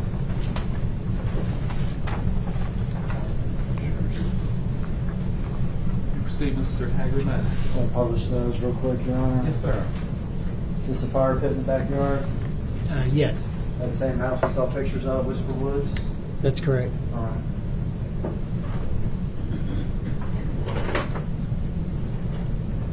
Same fire pit? Yes. And the piece of paper. There's a piece of paper next to it Yes, that been burned up? correct. Is this stuff that was found in the fire pit? Yes, It's like binder clip, paper clips, other Yep. items, is that correct? that's correct. Just what you said, like some sort of like, can you go back 1%?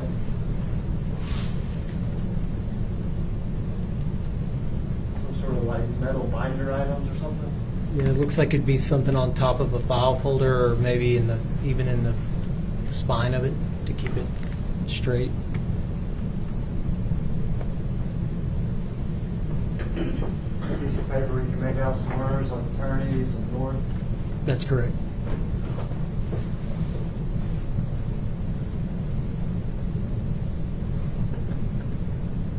This fire was reported after Lorenzen went missing, but before he was found. Right. Correct.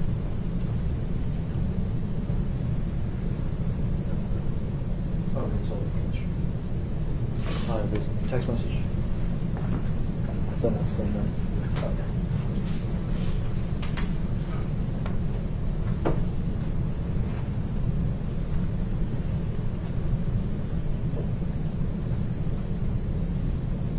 This is from Sherra's phone, is that correct? That's correct.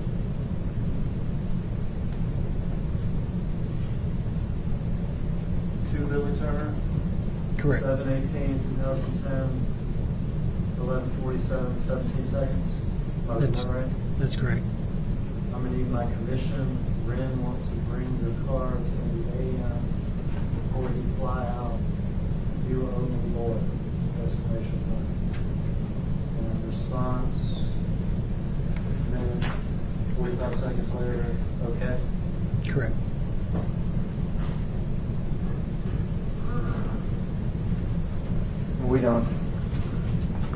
We don't need to publish the text messages between Sherra and Lorenzen, but we summarize in the sexual messages in which she wanted him to come to Memphis, come to her house. Is that correct? Correct.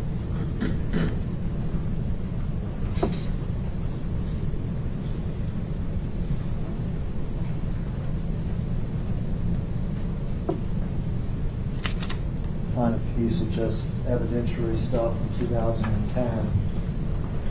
Through 2010, investigators collect some phone records with regard to Sherra Wright, Billy Turner, and Jimmy Martin. Yes. Were they as expansive as you had hoped they'd been when you No. inherited the case? No. Was it for a limited time period? It was. About how long the time period for? It varied, but the one was for almost a week and a half. Some were for maybe a month and a half. Okay, shorter time periods than you may have wanted, is that right? Correct. But did y'all analyze those things? We did. I marked the phone records into evidence. There's another witness, an expert, who's going to be offered with regard to information.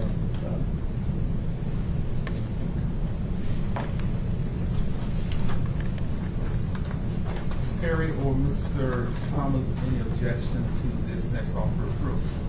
No objection. Exhibit number 48.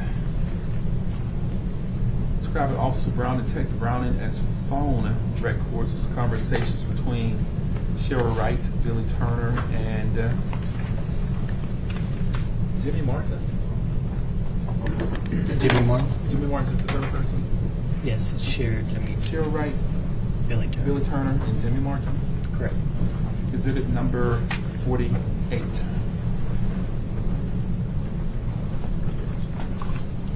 We'll start 45. Can't read my writing. Exhibit number 45.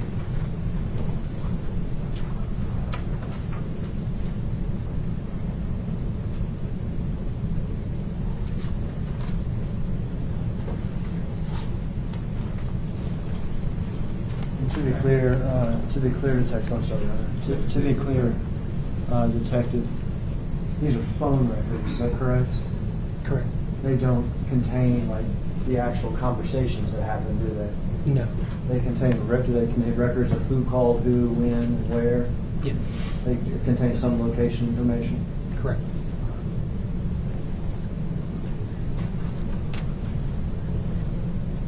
Those are the exhibits and evidence from 2010. Correct.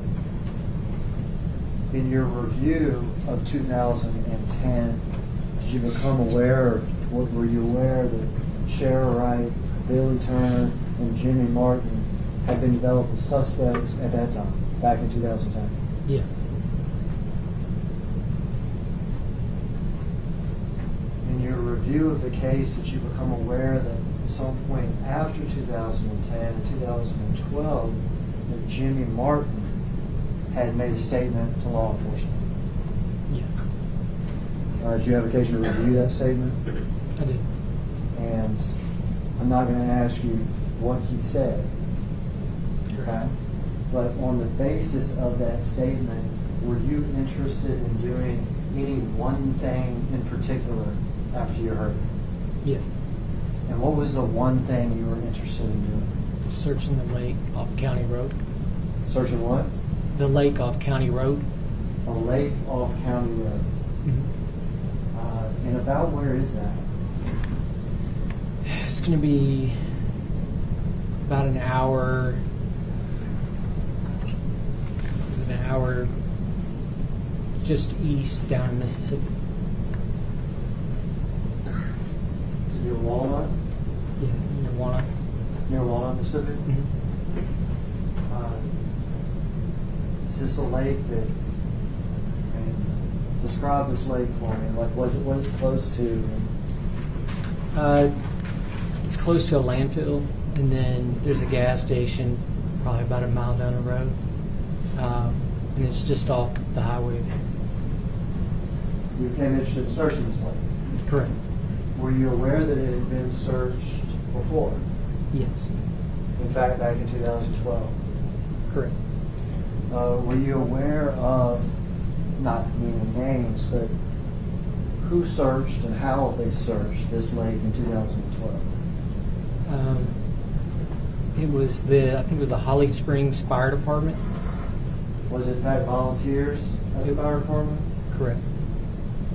Were you aware of the search conditions at the time of their search? It's documented that it was raining and that the water, they couldn't see in the water. It's documented as almost zero visibility. Correct. And were you aware when they searched in 2012, those volunteers in the visibility zero lake and didn't find them? Correct. But did you want to go back? Yes. Did you go back just yourself? No. Tell me what you did. We got in contact with the FBI. What resources did the FBI have? They have a special dive team that actually grid searched large masses of water, small masses of water to locate things. Did you Evidence. go out there with them? I did. Describe going out there with them and what was done. We briefed on, I think it was June 26th of the following day. They had all their equipment set up and they started grid searching and they located the firearm it was about like 9:30 in the morning. Have they been searching a long time? No. Did they find it quickly? Yes. Did they find it in the area of the lake that you were interested in searching based on Jimmy Martin's statement? Yes.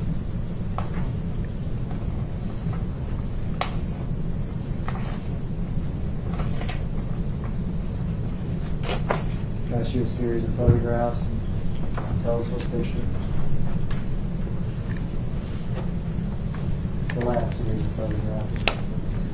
It's going to be a photo, which is it's a photo of the driveway going down towards the lake. Thanks, sir. And there's the golf cart. this is the end of that road, and then it's a photo of the lake. It's more of a zoom. Then there's another zoomed in photo of the lake. We've got a photo of the FBI team that's out there that's doing the grid search next to the lake.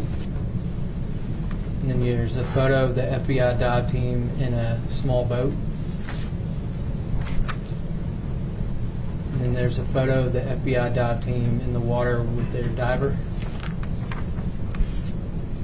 Another zoomed in photo of the diver. And then there's a photo of 2 FBI agents holding up a plastic container. And then there's another photo of the FBI agent bringing that plastic container towards the shore. There's a photo of what's in the plastic container, which is the firearm. And then it's a photo zoomed in of the FBI agent holding the firearm to render it safe. This plastic container, is that something the FBI brought with them? Yes. Do you know why the gun was put in the container versus just in the agent's hands? It was placed in there because if you take the firearm out of the water, it'll soon just start to decay. So they have to keep it in the water until they can do In the what water they need to. until what? They have to do some chemical processing and things like Have those parts to say 600 exhibit.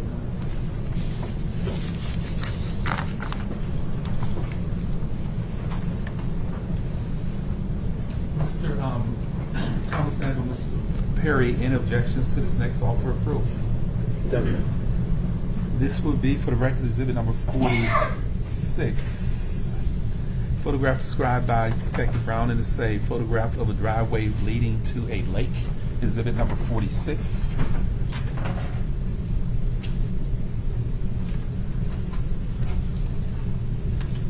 Exhibit number 47 will be a photograph described by Detective Browning as a photo of the FBI team at the lake. Exhibit 47.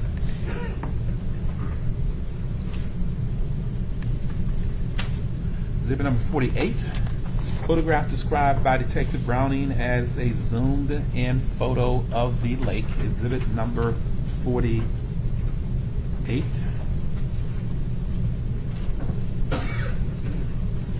Exhibit number 49, photograph described by Detective Browning as a photo showing the FBI dive team.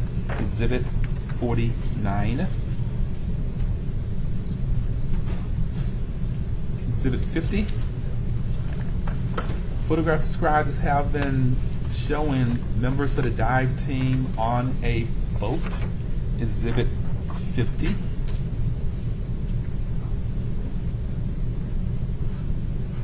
Exhibit 51.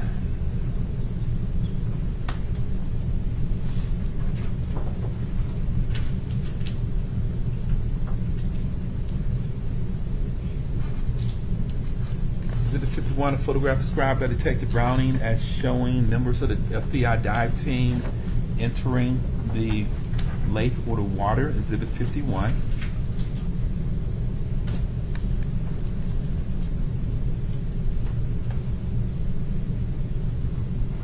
Exhibit 52.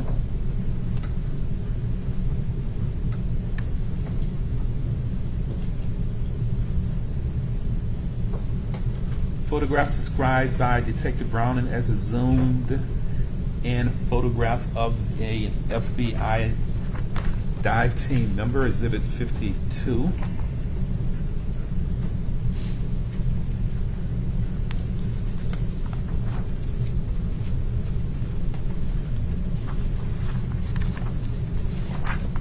Exhibit 53. Photograph described by Detective Brown as the 2 FBI agents and holding a plastic container. Exhibit 53.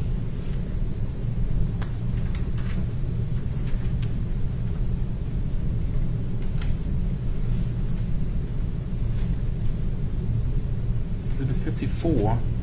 Photographs described by Detective Browning as an FBI agent with this plastic container returning to shore, Exhibit 54.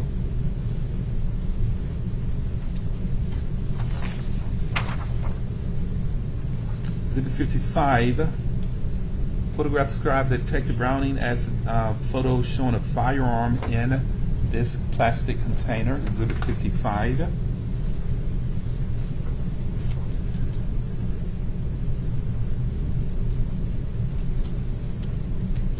Last, Exhibit 56.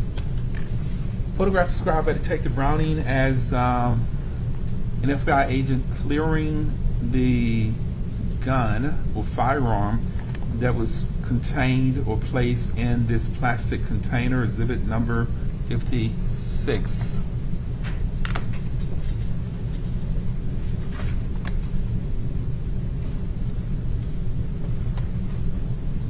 Ms. Hagerman, you may proceed. Overseas, Your Honor. Yes, sir.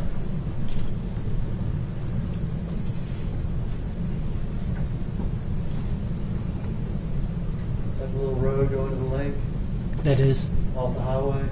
correct.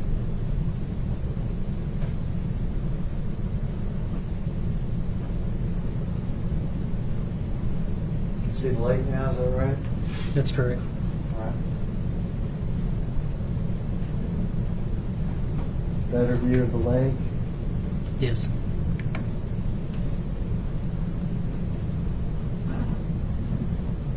That's Is going to be this the the duck. area where the search started from? Yes. Is this area important for any reason? Yes. What's the reason it's important? This is where Jimmy Martin, in his statement, says that the firearm was thrown.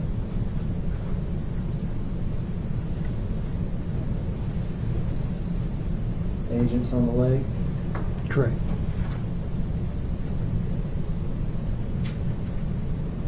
Divers in the water? Correct. You got something?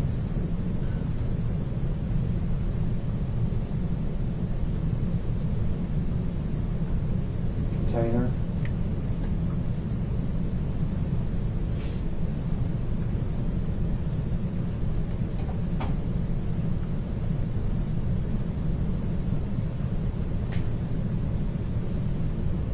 Barely see it in my picture.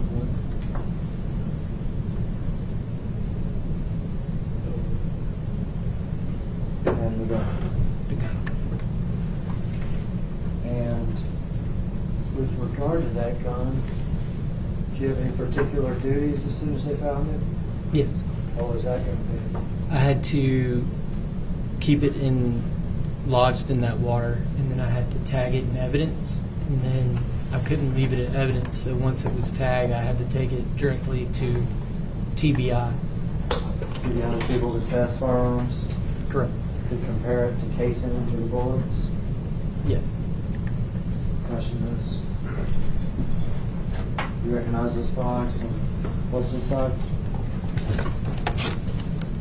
Yes. What is it? This is the 9mm. It's a gun found in the lake Correct. where Jimmy Martin said. Yes. Offer that in evidence to the state's attorney. Ms. Perry and Ms. Thomas, any objections to this next offer of proof? No objection. Thank you, Ms. Perry. This will be for the record exhibit number 5757.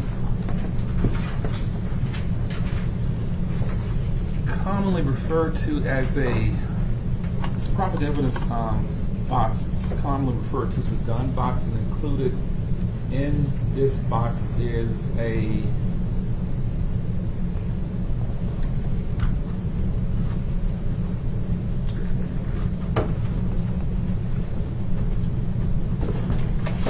firearm, handgun, described by Detective Browning as an item that was recovered from this lake. Exhibit 57. Box and the contents of the box. For the record, the gun has been rendered safe, and it does have a restriction, a gun locked with restriction on the gun, so it would not fire. There were no bullets in that gun. For the record, exhibit number 57. Publisher, Yes, sir, you may. what caliber handgun is this? 9mm. What'd you say? 9mm. A 9mm. Yep.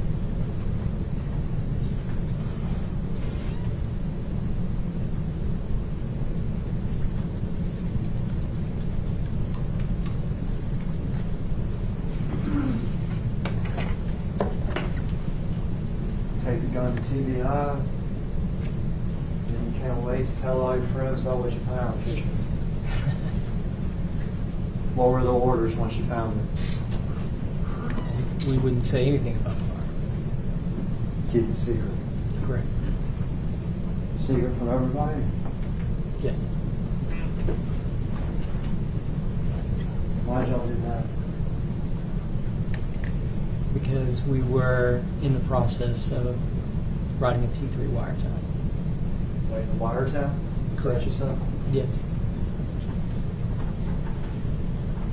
In the process of surveillance? You know what a wiretap is? A type of surveillance? Yes. Where you listen to people's phones? Correct. Sometimes we put people under physical surveillance during those wiretaps? We do. Is that correct? Yes. In an attempt to try to find more evidence? Correct. Is that right? That's right. Did y'all also try to chase down other parts of what Jimmy Martin said? Yes. Were you able to locate someone in 2010 who was pregnant? Were you able to locate the pregnant nanny? Yes. Were you able to look at other things that Jimmy Martin told you to verify?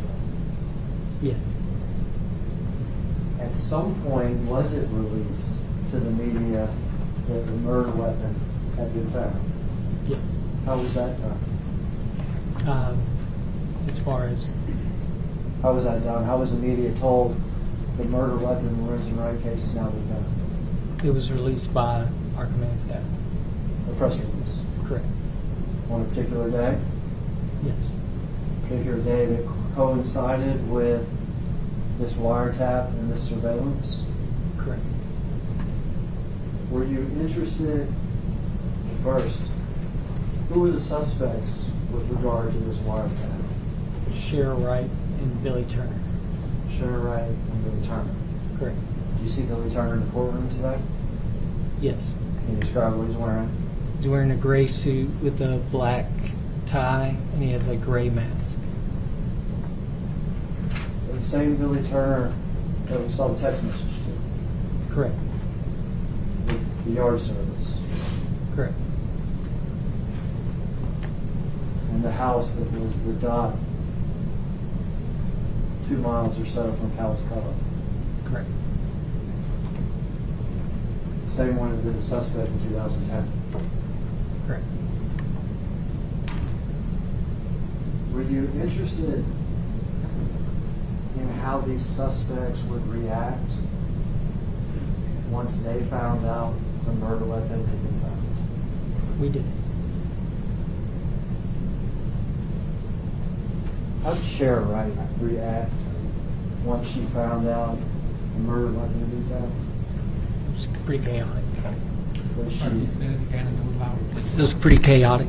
She was pretty distressed. was she happy? She was not. Did she see this as an encouraging sign that her husband's murder would now be solved? No. An encouraging sign that she no longer had to worry about some mysterious murderer that had killed her husband? No, she did not. Did you say distressed? Yes. I associate distress with reacting like it's bad news. Yes. She reacted like it was. One of the jurors said they cannot hear you, please, so talk up just a little bit louder, please, sir. She reacted like it was bad news? Yes. How bad? She It was. She could tell that she was under a lot of stress that we had found that firearm. Were there, and when these phone calls are listened to, they're called interceptions, is that correct? Correct. Were there any interceptions that indicated that she may have been beyond distress, that she was almost suicidal? Yes.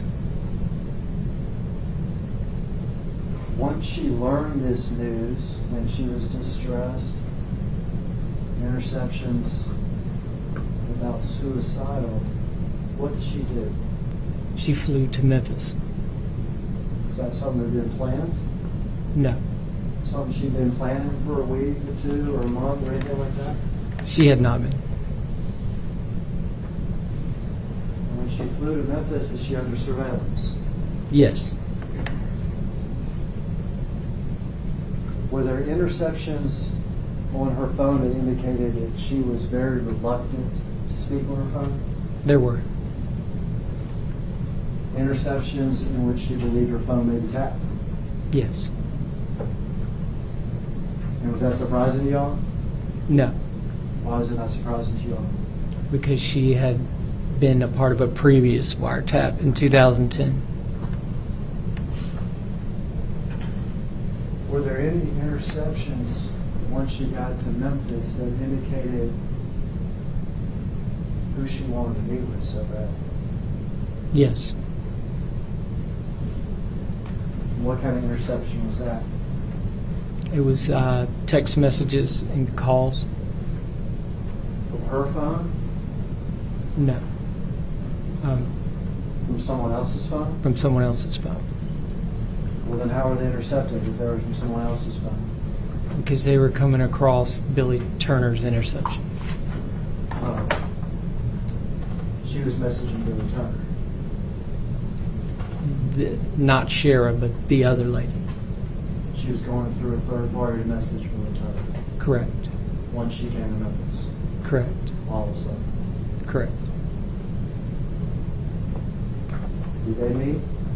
Yes, Did y'all have surveillance there? we did.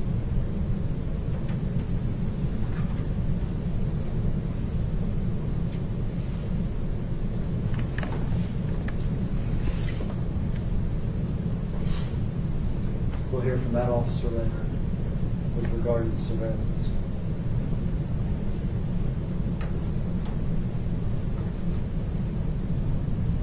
Is Billy shortly thereafter arrested? Yes, Was he arrested before or after Sherra? before.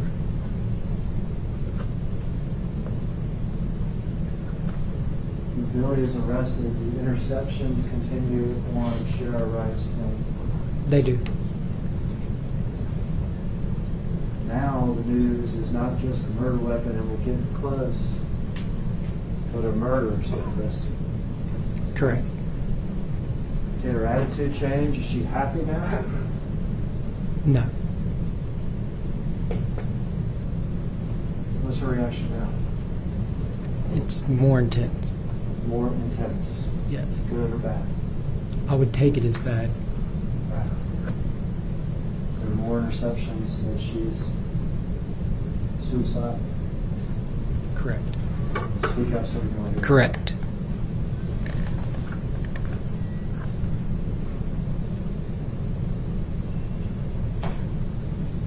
Once Billy is arrested, is he interviewed to your knowledge? Yes. But you're not the officer that conducted the interview, is that correct? I did not. And you're not the officer that performed the surveillance when the two met, is that correct? That's correct. We can hear from both those officers later. That's correct. That's all my questions, John. Absolutely. I was going to ask you to approach. Yes, sir.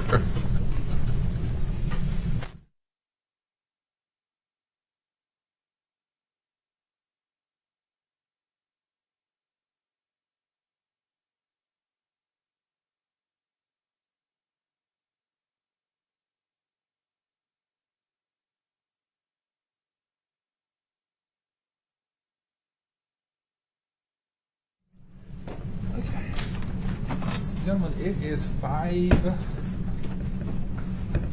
5:52 p.m. I told you we stop every day somewhere around 5:15 or 5:30. Went a little bit longer today. I also told you we try not to stop in the middle of a witness's testimony. And the state has just completed its direct examination of Detective Browning. And it would not be an appropriate time to start the cross-examination because you need to get out of the building. You need to get checked into a hotel. You need to get to dinner. So we're going to stop for tonight. Remember the court's instructions. You cannot discuss the case with anyone.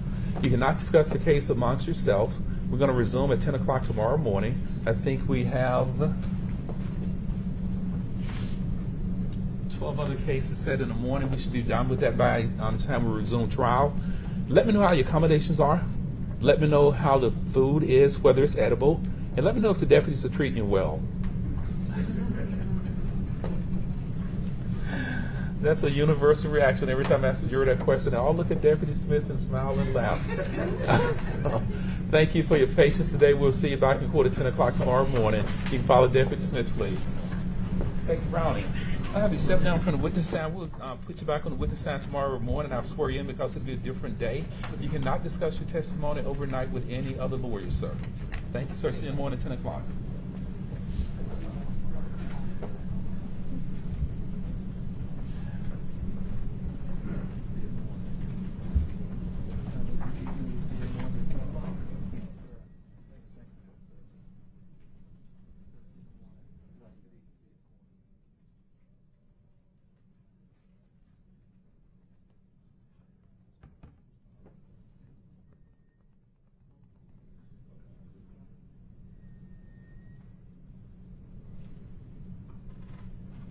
Door just closed. For the record, the jurors out. Anything else we need to address before we adjourn for the evening? No, Your Honor, not from us. Nothing. This court stand adjourned to 9 o'clock Wednesday morning, March 16, 2022 for the regular calendar, and 10 o'clock for the continuation of the trial.